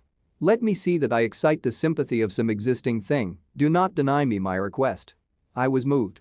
I shuddered when I thought of the possible consequences of my consent, but I felt that there was some justice in his argument. His tale and the feelings he now expressed proved him to be a creature of fine sensations, and did I not as his maker owe him all the portion of happiness that it was in my power to bestow? He saw my change of feeling and continued, "If you consent, neither you nor any other human being shall ever see us again. I will go to the vast wilds of South America. My food is not that of man. I do not destroy the lamb and the kid to glut my appetite. Acorns and berries afford me sufficient nourishment. My companion will be of the same nature as myself and will be content with the same fare. We shall make our bed of dried leaves, the sun will shine on us as on man, and will ripen our food. The picture I present to you is peaceful and human, and you must feel that you could deny it only in the wantonness of power and cruelty. Pitiless as you have been towards me, I now see compassion in your eyes. Let me seize the favorable moment and persuade you to promise what I so ardently desire. You propose, replied I, to fly from the habitations of man, to dwell in those wilds where the beasts of the field will be your only companions. How can you, who long for the love and sympathy of man, persevere in this exile? You will return and again seek their kindness, and you will meet with their detestation. Your evil passions will be renewed, and you will then have a companion to aid you in the task of destruction. This may not be, cease to argue the point, for I cannot consent. How inconstant are your feelings? But a moment ago you were moved by my representations, and why do you again harden yourself to my complaints? I swear to you, by the earth which I inhabit, and by you that made me, that with the companion you bestow, I will quit the neighborhood of man and dwell, as it may chance, in the most savage of places.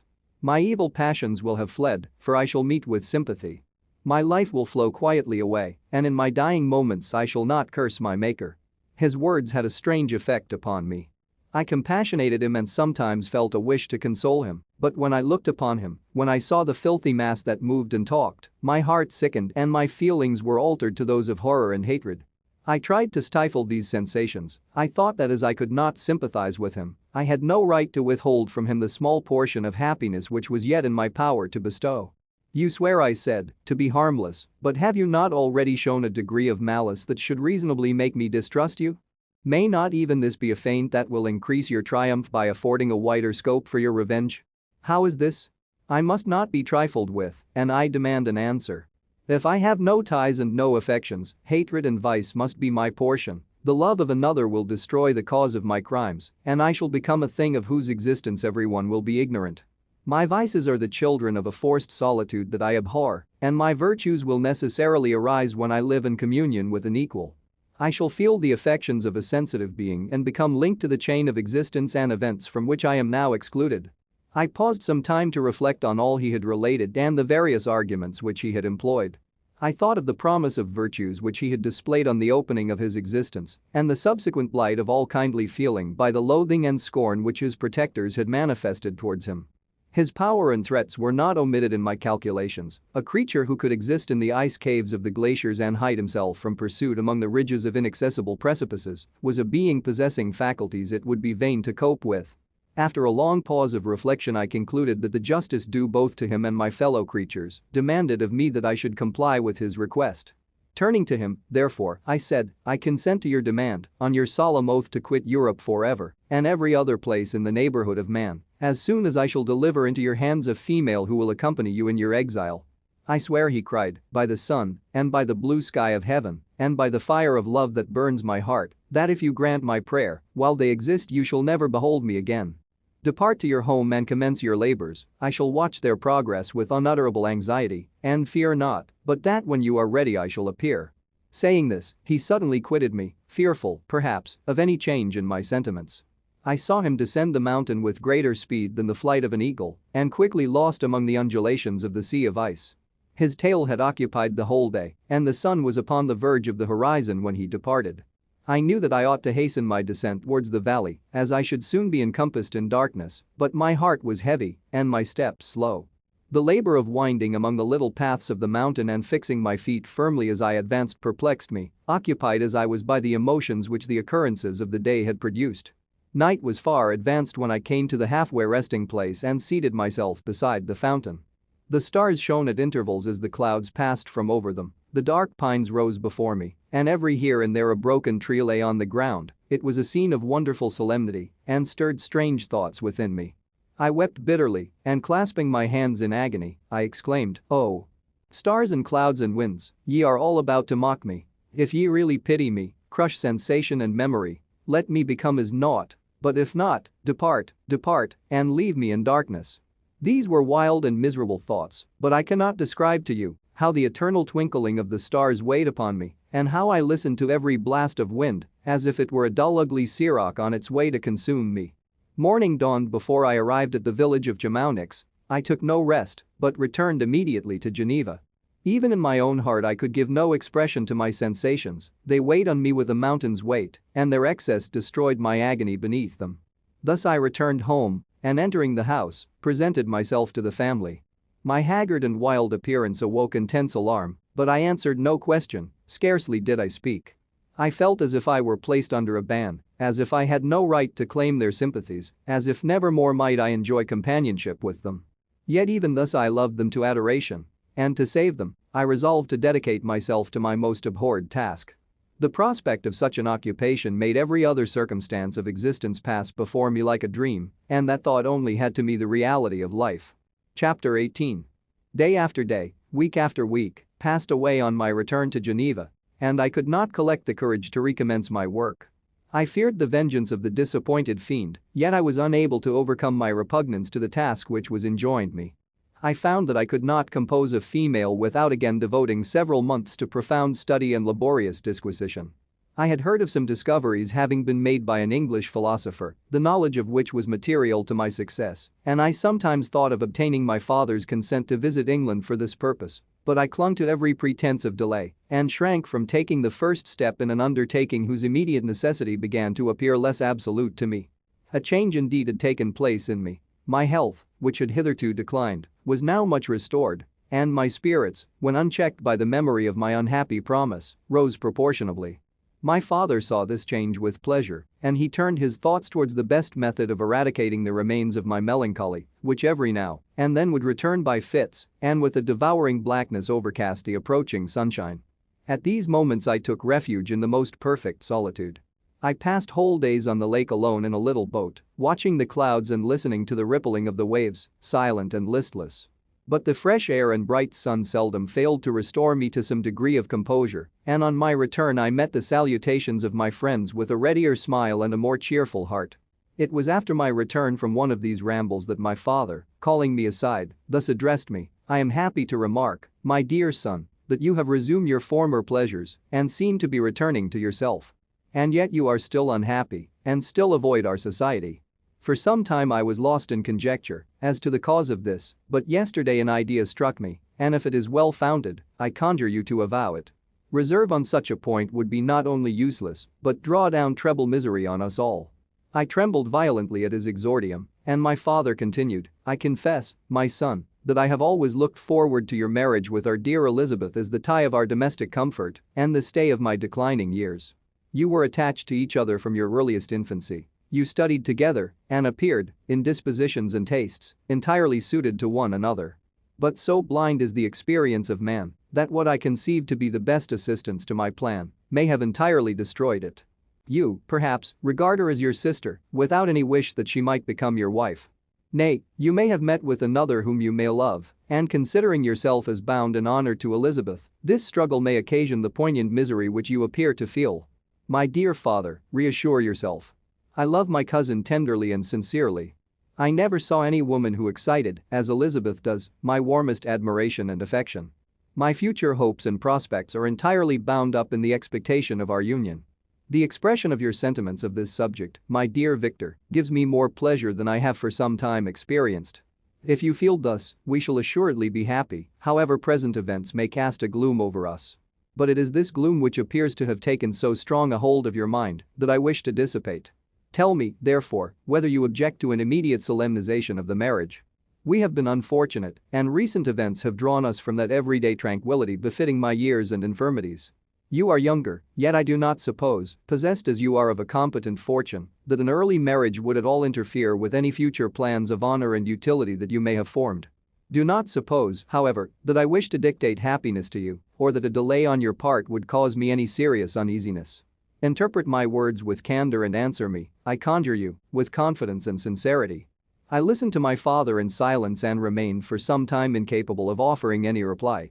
I revolved rapidly in my mind a multitude of thoughts and endeavored to arrive at some conclusion. Alas! To me the idea of an immediate union with my Elizabeth was one of horror and dismay.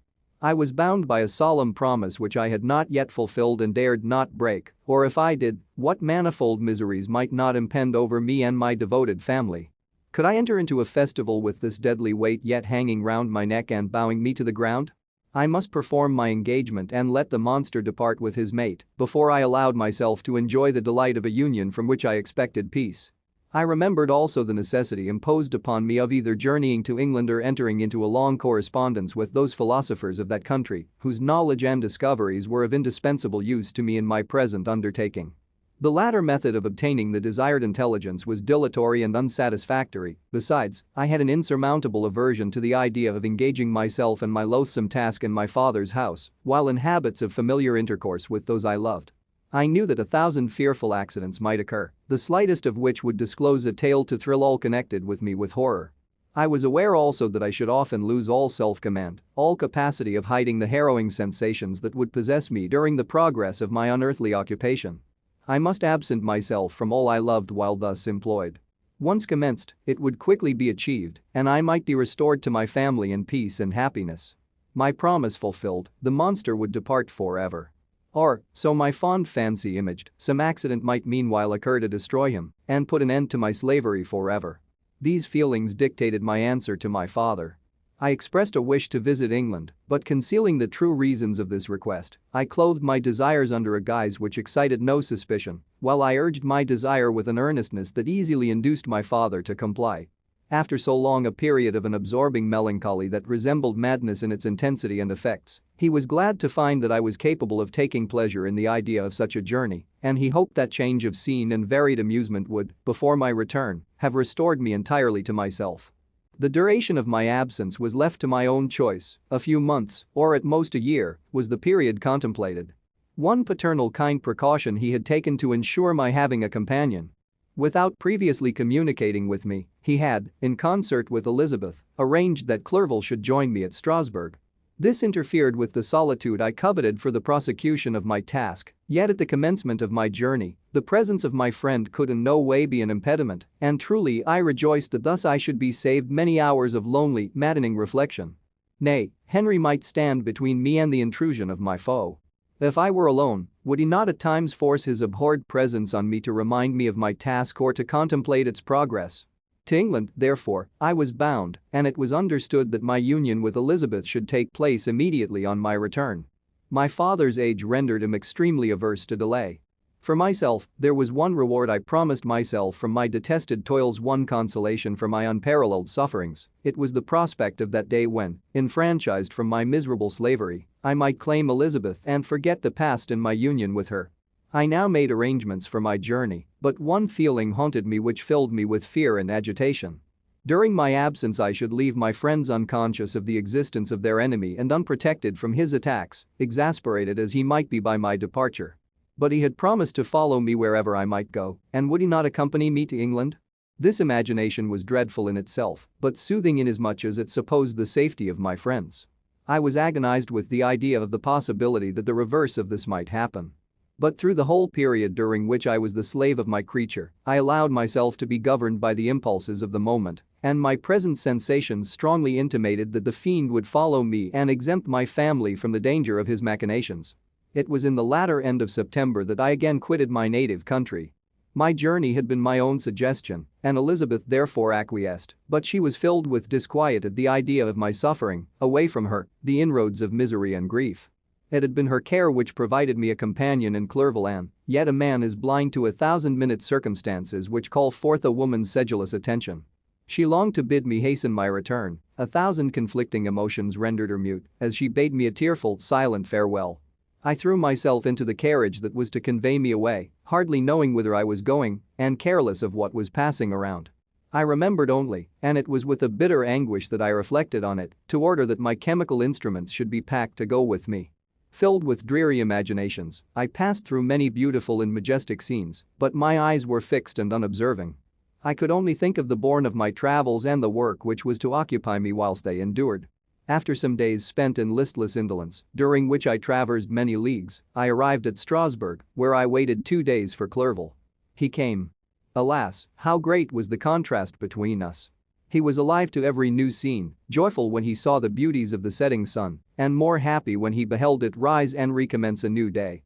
He pointed out to me the shifting colors of the landscape and the appearances of the sky. "This is what it is to live," he cried, "now I enjoy existence." But you, my dear Frankenstein, wherefore are you desponding and sorrowful? In truth, I was occupied by gloomy thoughts, and neither saw the descent of the evening star nor the golden sunrise reflected in the Rhine. And you, my friend, would be far more amused with the journal of Clerval, who observed the scenery with an eye of feeling and delight, than in listening to my reflections.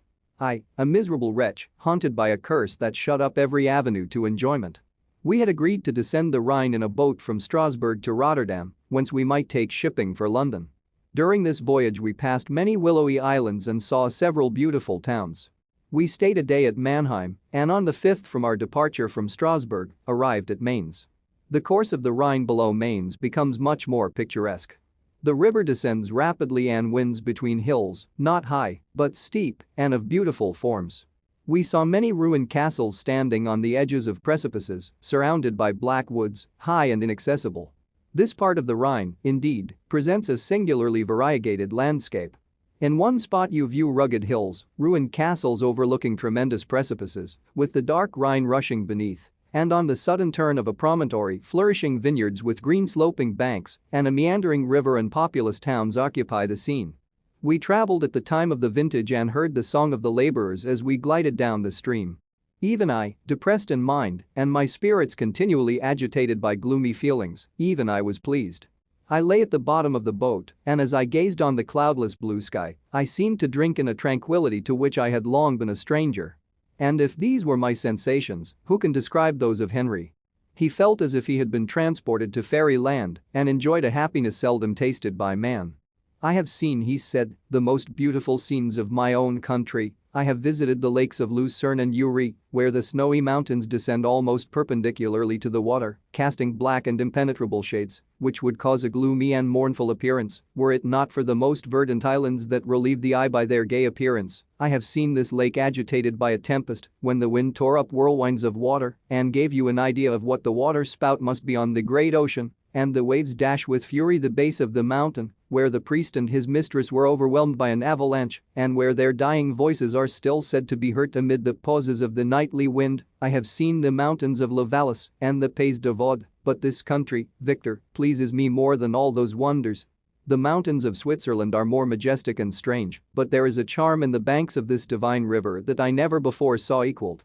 Look at that castle which overhangs yon precipice, and that also on the island, almost concealed amongst a foliage of those lovely trees, and now that group of laborers coming from among their vines, and that village half hid in the recess of the mountain. Oh, surely the spirit that inhabits and guards this place has a soul more in harmony with man than those who pile the glacier or retire to the inaccessible peaks of the mountains of our own country. Clerval. Beloved friend.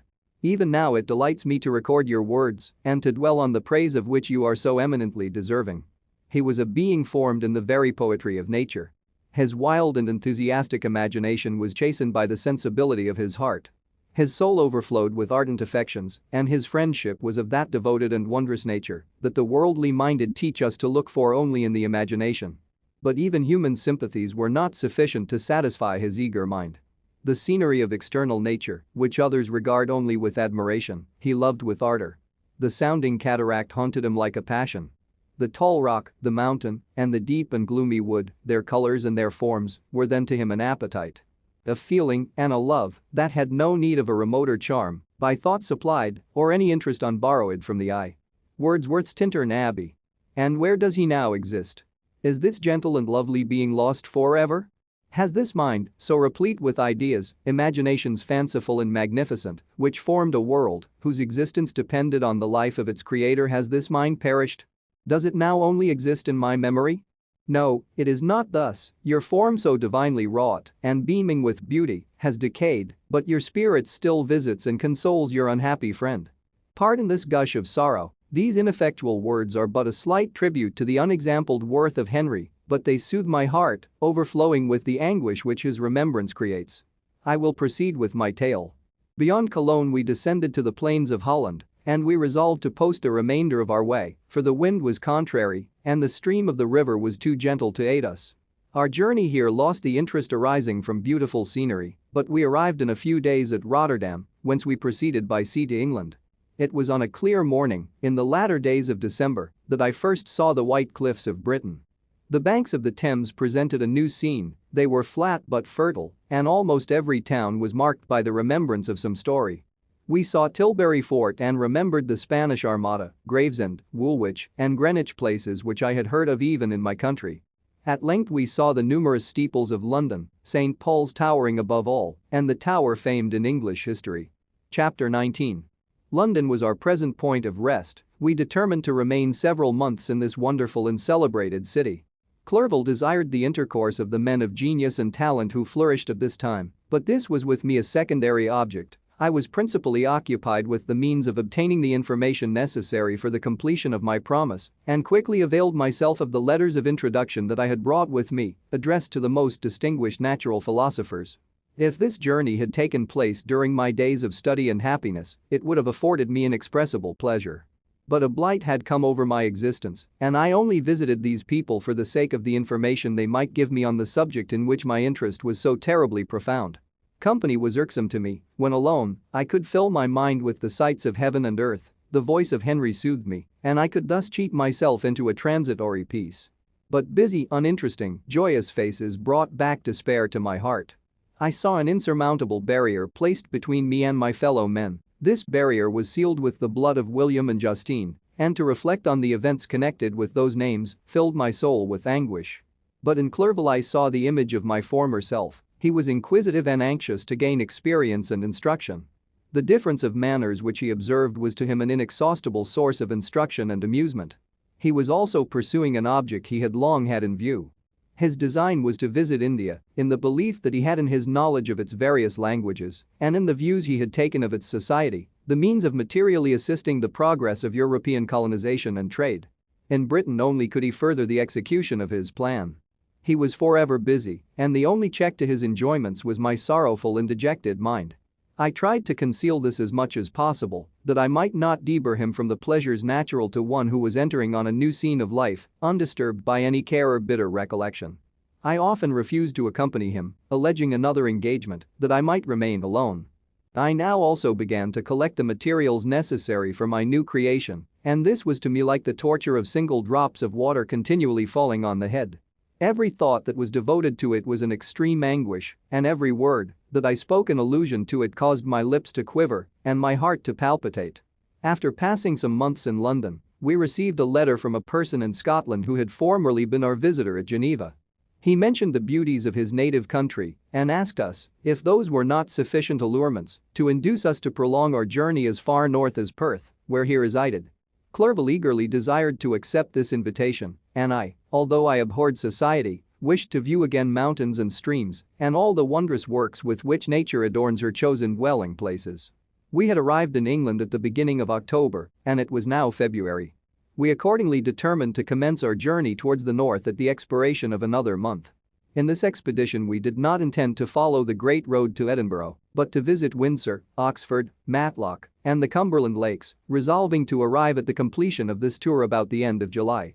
I packed up my chemical instruments and the materials I had collected, resolving to finish my labors in some obscure nook in the northern highlands of Scotland. We quitted London on the 27th of March and remained a few days at Windsor, rambling in its beautiful forest. This was a new scene to us mountaineers. The majestic oaks, the quantity of game, and the herds of stately deer were all novelties to us. From thence we proceeded to Oxford. As we entered this city, our minds were filled with the remembrance of the events that had been transacted there more than a century and a half before. It was here that Charles I had collected his forces.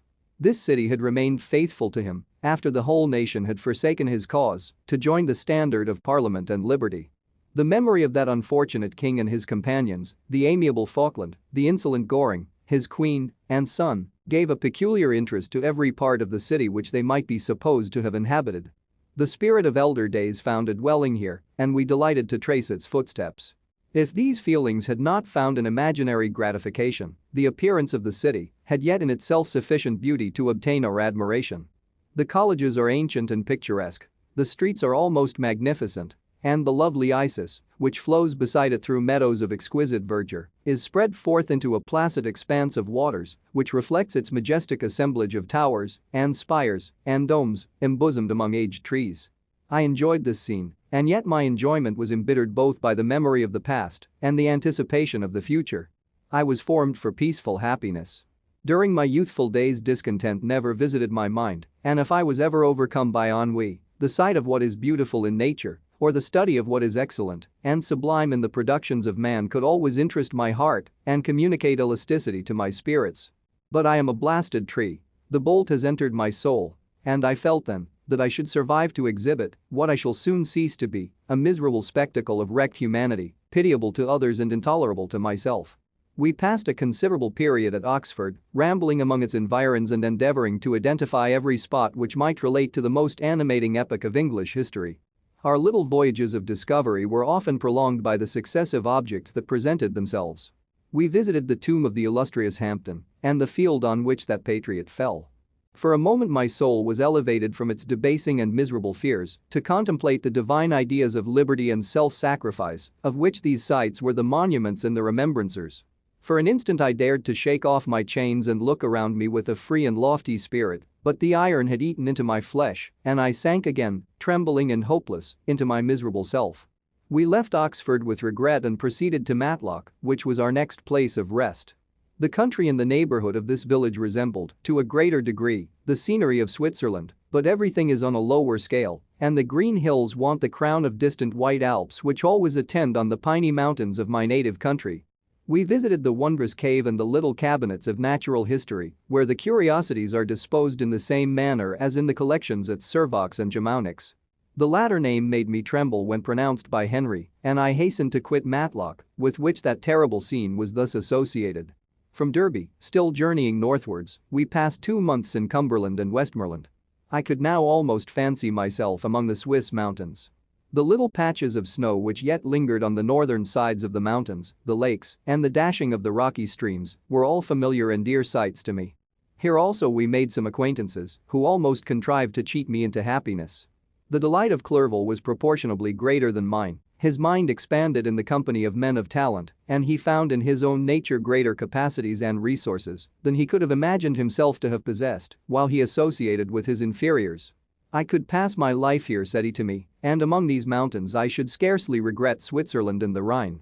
But he found that a traveler's life is one that includes much pain amidst its enjoyments. His feelings are forever on the stretch, and when he begins to sink into repose, he finds himself obliged to quit that on which he rests in pleasure for something new, which again engages his attention, and which also he forsakes for other novelties. We had scarcely visited the various lakes of Cumberland and Westmoreland and conceived an affection for some of the inhabitants when the period of our appointment with our Scotch friend approached and we left them to travel on. For my own part I was not sorry.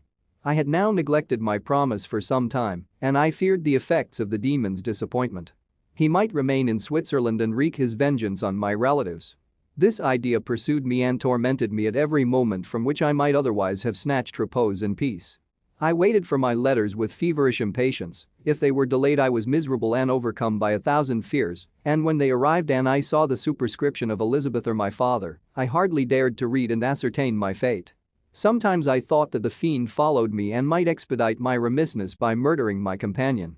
When these thoughts possessed me, I would not quit Henry for a moment but followed him as his shadow to protect him from the fancied rage of his destroyer. I felt as if I had committed some great crime, the consciousness of which haunted me. I was guiltless, but I had indeed drawn down a horrible curse upon my head, as mortal as that of crime. I visited Edinburgh with languid eyes and mind, and yet that city might have interested the most unfortunate being. Clerval did not like it so well as Oxford, for the antiquity of the latter city was more pleasing to him. But the beauty and regularity of the new town of Edinburgh, its romantic castle and its environs, the most delightful in the world, Arthur's Seat, St. Bernard's Well, and the Pentland Hills, compensated him for the change and filled him with cheerfulness and admiration. But I was impatient to arrive at the termination of my journey. We left Edinburgh in a week, passing through Cowper, St. Andrews, and along the banks of the Tay, to Perth, where our friend expected us.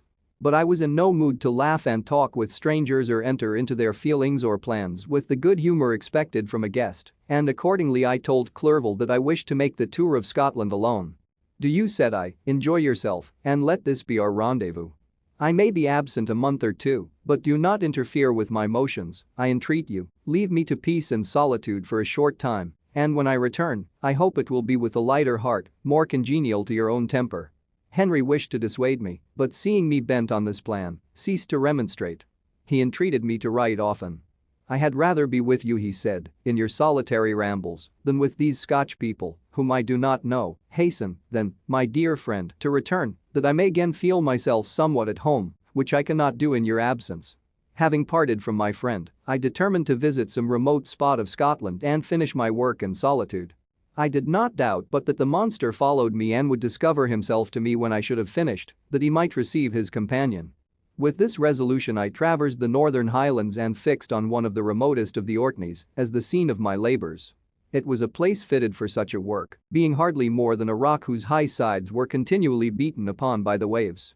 The soil was barren, scarcely affording pasture for a few miserable cows and oatmeal for its inhabitants, which consisted of 5 persons, whose gaunt and scraggy limbs gave tokens of their miserable fare.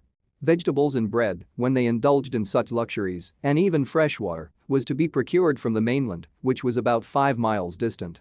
On the whole island there were but 3 miserable huts, and one of these was vacant when I arrived.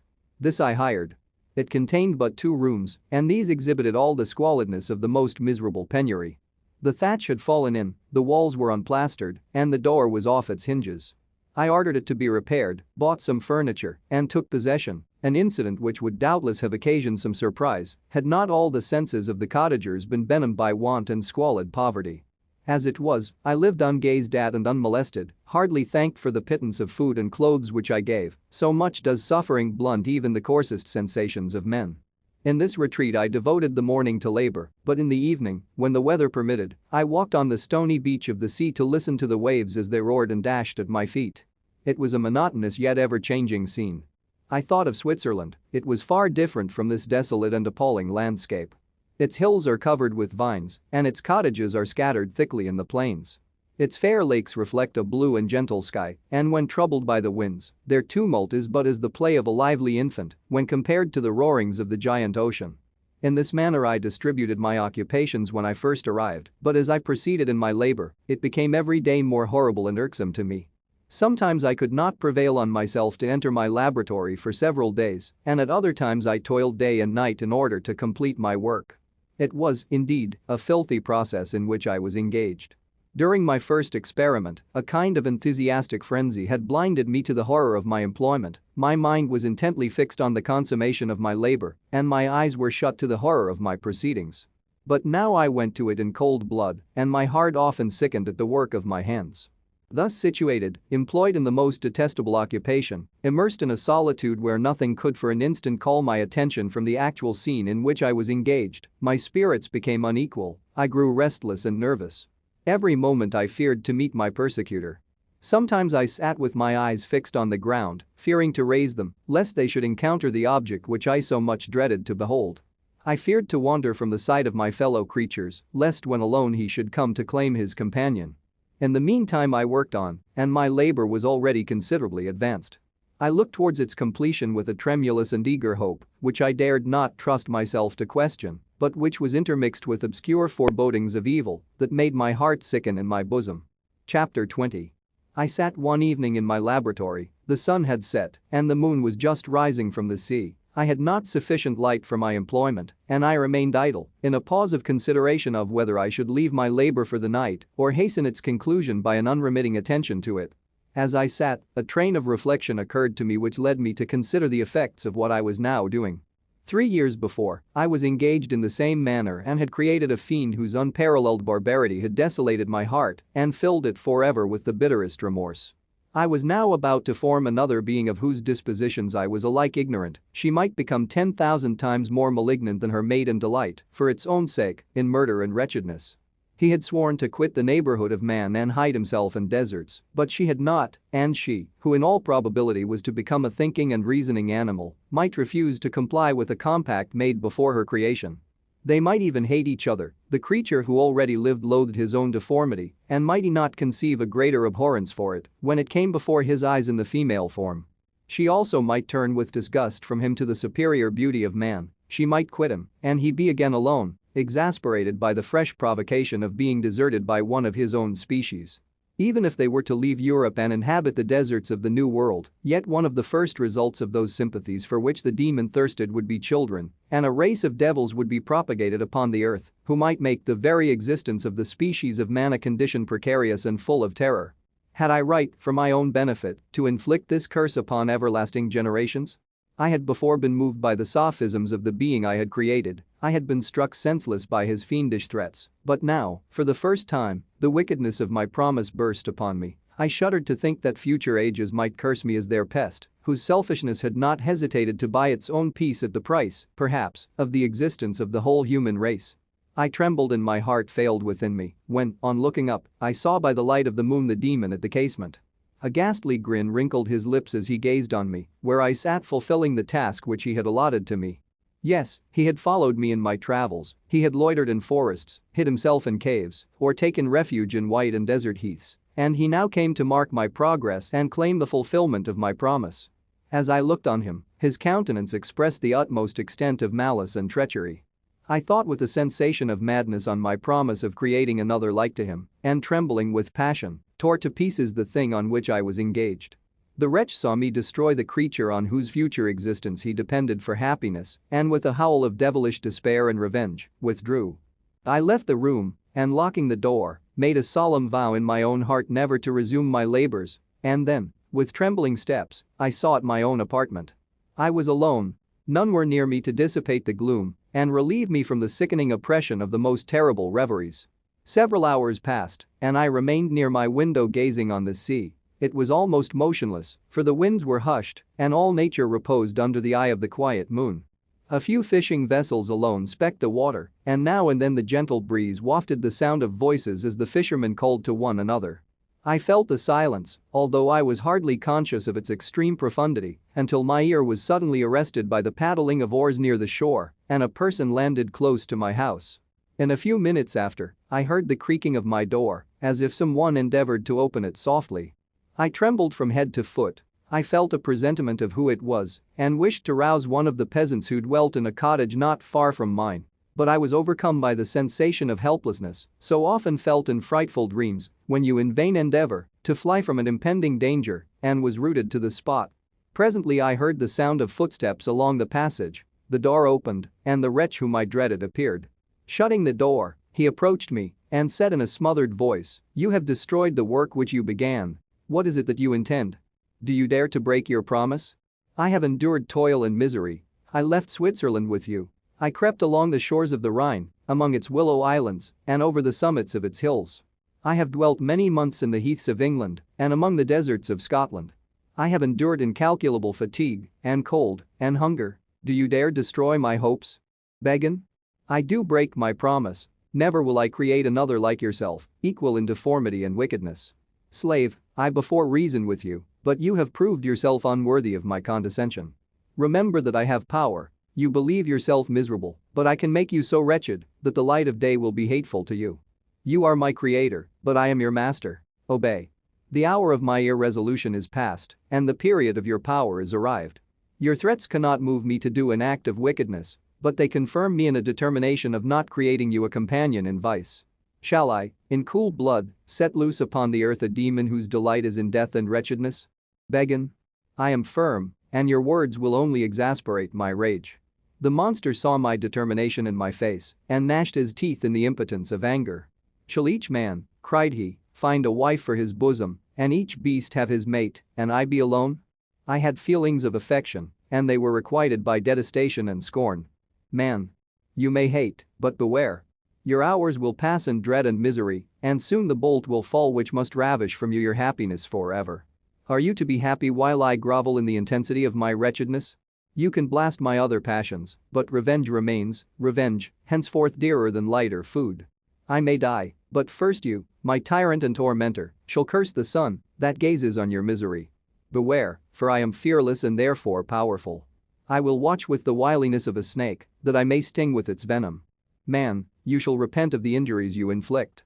Devil, cease, and do not poison the air with these sounds of malice.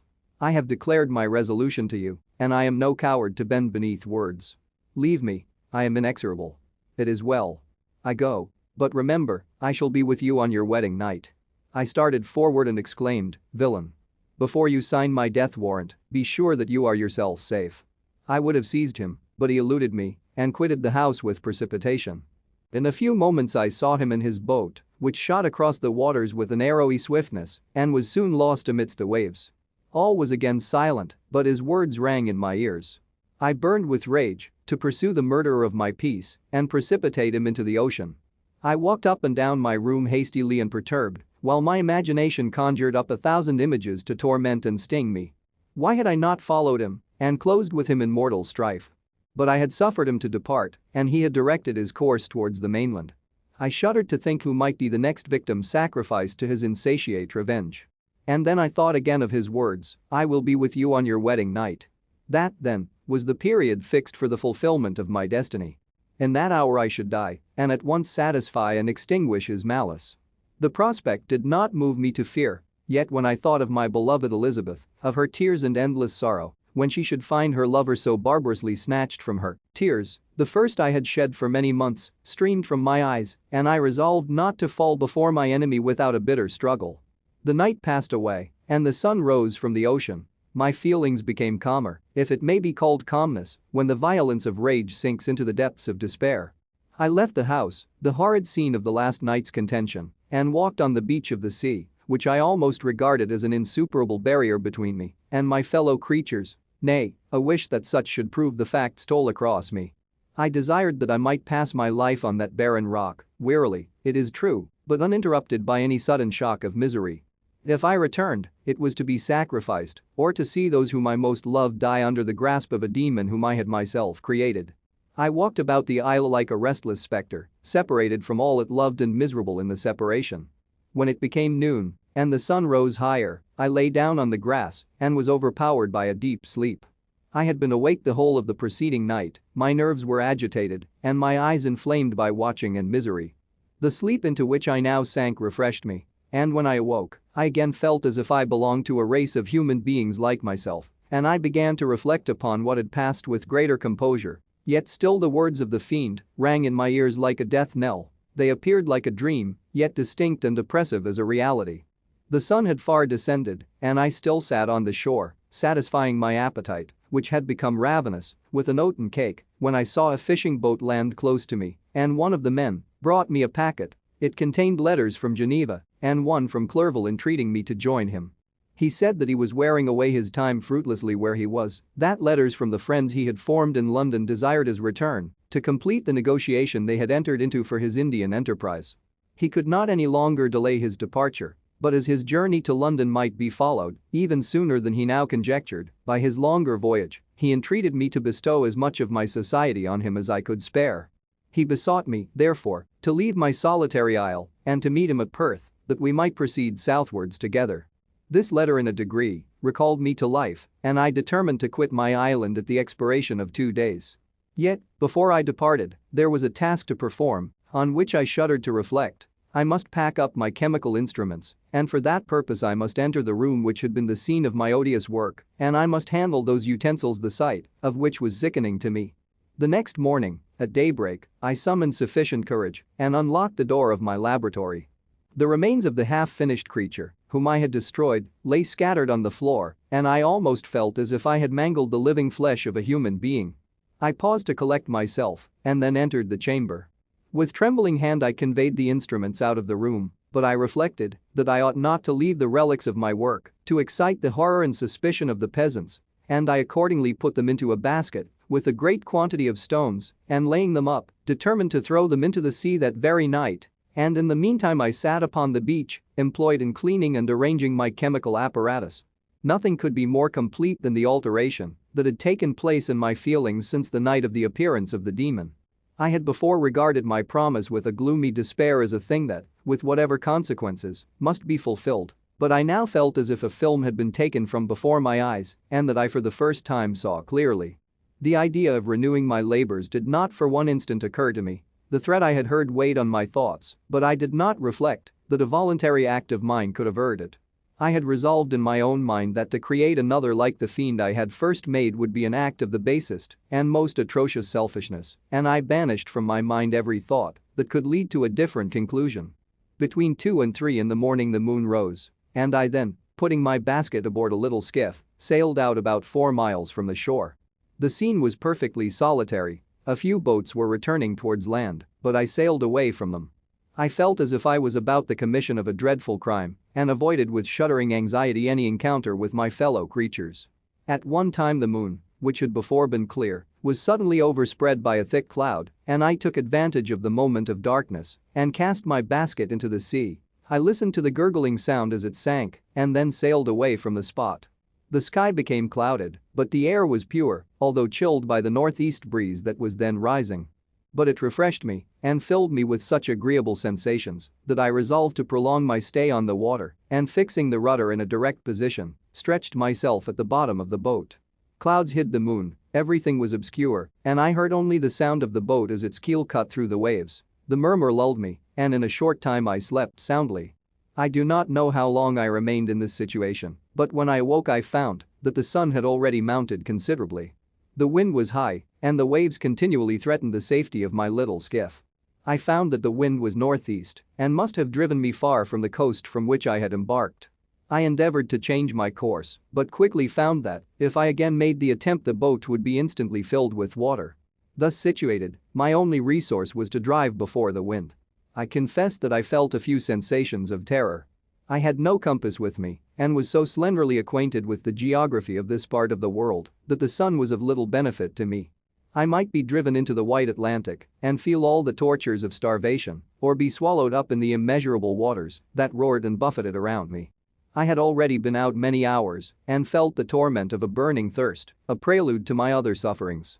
I looked on the heavens, which were covered by clouds that flew before the wind, only to be replaced by others. I looked upon the sea. It was to be my grave. "Fiend," I exclaimed, "your task is already fulfilled." I thought of Elizabeth, of my father, and of Clerval, all left behind, on whom the monster might satisfy his sanguinary and merciless passions. This idea plunged me into a reverie so despairing and frightful that even now, when the scene is on the point of closing before me forever, I shudder to reflect on it. Some hours passed thus, but by degrees, as the sun declined towards the horizon, the wind died away into a gentle breeze, and the sea became free from breakers. But these gave place to a heavy swell. I felt sick and hardly able to hold the rudder when suddenly I saw a line of high land towards the south. Almost spent, as I was, by fatigue and the dreadful suspense I endured for several hours, this sudden certainty of life rushed like a flood of warm joy to my heart, and tears gushed from my eyes. How mutable are our feelings, and how strange is that clinging love we have of life even in the excess of misery. I constructed another sail with a part of my dress and eagerly steered my course towards the land. It had a wild and rocky appearance, but as I approached nearer I easily perceived the traces of cultivation. I saw vessels near the shore and found myself suddenly transported back to the neighborhood of civilized man. I carefully traced the windings of the land and hailed a steeple which I at length saw issuing from behind a small promontory. As I was in a state of extreme debility, I resolved to sail directly towards the town as a place where I could most easily procure nourishment. Fortunately, I had money with me. As I turned the promontory, I perceived a small neat town and a good harbor, which I entered, my heart bounding with joy at my unexpected escape. As I was occupied in fixing the boat and arranging the sails, several people crowded towards the spot. They seemed much surprised at my appearance, but instead of offering me any assistance, whispered together with gestures that at any other time might have produced in me a slight sensation of alarm. As it was, I merely remarked that they spoke English, and I therefore addressed them in that language. "My good friends," said I, "will you be so kind as to tell me the name of this town and inform me where I am?" "You will know that soon enough," replied a man with a hoarse voice.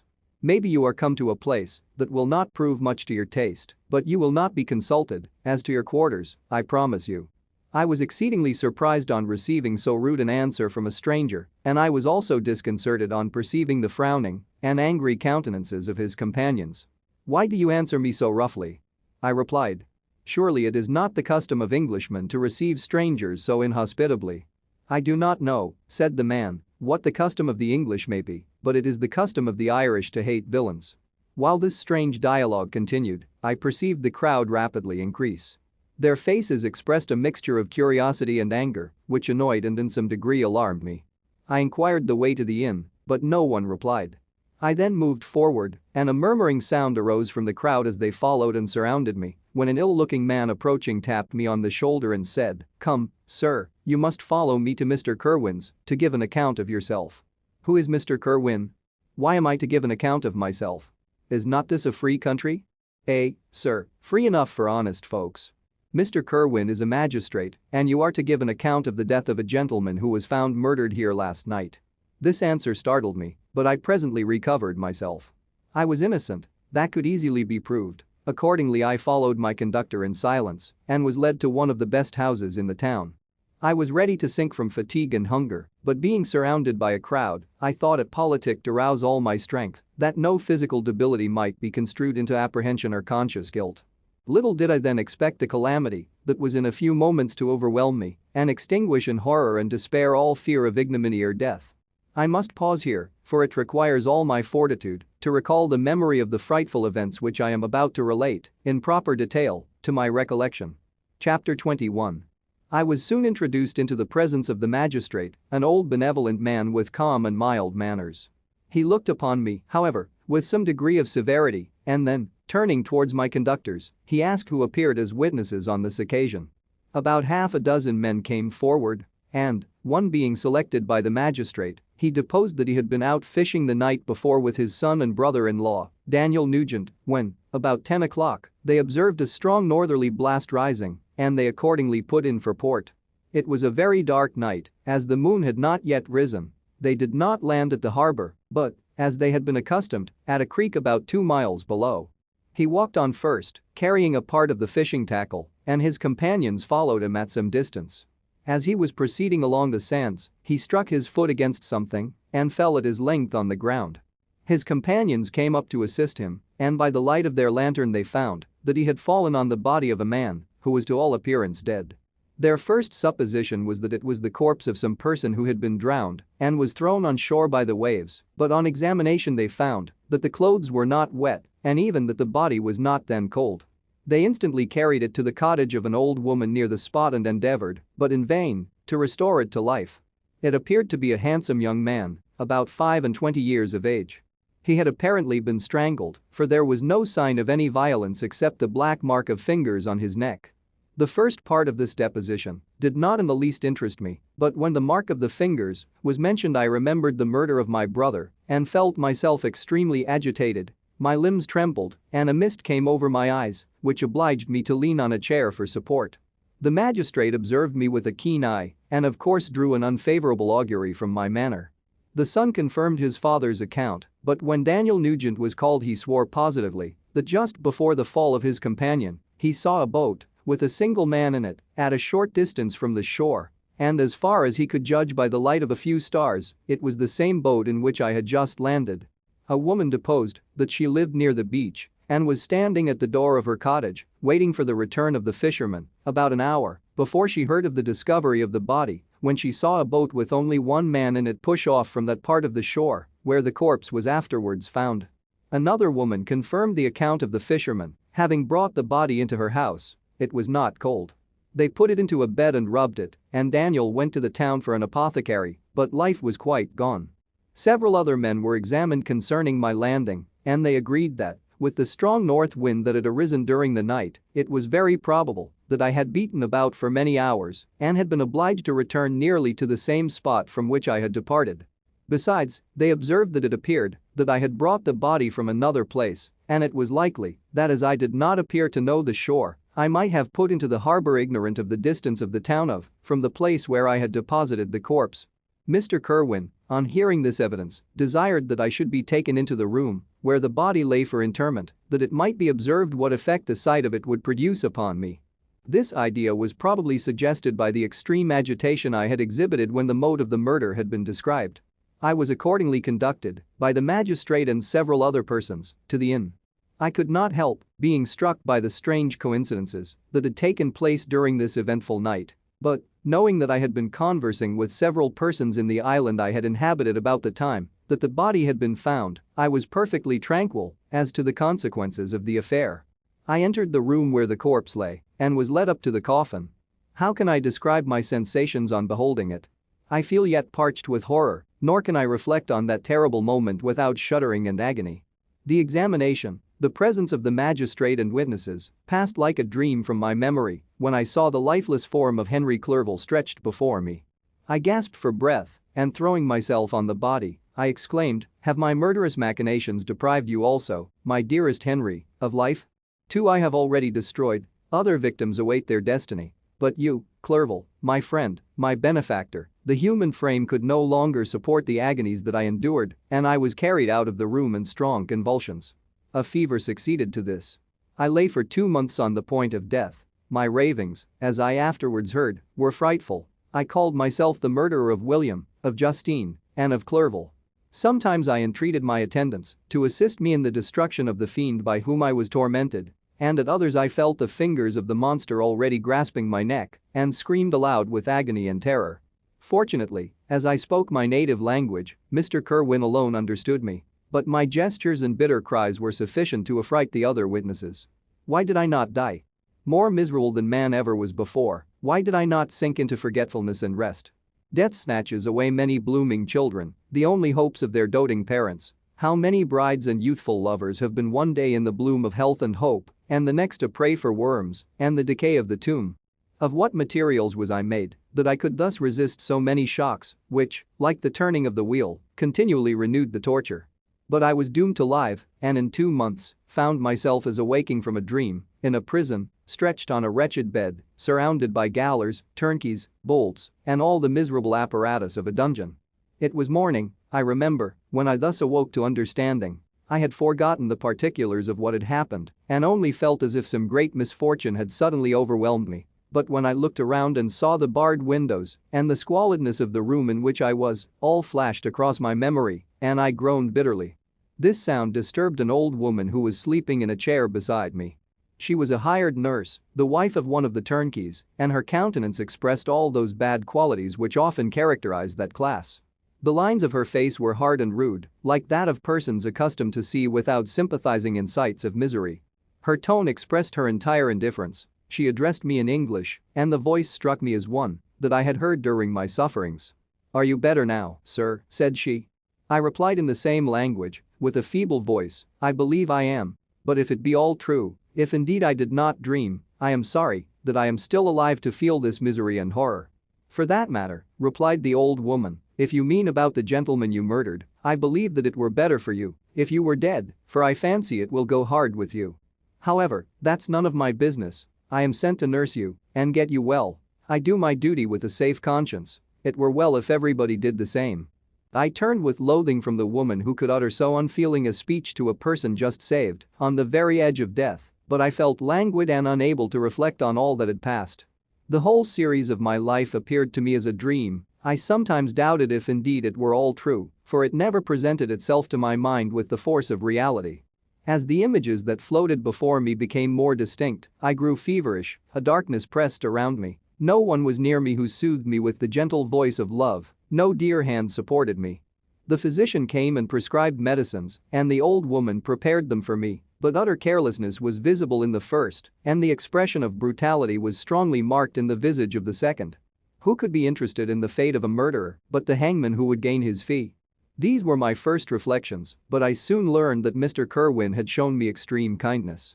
He had caused the best room in the prison to be prepared for me, wretched indeed was the best, and it was he who had provided a physician and a nurse. It is true, he seldom came to see me, for although he ardently desired to relieve the sufferings of every human creature, he did not wish to be present at the agonies and miserable ravings of a murderer. He came, therefore, sometimes to see that I was not neglected, but his visits were short and with long intervals. One day, while I was gradually recovering, I was seated in a chair, my eyes half open and my cheeks livid like those in death. I was overcome by gloom and misery, and often reflected I had better seek death than desire to remain in a world which to me was replete with wretchedness. At one time I considered whether I should not declare myself guilty and suffer the penalty of the law, less innocent than poor Justine had been. Such were my thoughts when the door of my apartment was opened and Mr. Kirwin entered. His countenance expressed sympathy and compassion. He drew a chair close to mine and addressed me in French. "I fear that this place is very shocking to you. Can I do anything to make you more comfortable?" "I thank you, but all that you mention is nothing to me. On the whole earth there is no comfort which I am capable of receiving." I know that the sympathy of a stranger can be but of little relief to one borne down as you are by so strange a misfortune. But you will, I hope, soon quit this melancholy abode, for doubtless evidence can easily be brought to free you from the criminal charge. That is my least concern. I am, by a course of strange events, become the most miserable of mortals. Persecuted and tortured as I am and have been, can death be any evil to me? Nothing indeed could be more unfortunate and agonizing than the strange chances that have lately occurred.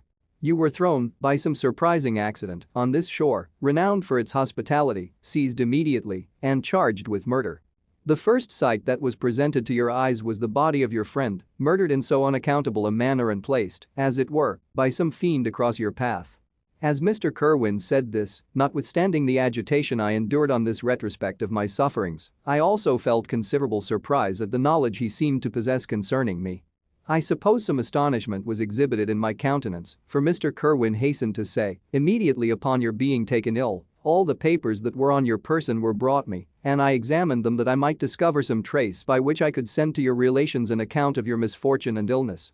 I found several letters and, among others, one which I discovered from its commencement to be from your father. I instantly wrote to Geneva. Nearly 2 months have elapsed since the departure of my letter. But you are ill, even now you tremble, you are unfit for agitation of any kind. This suspense is 1,000 times worse than the most horrible event. Tell me what new scene of death has been acted, and whose murder I am now to lament. Your family is perfectly well, said Mr. Kerwin with gentleness, and someone, a friend, is come to visit you. I know not by what chain of thought the idea presented itself, but it instantly darted into my mind that the murderer had come to mock at my misery and taunt me with the death of Clerval as a new incitement for me to comply with his hellish desires. I put my hand before my eyes and cried out in agony, "Oh, take him away. I cannot see him. For God's sake, do not let him enter." Mr. Kerwin regarded me with a troubled countenance. He could not help regarding my exclamation as a presumption of my guilt and said in rather a severe tone, "I should have thought, young man, that the presence of your father would have been welcome instead of inspiring such violent repugnance." "My father," cried I, while every feature and every muscle was relaxed from anguish to pleasure. "Is my father indeed come? How kind, how very kind. But where is he? Why does he not hasten to me?" My change of manner surprised and pleased the magistrate. Perhaps he thought that my former exclamation was a momentary return of delirium, and now he instantly resumed his former benevolence. He rose and quitted the room with my nurse, and in a moment my father entered it. Nothing, at this moment, could have given me greater pleasure than the arrival of my father.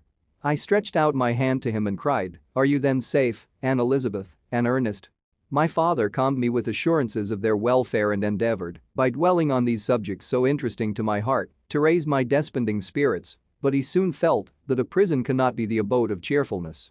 "What a place is this that you inhabit, my son," said he, looking mournfully at the barred windows and wretched appearance of the room.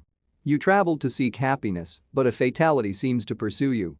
And poor Clerval, the name of my unfortunate and murdered friend, was an agitation too great to be endured in my weak state. I shed tears. "Alas! Yes, my father," replied I. "Some destiny of the most horrible kind hangs over me, and I must live to fulfill it, or surely I should have died on the coffin of Henry." We were not allowed to converse for any length of time, for the precarious state of my health rendered every precaution necessary that could ensure tranquility. Mr. Kerwin came in and insisted that my strength should not be exhausted by too much exertion. But the appearance of my father was to me like that of my good angel, and I gradually recovered my health. As my sickness quitted me, I was absorbed by a gloomy and black melancholy that nothing could dissipate. The image of Clerval was forever before me, ghastly and murdered. More than once the agitation into which these reflections threw me made my friends dread a dangerous relapse. Alas!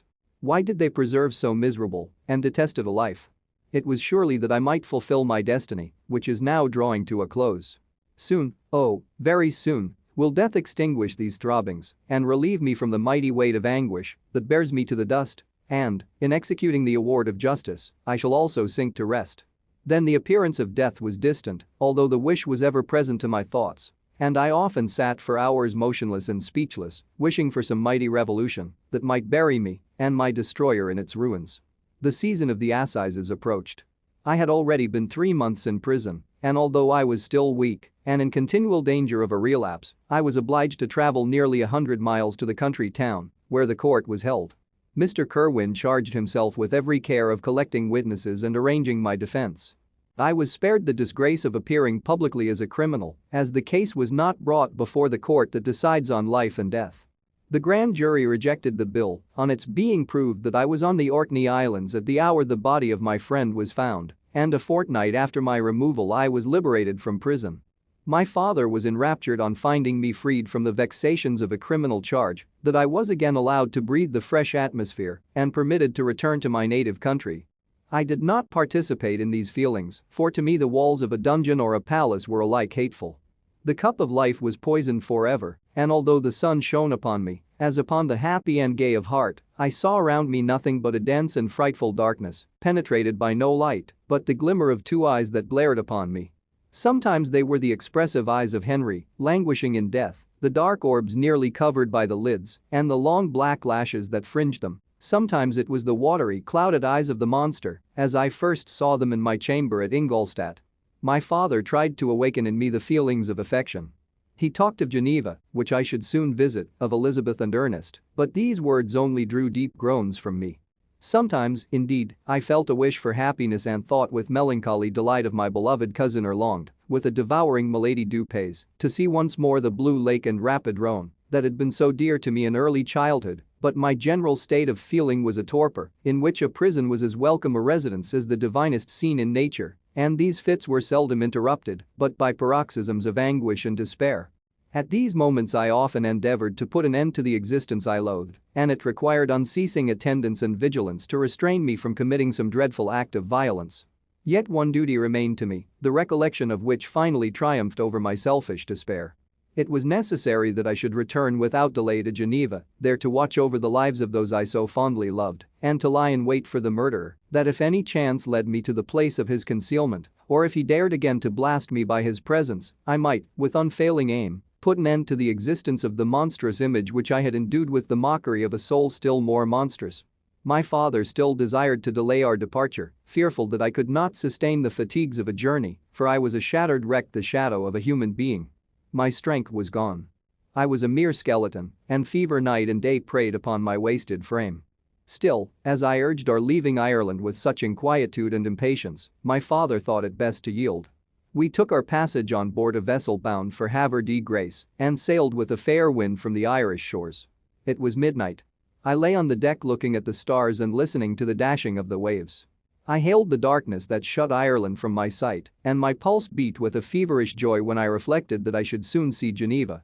The past appeared to me in the light of a frightful dream, yet the vessel in which I was, the wind that blew me from the detested shore of Ireland, and the sea which surrounded me, told me too forcibly that I was deceived by no vision, and that Clerval, my friend and dearest companion, had fallen a victim to me and the monster of my creation.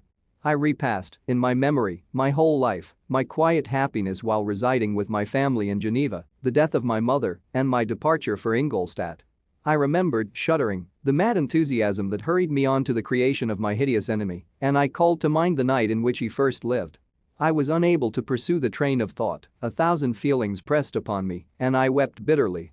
Ever since my recovery from the fever, I had been in the custom of taking every night a small quantity of laudanum, for it was by means of this drug only that I was enabled to gain the rest necessary for the preservation of life. Oppressed by the recollection of my various misfortunes, I now swallowed double my usual quantity and soon slept profoundly. But sleep did not afford me respite from thought and misery. My dreams presented 1,000 objects that scared me. Towards morning I was possessed by a kind of nightmare. I felt the fiend's grasp on my neck and could not free myself from it. Groans and cries rang in my ears. My father, who was watching over me, perceiving my restlessness, awoke me. The dashing waves were around, the cloudy sky above, the fiend was not here. A sense of security, a feeling that a truce was established between the present hour and the irresistible, disastrous future, imparted to me a kind of calm forgetfulness, of which the human mind is by its structure peculiarly susceptible. Chapter 22. The voyage came to an end. We landed and proceeded to Paris. I soon found that I had overtaxed my strength and that I must repose before I could continue my journey. My father's care and attentions were indefatigable, but he did not know the origin of my sufferings and sought erroneous methods to remedy the incurable ill. He wished me to seek amusement in society. I abhorred the face of man. Oh, not abhorred. They were my brethren, my fellow beings, and I felt attracted even to the most repulsive among them, as to creatures of an angelic nature and celestial mechanism. But I felt that I had no right to share their intercourse. I had unchained an enemy among them whose joy it was to shed their blood and to revel in their groans. How they would, each and all, abhor me and hunt me from the world, did they know my unhallowed acts and the crimes which had their source in me. My father yielded at length to my desire to avoid society and strove by various arguments to banish my despair. Sometimes he thought that I felt deeply the degradation of being obliged to answer a charge of murder, and he endeavored to prove to me the futility of pride. Alas! My father, said I, how little do you know me. Human beings, their feelings and passions, would indeed be degraded if such a wretch as I felt pride. Justine, poor unhappy Justine, was as innocent as I, and she suffered the same charge, she died for it, and I am the cause of this, I murdered her. William, Justine, and Henry, they all died by my hands. My father had often, during my imprisonment, heard me make the same assertion. When I thus accused myself, he sometimes seemed to desire an explanation, and at others, he appeared to consider it as the offspring of delirium, and that, during my illness, some idea of this kind had presented itself to my imagination, the remembrance of which I preserved in my convalescence. I avoided explanation and maintained a continual silence concerning the wretch I had created. I had a persuasion that I should be supposed mad, and this in itself would forever have chained my tongue. But, besides, I could not bring myself to disclose a secret which would fill my hearer with consternation and make fear and unnatural horror the inmates of his breast. I checked, therefore, my impatient thirst for sympathy and was silent when I would have given the world to have confided the fatal secret. Yet, still, words like those I have recorded would burst uncontrollably from me. I could offer no explanation of them, but their truth in part relieved the burden of my mysterious woe. Upon this occasion my father said, with an expression of unbounded wonder, my dearest Victor, what infatuation is this? My dear son, I entreat you never to make such an assertion again. I am not mad, I cried energetically, the sun and the heavens, who have viewed my operations, can bear witness of my truth. I am the assassin of those most innocent victims. They died by my machinations. 1,000 times would I have shed my own blood, drop by drop, to have saved their lives. But I could not, my father, indeed I could not sacrifice the whole human race. The conclusion of this speech convinced my father that my ideas were deranged, and he instantly changed the subject of our conversation and endeavored to alter the course of my thoughts. He wished as much as possible to obliterate the memory of the scenes that had taken place in Ireland and never alluded to them or suffered me to speak of my misfortunes. As time passed away I became more calm. Misery had her dwelling in my heart, but I no longer talked in the same incoherent manner of my own crimes. Sufficient for me was the consciousness of them. By the utmost self-violence I curbed the imperious voice of wretchedness, which sometimes desired to declare itself to the whole world, and my manners were calmer and more compassed than they had ever been since my journey to the Sea of Ice. A few days before we left Paris on our way to Switzerland, I received the following letter from Elizabeth. My dear friend, it gave me the greatest pleasure to receive a letter from my uncle dated at Paris. You are no longer at a formidable distance, and I may hope to see you in less than a fortnight. My poor cousin, how much you must have suffered. I expect to see you looking even more ill than when you quitted Geneva. This winter has been passed most miserably, tortured as I have been by anxious suspense. Yet I hope to see peace in your countenance and to find that your heart is not totally void of comfort and tranquility. Yet I fear that the same feelings now exist that made you so miserable a year ago, even perhaps augmented by time. I would not disturb you at this period when so many misfortunes weigh upon you, but a conversation that I had with my uncle previous to his departure renders some explanation necessary before we meet. Explanation. You may possibly say, what can Elizabeth have to explain? If you really say this, my questions are answered and all my doubts satisfied. But you are distant from me, and it is possible that you may dread and yet be pleased with this explanation. And in a probability of this being the case, I dare not any longer postpone writing what, during your absence, I have often wished to express to you, but have never had the courage to begin. You well know, Victor, that our union had been the favorite plan of your parents ever since our infancy. We were told this when young and taught to look forward to it as an event that would certainly take place. We were affectionate playfellows during childhood and, I believe, dear and valued friends to one another as we grew older. But as brother and sister often entertain a lively affection towards each other without desiring a more intimate union, may not such also be our case? Tell me, dearest Victor. Answer me, I conjure you by our mutual happiness, with simple truth, do you not love another? You have traveled. You have spent several years of your life at Ingolstadt. And I confess to you, my friend, that when I saw you last autumn so unhappy, flying to solitude from the society of every creature, I could not help supposing that you might regret our connection and believe yourself bound in honor to fulfill the wishes of your parents, although they opposed themselves to your inclinations. But this is false reasoning. I confess to you, my friend, that I love you and that in my airy dreams of futurity you have been my constant friend and companion. But it is your happiness I desire as well as my own when I declare to you that our marriage would render me eternally miserable unless it were the dictate of your own free choice. Even now I weep to think that, borne down as you are by the cruelest misfortunes, you may stifle, by the word honor, all hope of that love and happiness which would alone restore you to yourself. I, who have so disinterested an affection for you, may increase your miseries tenfold by being an obstacle to your wishes. Ah! Victor, be assured that your cousin and playmate has too sincere a love for you not to be made miserable by this supposition.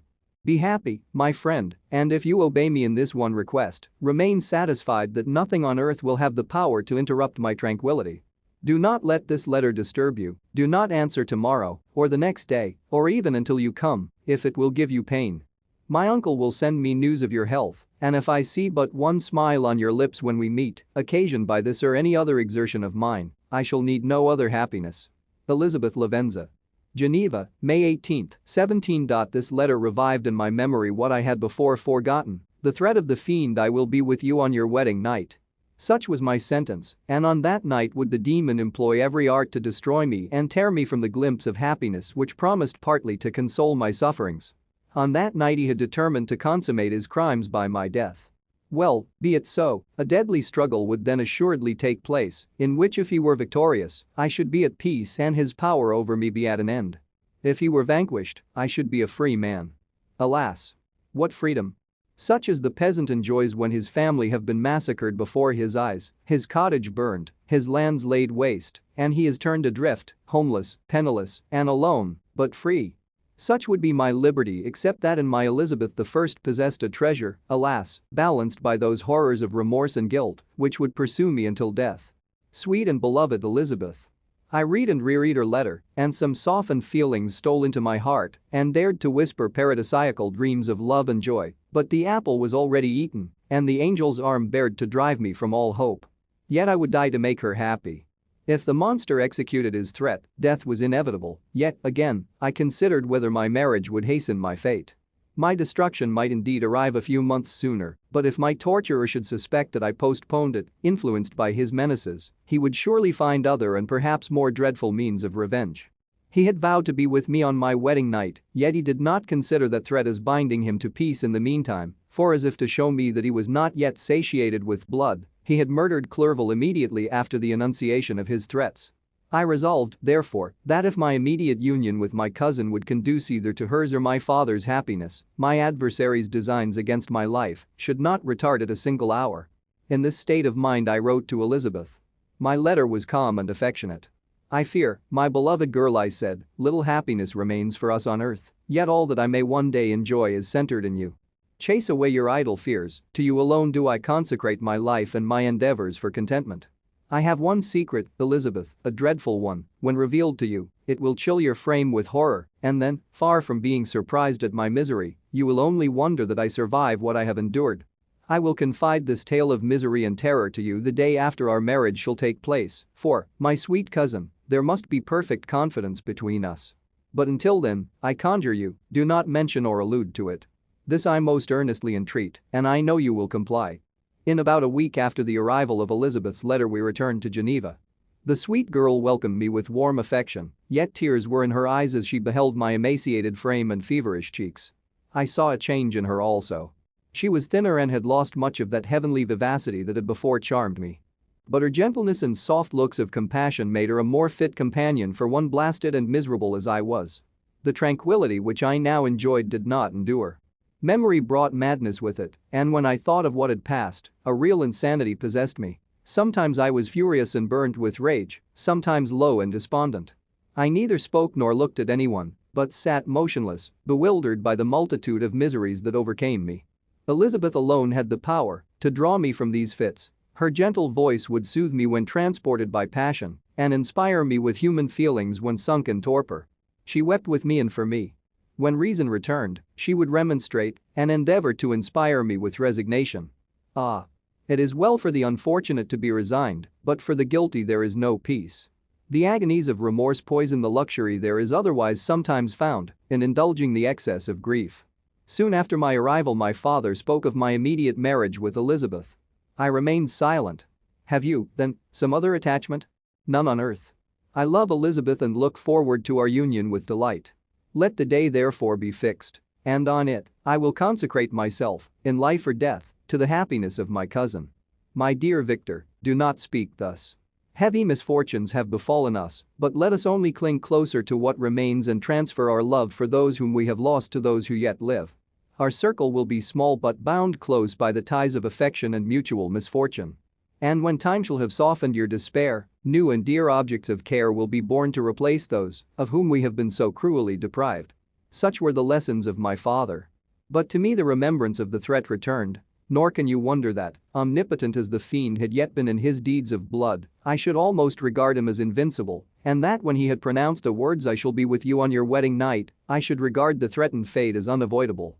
But death was no evil to me, if the loss of Elizabeth were balanced with it, and I therefore, with a contented and even cheerful countenance, agreed with my father that if my cousin would consent, the ceremony should take place in 10 days, and thus put, as I imagined, the seal to my fate.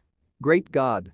If for one instant I had thought what might be the hellish intention of my fiendish adversary, I would rather have banished myself forever from my native country and wandered a friendless outcast over the earth than have consented to this miserable marriage. But, as if possessed of magic powers, the monster had blinded me to his real intentions, and when I thought that I had prepared only my own death, I hastened that of a far dearer victim. As the period fixed for our marriage drew nearer, whether from cowardice or a prophetic feeling, I felt my heart sink within me. But I concealed my feelings by an appearance of hilarity that brought smiles and joy to the countenance of my father, but hardly deceived the ever-watchful and nicer eye of Elizabeth. She looked forward to our union with placid contentment, not unmingled with a little fear, which past misfortunes had impressed, that what now appeared certain and tangible happiness might soon dissipate into an airy dream and leave no trace but deep and everlasting regret. Preparations were made for the event, congratulatory visits were received, and all wore a smiling appearance. I shut up, as well as I could, in my own heart the anxiety that preyed there and entered with seeming earnestness into the plans of my father, although they might only serve as the decorations of my tragedy. Through my father's exertions a part of the inheritance of Elizabeth had been restored to her by the Austrian government. A small possession on the shores of Como belonged to her. It was agreed that, immediately after our union, we should proceed to Villa Lavenza and spend our first days of happiness beside the beautiful lake near which it stood. In the meantime I took every precaution to defend my person in case the fiend should openly attack me.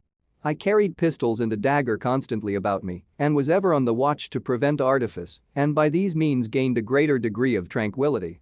Indeed, as the period approached, the threat appeared more as a delusion, not to be regarded as worthy to disturb my peace, while the happiness I hoped for in my marriage wore a greater appearance of certainty as the day fixed for its solemnization drew nearer, and I heard it continually spoken of as an occurrence which no accident could possibly prevent. Elizabeth seemed happy, my tranquil demeanor contributed greatly to calm her mind. But on the day that was to fulfill my wishes and my destiny, she was melancholy, and a presentiment of evil pervaded her, and perhaps also she thought of the dreadful secret which I had promised to reveal to her on the following day. My father was in the meantime overjoyed and, in the bustle of preparation, only recognized in the melancholy of his niece the diffidence of a bride. After the ceremony was performed a large party assembled at my father's, but it was agreed that Elizabeth and I should commence our journey by water, sleeping that night at Evian, and continuing our voyage on the following day. The day was fair, the wind favorable, all smiled on our nuptial embarkation. Those were the last moments of my life during which I enjoyed the feeling of happiness. We passed rapidly along, the sun was hot, but we were sheltered from its rays by a kind of canopy, while we enjoyed the beauty of the scene, sometimes on one side of the lake, where we saw Mont Salve, the pleasant banks of Montaliger, and at a distance, surmounting all, the beautiful Mont Blanc, and the assemblage of snowy mountains that in vain endeavor to emulate her, sometimes coasting the opposite banks, we saw the mighty Jura opposing its dark side to the ambition that would quit its native country, and an almost insurmountable barrier to the invader who should wish to enslave it. I took the hand of Elizabeth. "You are sorrowful, my love." Ah. If you knew what I have suffered and what I may yet endure, you would endeavor to let me taste the quiet and freedom from despair that this one day at least permits me to enjoy. Be happy, my dear Victor, replied Elizabeth. There is, I hope, nothing to distress you, and be assured that if a lively joy is not painted in my face, my heart is contented. Something whispers to me not to depend too much on the prospect that is open before us, but I will not listen to such a sinister voice. Observe how fast we move along and how the clouds, which sometimes obscure and sometimes rise above the dome of Mont Blanc, render this scene of beauty still more interesting. Look also at the innumerable fish that are swimming in the clear waters, where we can distinguish every pebble that lies at the bottom. What a divine day! How happy and serene all nature appears. Thus Elizabeth endeavored to divert her thoughts and mind from all reflection upon melancholy subjects. But her temper was fluctuating, joy for a few instants shone in her eyes, but it continually gave place to distraction and reverie. The sun sank lower in the heavens, we passed the river Drance and observed its path through the chasms of the higher and the glens of the lower hills. The Alps here come closer to the lake, and we approach the amphitheater of mountains which forms its eastern boundary.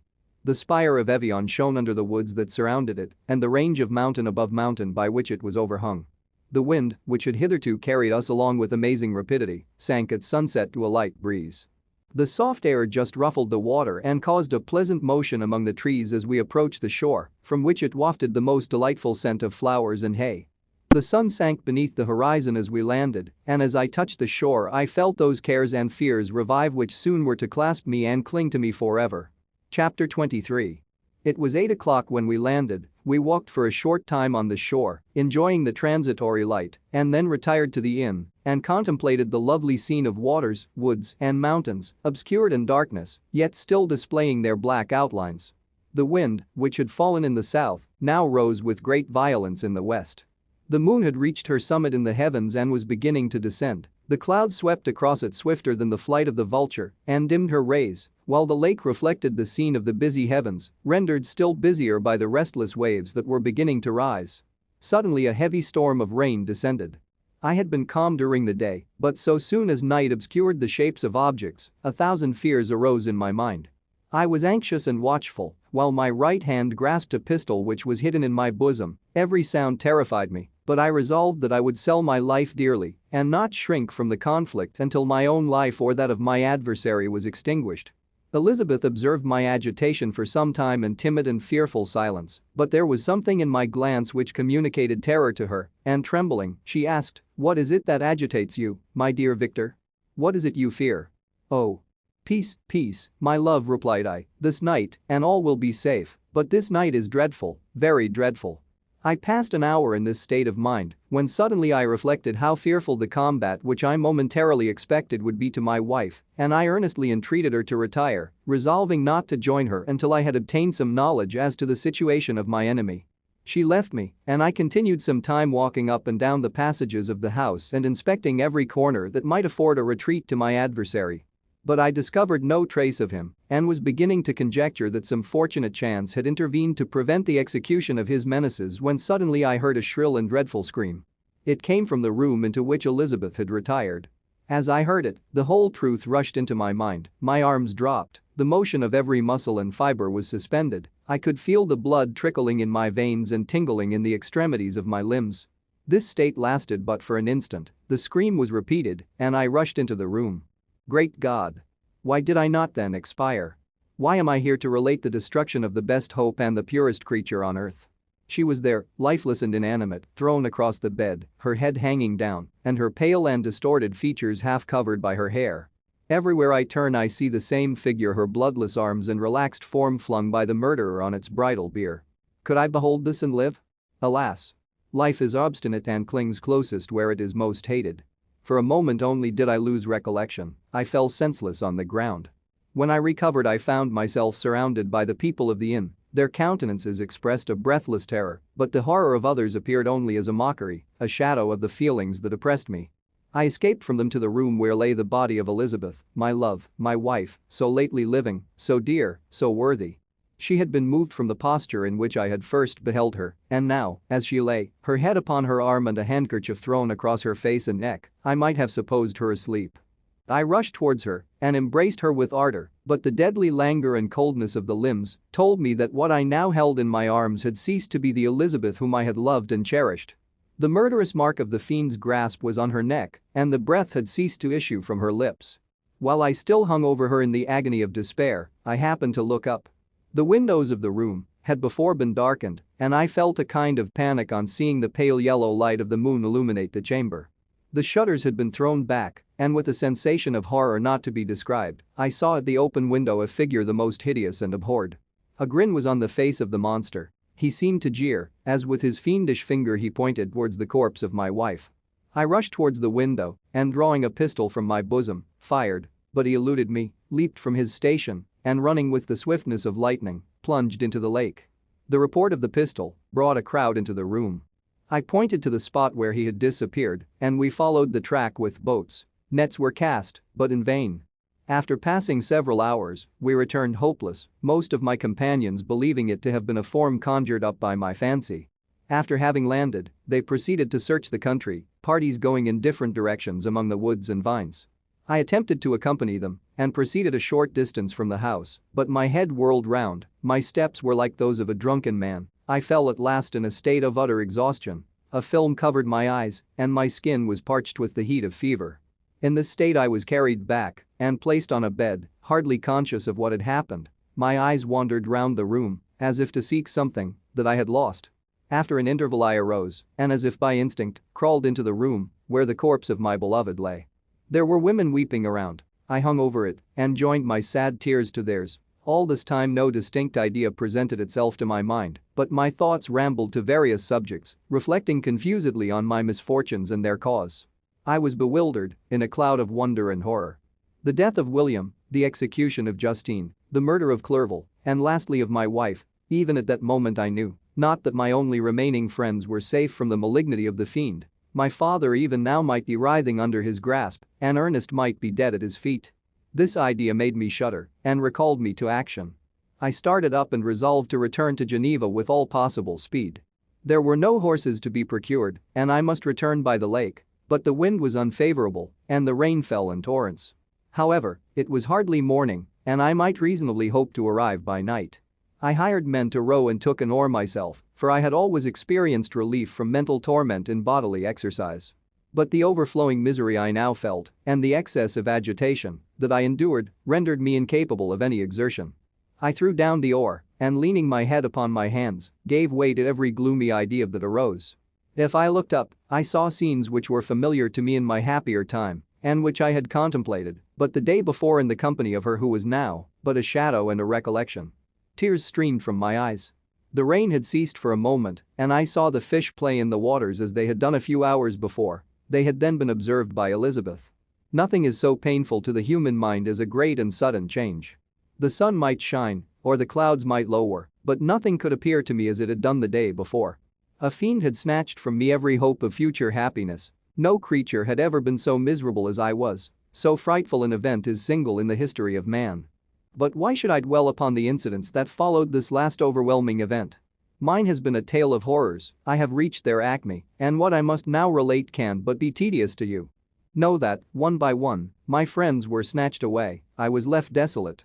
My own strength is exhausted, and I must tell, in a few words, what remains of my hideous narration. I arrived at Geneva.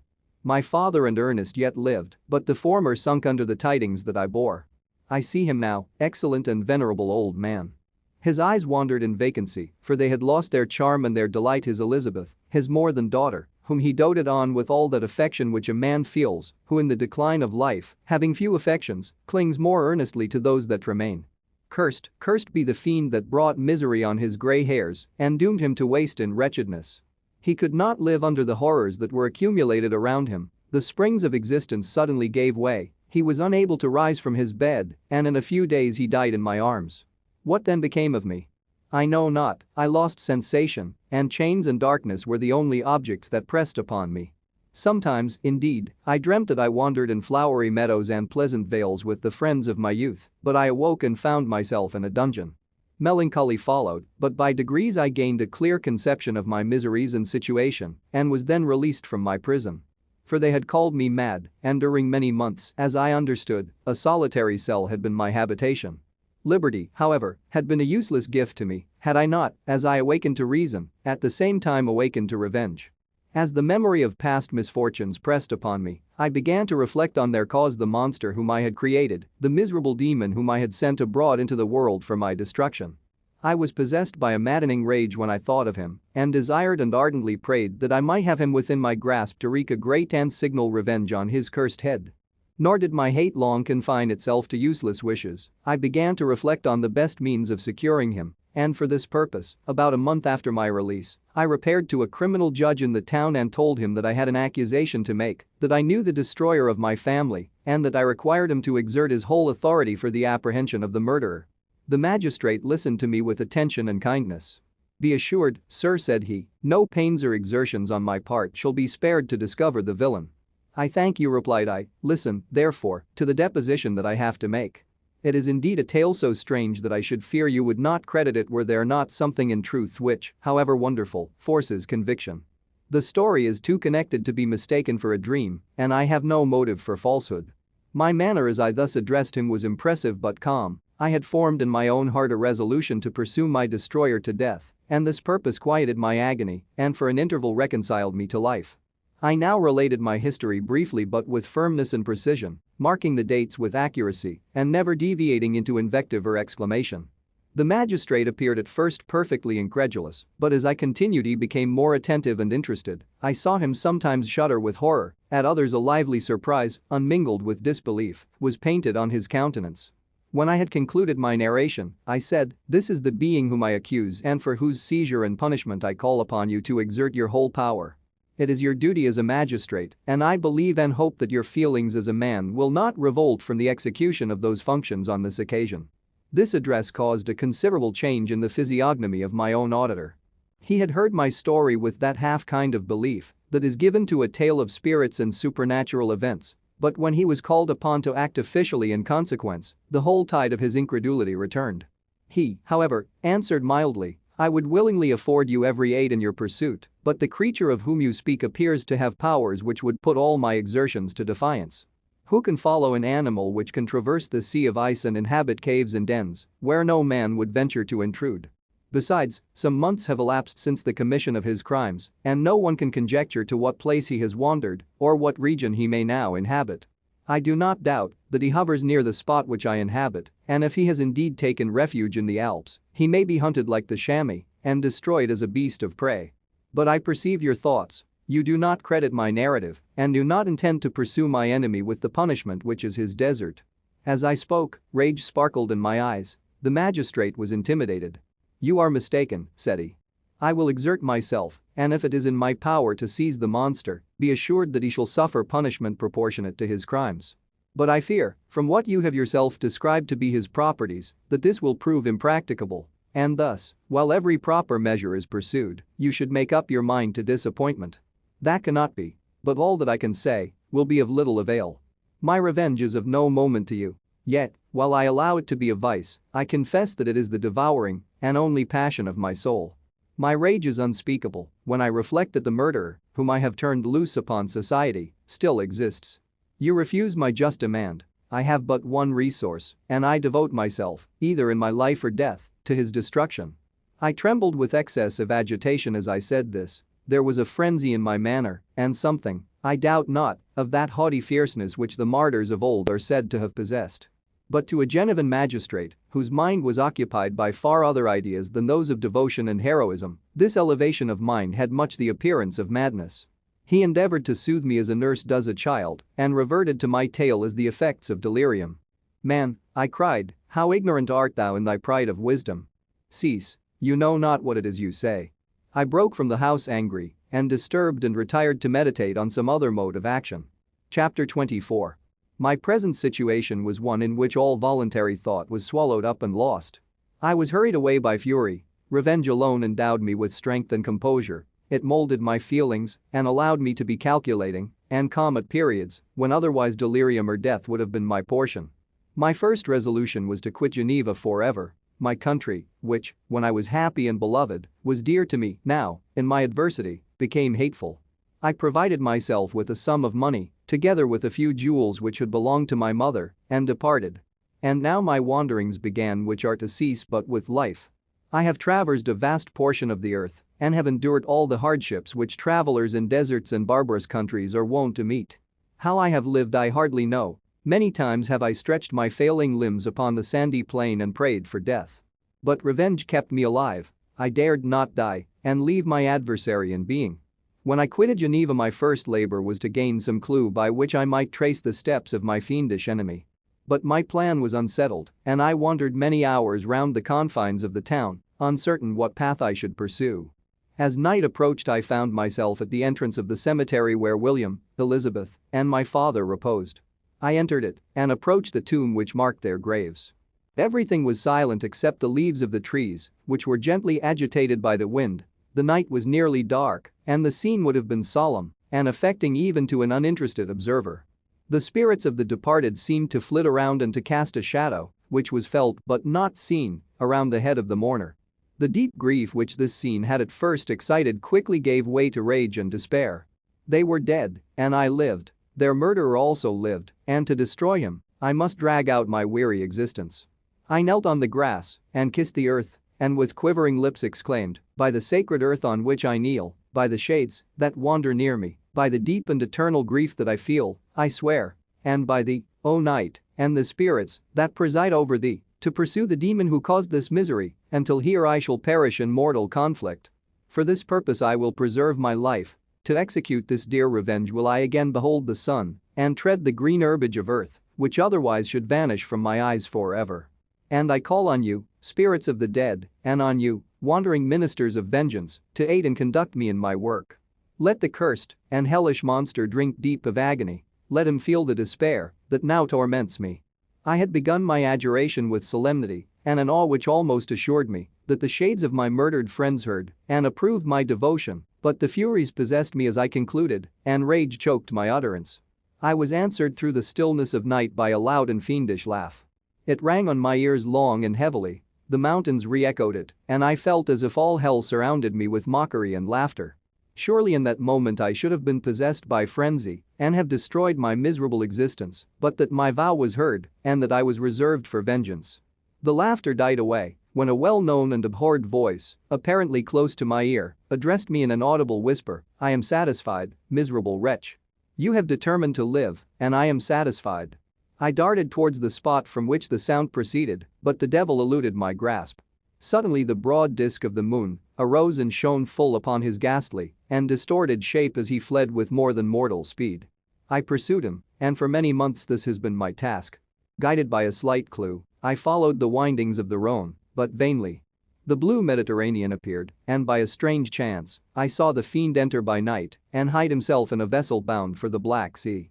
I took my passage in the same ship, but he escaped, I know not how. Amidst the wilds of Tartary and Russia, although he still evaded me, I have ever followed in his track. Sometimes the peasants, scared by this horrid apparition, informed me of his path. Sometimes he himself, who feared that, if I lost all trace of him, I should despair and die, left some mark to guide me.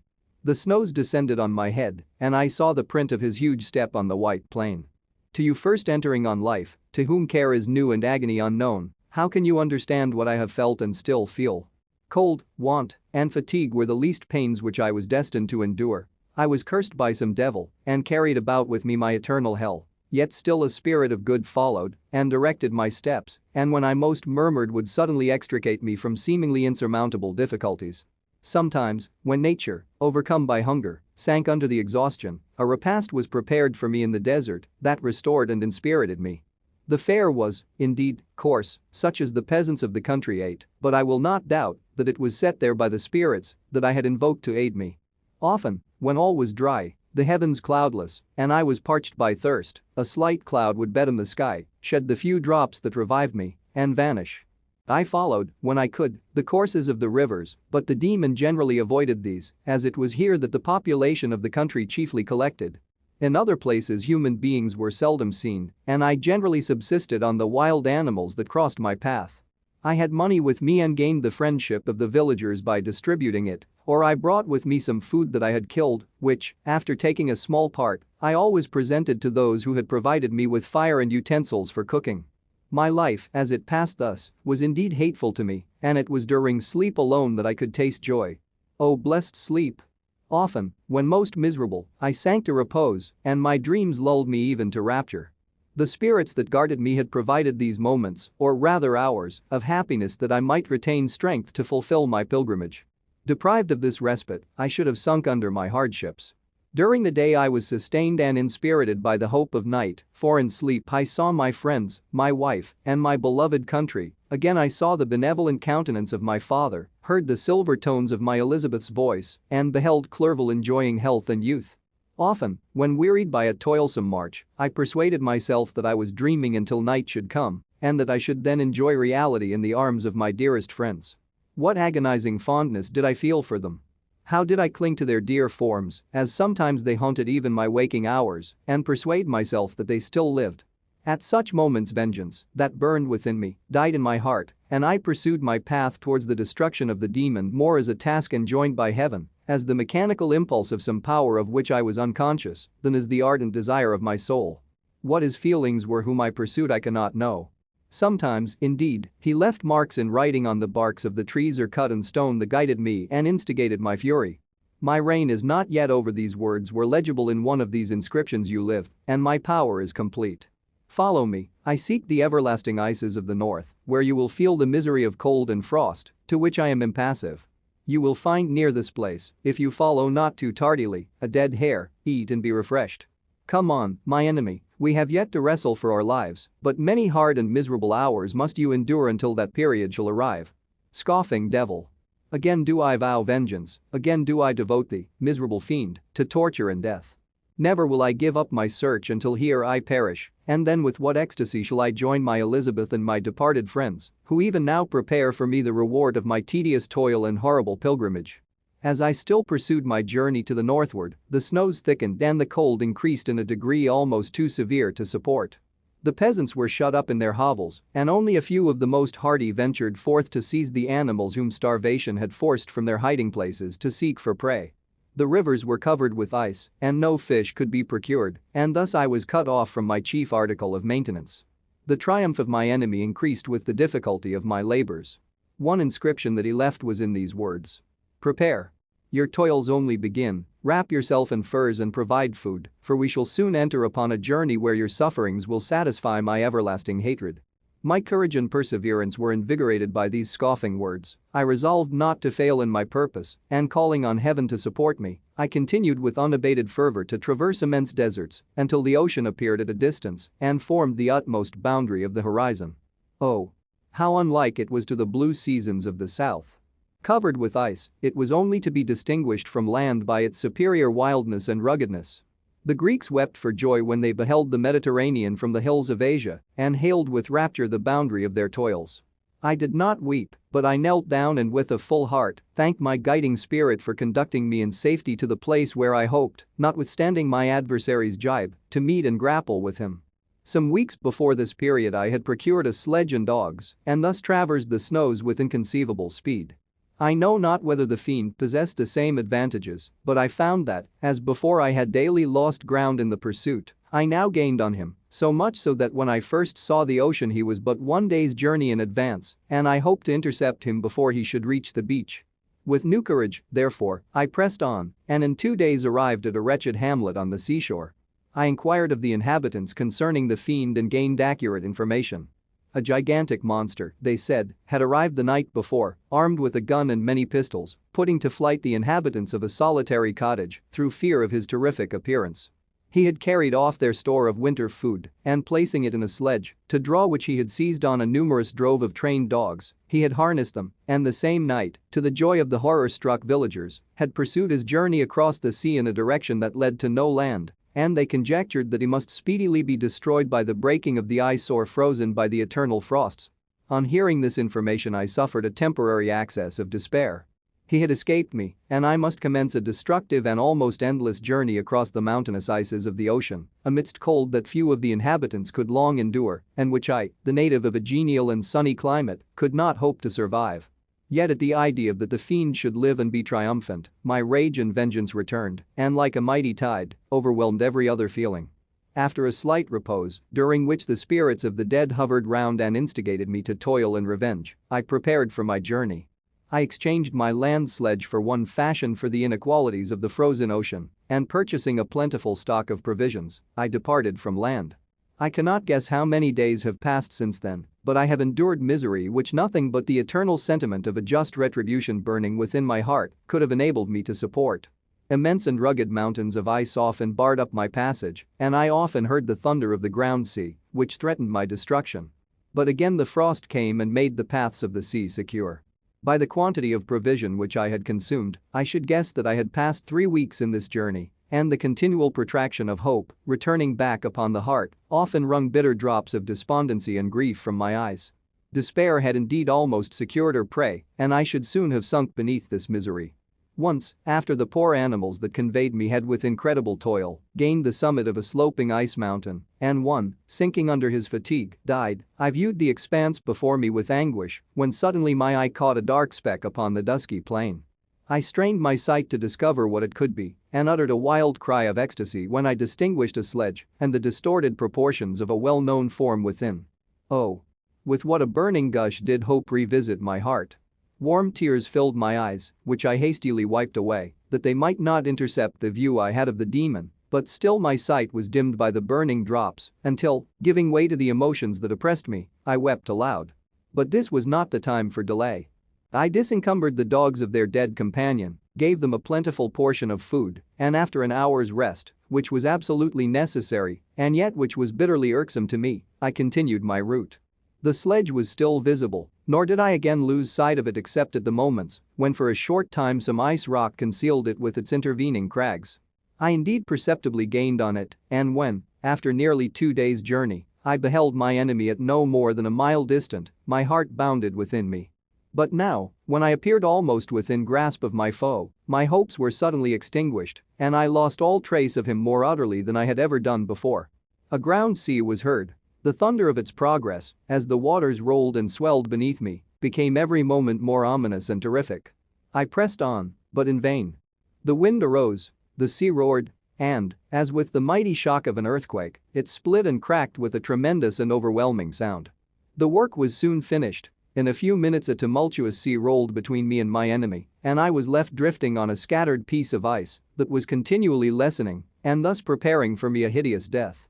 In this manner many appalling hours passed. Several of my dogs died, and I myself was about to sink under the accumulation of distress when I saw your vessel riding at anchor and holding forth to me hopes of succor and life. I had no conception that vessels ever came so far north and was astounded at the sight. I quickly destroyed part of my sledge to construct oars, and by these means was enabled, with infinite fatigue, to move my ice raft in the direction of your ship. I had determined, if you were going southwards, still to trust myself to the mercy of the seas rather than abandon my purpose. I hoped to induce you to grant me a boat with which I could pursue my enemy. But your direction was northwards.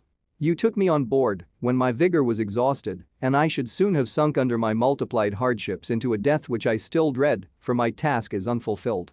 Oh! When will my guiding spirit, in conducting me to the demon, allow me the rest I so much desire? Or must I die, and he yet live? If I do, swear to me, Walton, that he shall not escape, that you will seek him, and satisfy my vengeance in his death. And do I dare to ask of you to undertake my pilgrimage, to endure the hardships that I have undergone? No, I am not so selfish. Yet, when I am dead, if he should appear, if the ministers of vengeance should conduct him to you, swear that he shall not live, swear that he shall not triumph over my accumulated woes, and survive to add to the list of his dark crimes. He is eloquent and persuasive, and once his words had even power over my heart, but trust him not. His soul is as hellish as his form, full of treachery and fiend-like malice. Hear him not, call on the names of William, Justine, Clerval, Elizabeth, my father, and of the wretched Victor, and thrust your sword into his heart. I will hover near, and direct the steel aright. Walton, in continuation. August 26, 17. You have read this strange and terrific story, Margaret, and do you not feel your blood congeal with horror, like that which even now curdles mine? Sometimes, seized with sudden agony, he could not continue his tale, at others, his voice broken, yet piercing, uttered with difficulty the words so replete with anguish. His fine and lovely eyes were now lighted up with indignation, now subdued to downcast sorrow and quenched in infinite wretchedness. Sometimes he commanded his countenance and tones and related the most horrible incidents with a tranquil voice, suppressing every mark of agitation. Then, like a volcano bursting forth, his face would suddenly change to an expression of the wildest rage as he shrieked out imprecations on his persecutor. His tale is connected and told with an appearance of the simplest truth, yet I own to you that the letters of Felix and Safie, which he showed me, and the apparition of the monster seen from our ship, brought to me a greater conviction of the truth of his narrative than his asseverations, however earnest and connected. Such a monster has, then, really existence. I cannot doubt it, yet I am lost in surprise and admiration. Sometimes I endeavored to gain from Frankenstein the particulars of his creature's formation, but on this point he was impenetrable. "Are you mad, my friend?" said he. "Or whither does your senseless curiosity lead you? Would you also create for yourself and the world a demoniacal enemy? Peace, peace. Learn my miseries and do not seek to increase your own." Frankenstein discovered that I made notes concerning his history. He asked to see them and then himself corrected and augmented them in many places, but principally in giving the life and spirit to the conversations he held with his enemy. "Since you have preserved my narration," said he, "I would not that a mutilated one should go down to posterity. Thus has a week passed away, while I have listened to the strangest tale that ever imagination formed. My thoughts and every feeling of my soul have been drunk up by the interest for my guest which this tale and his own elevated and gentle manners have created. I wish to soothe him, yet can I counsel one so infinitely miserable, so destitute of every hope of consolation, to live? Oh, no. The only joy that he can now know will be when he composes his shattered spirit to peace and death. Yet he enjoys one comfort, the offspring of solitude and delirium. He believes that when in dreams he holds converse with his friends and derives from that communion consolation for his miseries or excitements to his vengeance, that they are not the creations of his fancy, but the beings themselves who visit him from the regions of a remote world. This faith gives a solemnity to his reveries that render them to me almost as imposing and interesting as truth. Our conversations are not always confined to his own history and misfortunes.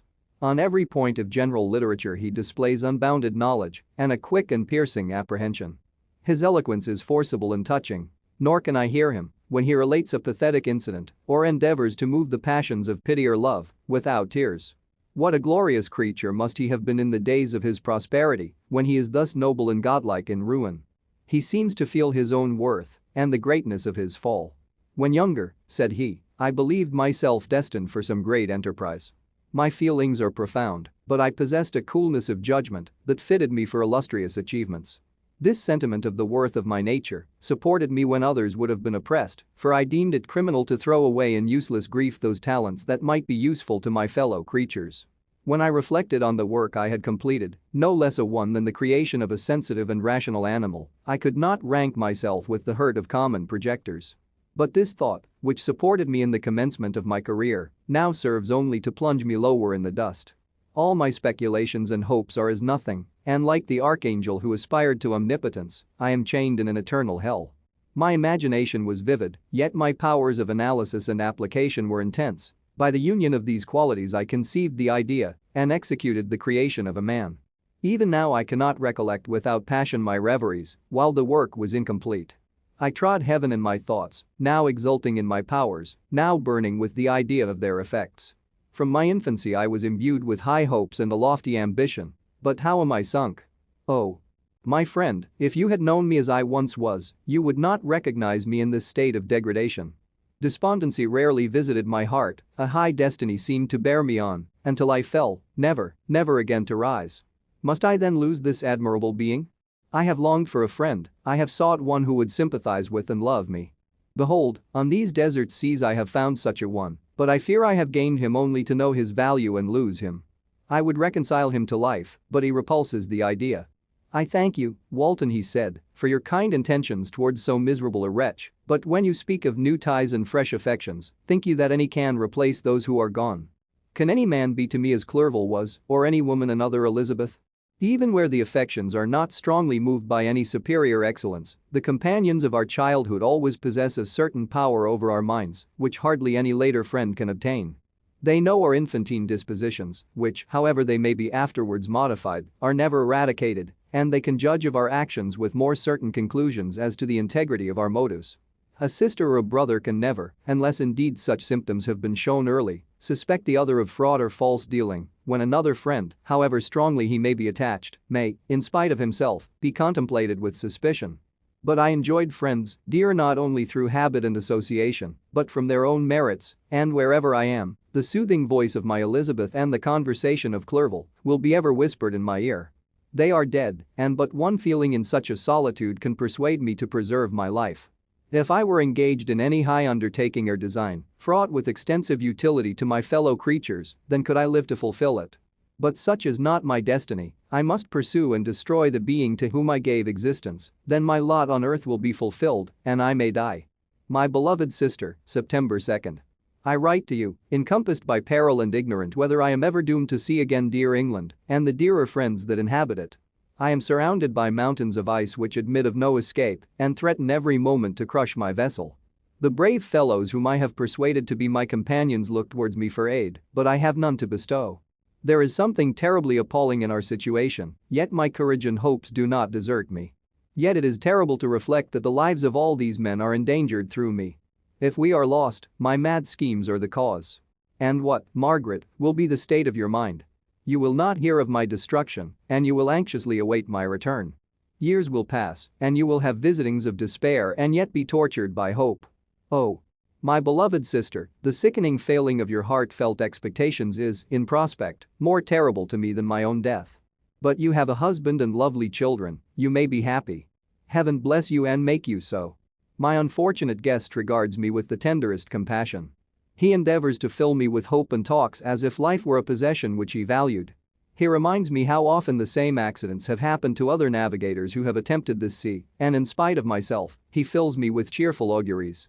Even the sailors feel the power of his eloquence. When he speaks, they no longer despair, he rouses their energies, and while they hear his voice, they believe these vast mountains of ice are molehills which will vanish before the resolutions of man. These feelings are transitory, each day of expectation delayed fills them with fear, and I almost dread a mutiny caused by this despair. September 5th. A scene has just passed of such uncommon interest that, although it is highly probable that these papers may never reach you, yet I cannot forbear recording it. We are still surrounded by mountains of ice, still in imminent danger of being crushed in their conflict. The cold is excessive, and many of my unfortunate comrades have already found a grave amidst this scene of desolation.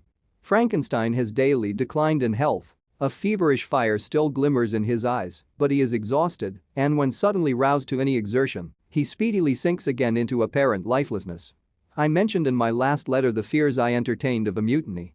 This morning, as I sat watching the wan countenance of my friend, his eyes half closed and his limbs hanging listlessly, I was roused by half a dozen of the sailors who demanded admission into the cabin.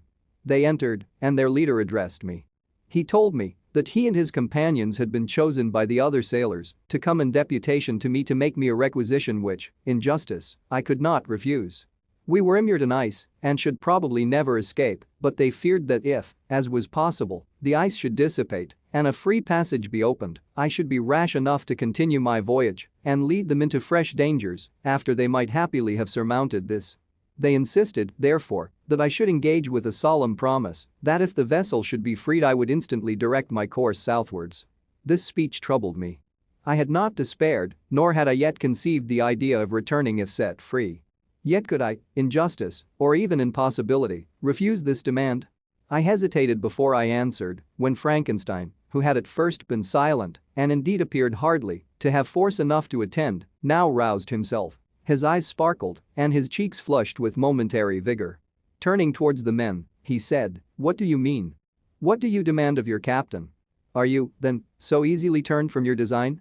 Did you not call this a glorious expedition? And wherefore was it glorious? Not because the way was smooth and placid as a southern sea, but because it was full of dangers and terror, because at every new incident your fortitude was to be called forth, and your courage exhibited, because danger and death surrounded it, and these you were to brave and overcome. For this was it a glorious, for this was it an honorable undertaking. You were hereafter to be hailed as the benefactors of your species, your names adored as belonging to brave men who encountered death for honor and the benefit of mankind. And now, behold, with the first imagination of danger, or, if you will, the first mighty and terrific trial of your courage, you shrink away and are content to be handed down as men who had not strength enough to endure cold and peril. And so, poor souls, they were chilly and returned to their warm firesides. Why, that requires not this preparation. Ye need not have come thus far and dragged your captain to the shame of a defeat, merely to prove yourselves cowards. Oh. Be men, or be more than men. Be steady to your purposes and firm as a rock. This ice is not made of such stuff as your hearts may be. It is mutable and cannot withstand you, if you say that it shall not. Do not return to your families with the stigma of disgrace marked on your brows. Return as heroes who have fought and conquered and who know not what it is to turn their backs on the foe. He spoke this with a voice so modulated to the different feelings expressed in his speech, with an eye so full of lofty design and heroism, that can you wonder that these men were moved? They looked at one another and were unable to reply. I spoke. I told them to retire and consider of what had been said, that I would not lead them farther north if they strenuously desired the contrary, but that I hoped that, with reflection, their courage would return. They retired and I turned towards my friend, but he was sunk in languor and almost deprived of life. How all this will terminate, I know not, but I had rather die than return shamefully, my purpose unfulfilled. Yet I fear such will be my fate. The men, unsupported by ideas of glory and honor, can never willingly continue to endure their present hardships. September 7th. The die is cast. I have consented to return, if we are not destroyed. Thus are my hopes blasted by cowardice and indecision. I come back ignorant and disappointed. It requires more philosophy than I possess to bear this injustice with patience. September 12th. It is past. I am returning to England. I have lost my hopes of utility and glory. I have lost my friend. But I will endeavor to detail these bitter circumstances to you, my dear sister, and while I am wafted towards England and towards you, I will not despond. September 9th, the ice began to move, and roarings like thunder were heard at a distance as the island split and cracked in every direction. We were in the most imminent peril, but as we could only remain passive, my chief attention was occupied by my unfortunate guest whose illness increased in such a degree that he was entirely confined to his bed. The ice cracked behind us and was driven with force towards the north. A breeze sprang from the west, and on the 11th the passage towards the south became perfectly free. When the sailors saw this, and that their return to their native country was apparently assured, a shout of tumultuous joy broke from them, loud and long continued. Frankenstein, who was dozing, awoke and asked the cause of the tumult. They shout, I said, because they will soon return to England. Do you, then, really return? Alas. Yes. I cannot withstand their demands. I cannot lead them unwillingly to danger, and I must return. Do so, if you will, but I will not. You may give up your purpose, but mine is assigned to me by heaven, and I dare not. I am weak, but surely the spirits who assist my vengeance will endow me with sufficient strength. Saying this, he endeavored to spring from the bed, but the exertion was too great for him. He fell back and fainted. It was long before he was restored, and I often thought that life was entirely extinct. At length he opened his eyes. He breathed with difficulty and was unable to speak. The surgeon gave him a compassing draught and ordered us to leave him undisturbed. In the meantime he told me that my friend had certainly not many hours to live. His sentence was pronounced, and I could only grieve and be patient. I sat by his bed, watching him. His eyes were closed, and I thought he slept, but presently he called to me in a feeble voice and bidding me come near, said, Alas! The strength I relied on is gone. I feel that I shall soon die, and he, my enemy and persecutor, may still be in being. Think not, Walton, that in the last moments of my existence I feel that burning hatred and ardent desire of revenge I once expressed, but I feel myself justified in desiring the death of my adversary. During these last days I have been occupied in examining my past conduct, nor do I find it blamable. In a fit of enthusiastic madness I created a rational creature and was bound towards him to assure, as far as was in my power, his happiness and well-being. This was my duty, but there was another still paramount to that. My duties towards the beings of my own species had greater claims to my attention because they included a greater proportion of happiness or misery. Urged by this view, I refused, and I did right in refusing, to create a companion for the first creature. He showed unparalleled malignity and selfishness in evil. He destroyed my friends. He devoted to destruction beings who possessed exquisite sensations, happiness, and wisdom. Nor do I know where this thirst for vengeance may end. Miserable himself that he may render no other wretched, he ought to die. The task of his destruction was mine, but I have failed. When actuated by selfish and vicious motives, I ask you to undertake my unfinished work, and I renew this request now, when I am only induced by reason and virtue. Yet I cannot ask you to renounce your country and friends to fulfill this task, and now that you are returning to England, you will have little chance of meeting with him. But the consideration of these points and the well-balancing of what you may esteem your duties, I leave to you. My judgment and ideas are already disturbed by the near approach of death. I dare not ask you to do what I think right, for I may still be misled by passion. That he should live to be an instrument of mischief disturbs me. In other respects, this hour, when I momentarily expect my release, is the only happy one which I have enjoyed for several years. The forms of the beloved dead flit before me, and I hasten to their arms. Farewell, Walton. Seek happiness in tranquility and avoid ambition, even if it be only the apparently innocent one of distinguishing yourself in science and discoveries. Yet why do I say this? I have myself been blasted in these hopes, yet another may succeed. His voice became fainter as he spoke, and at length, exhausted by his effort, he sank into silence. About half an hour afterwards he attempted again to speak but was unable. He pressed my hand feebly, and his eyes closed forever, while the irradiation of a gentle smile passed away from his lips. Margaret, what comment can I make on the untimely extinction of this glorious spirit? What can I say that will enable you to understand the depth of my sorrow? All that I should express would be inadequate and feeble. My tears flow, my mind is overshadowed by a cloud of disappointment. But I journey towards England, and I may there find consolation. I am interrupted. What do these sounds portend? It is midnight, the breeze blows fairly, and the watch on deck scarcely stir. Again there is a sound, as of a human voice, but hoarser. It comes from the cabin, where the remains of Frankenstein still lie. I must arise and examine. Good night, my sister. Great God, what a scene has just taken place. I am yet dizzy with the remembrance of it. I hardly know whether I shall have the power to detail it, yet the tale which I have recorded would be incomplete without this final and wonderful catastrophe. I entered the cabin, where lay the remains of my ill-fated and admirable friend. Over him hung a form which I cannot find words to describe, gigantic in stature, yet uncouth and distorted in its proportions. As he hung over the coffin, his face was concealed by long locks of ragged hair, but one vast hand was extended, in color and apparent texture like that of a mummy.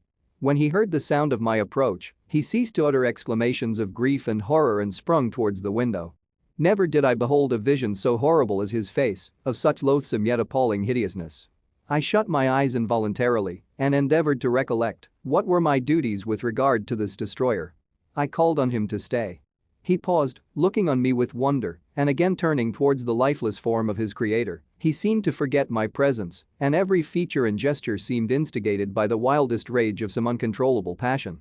That is also my victim, he exclaimed. In his murder my crimes are consummated. The miserable series of my being is wound to its close. Oh, Frankenstein! Generous and self-devoted being! What does it avail that I now ask thee to pardon me? I, who irretrievably destroyed thee, by destroying all thou lovedst. Alas! He is cold, he cannot answer me. His voice seemed suffocated, and my first impulses, which had suggested to me the duty of obeying the dying request of my friend in destroying his enemy, were now suspended by a mixture of curiosity and compassion. I approached this tremendous being. I dared not again raise my eyes to his face, there was something so scaring and unearthly in his ugliness. I attempted to speak, but the words died away on my lips. The monster continued to utter wild and incoherent self-reproaches. At length I gathered resolution to address him in a pause of the tempest of his passion. Your repentance, I said, is now superfluous. If you had listened to the voice of conscience and heeded the stings of remorse before you had urged your diabolical vengeance to this extremity, Frankenstein would yet have lived. And do you dream? Said the demon. Do you think that I was then dead to agony and remorse? He continued, pointing to the corpse, he suffered not in the consummation of the deed. Oh! Not the 10,000th portion of the anguish that was mine during the lingering detail of its execution. A frightful selfishness hurried me on, while my heart was poisoned with remorse. Think you that the groans of Clerval were music to my ears? My heart was fashioned to be susceptible of love and sympathy, and when wrenched by misery to vice and hatred, it did not endure the violence of the change without torture, such as you cannot even imagine. After the murder of Clerval I returned to Switzerland, heartbroken and overcome. I pitied Frankenstein, my pity amounted to horror, I abhorred myself. But when I discovered that he, the author at once of my existence and of its unspeakable torments, dared to hope for happiness, that while he accumulated wretchedness and despair upon me, he sought his own enjoyment in feelings and passions, from the indulgence of which I was forever barred, then impotent envy and bitter indignation filled me with an insatiable thirst for vengeance. I recollected my threat and resolved that it should be accomplished. I knew that I was preparing for myself a deadly torture, but I was the slave, not the master, of an impulse which I detested yet could not disobey. Yet when she died. Nay, then I was not miserable. I had cast off all feeling, subdued all anguish, to riot in the excess of my despair. Evil thenceforth became my good. Urged thus far, I had no choice but to adapt my nature to an element which I had willingly chosen. The completion of my demoniacal design became an insatiable passion. And now it is ended, there is my last victim.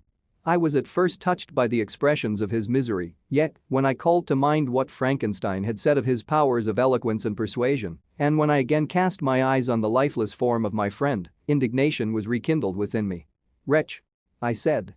"It is well that you come here to whine over the desolation that you have made. You throw a torch into a pile of buildings, and when they are consumed, you sit among the ruins and lament the fall. Hypocritical fiend.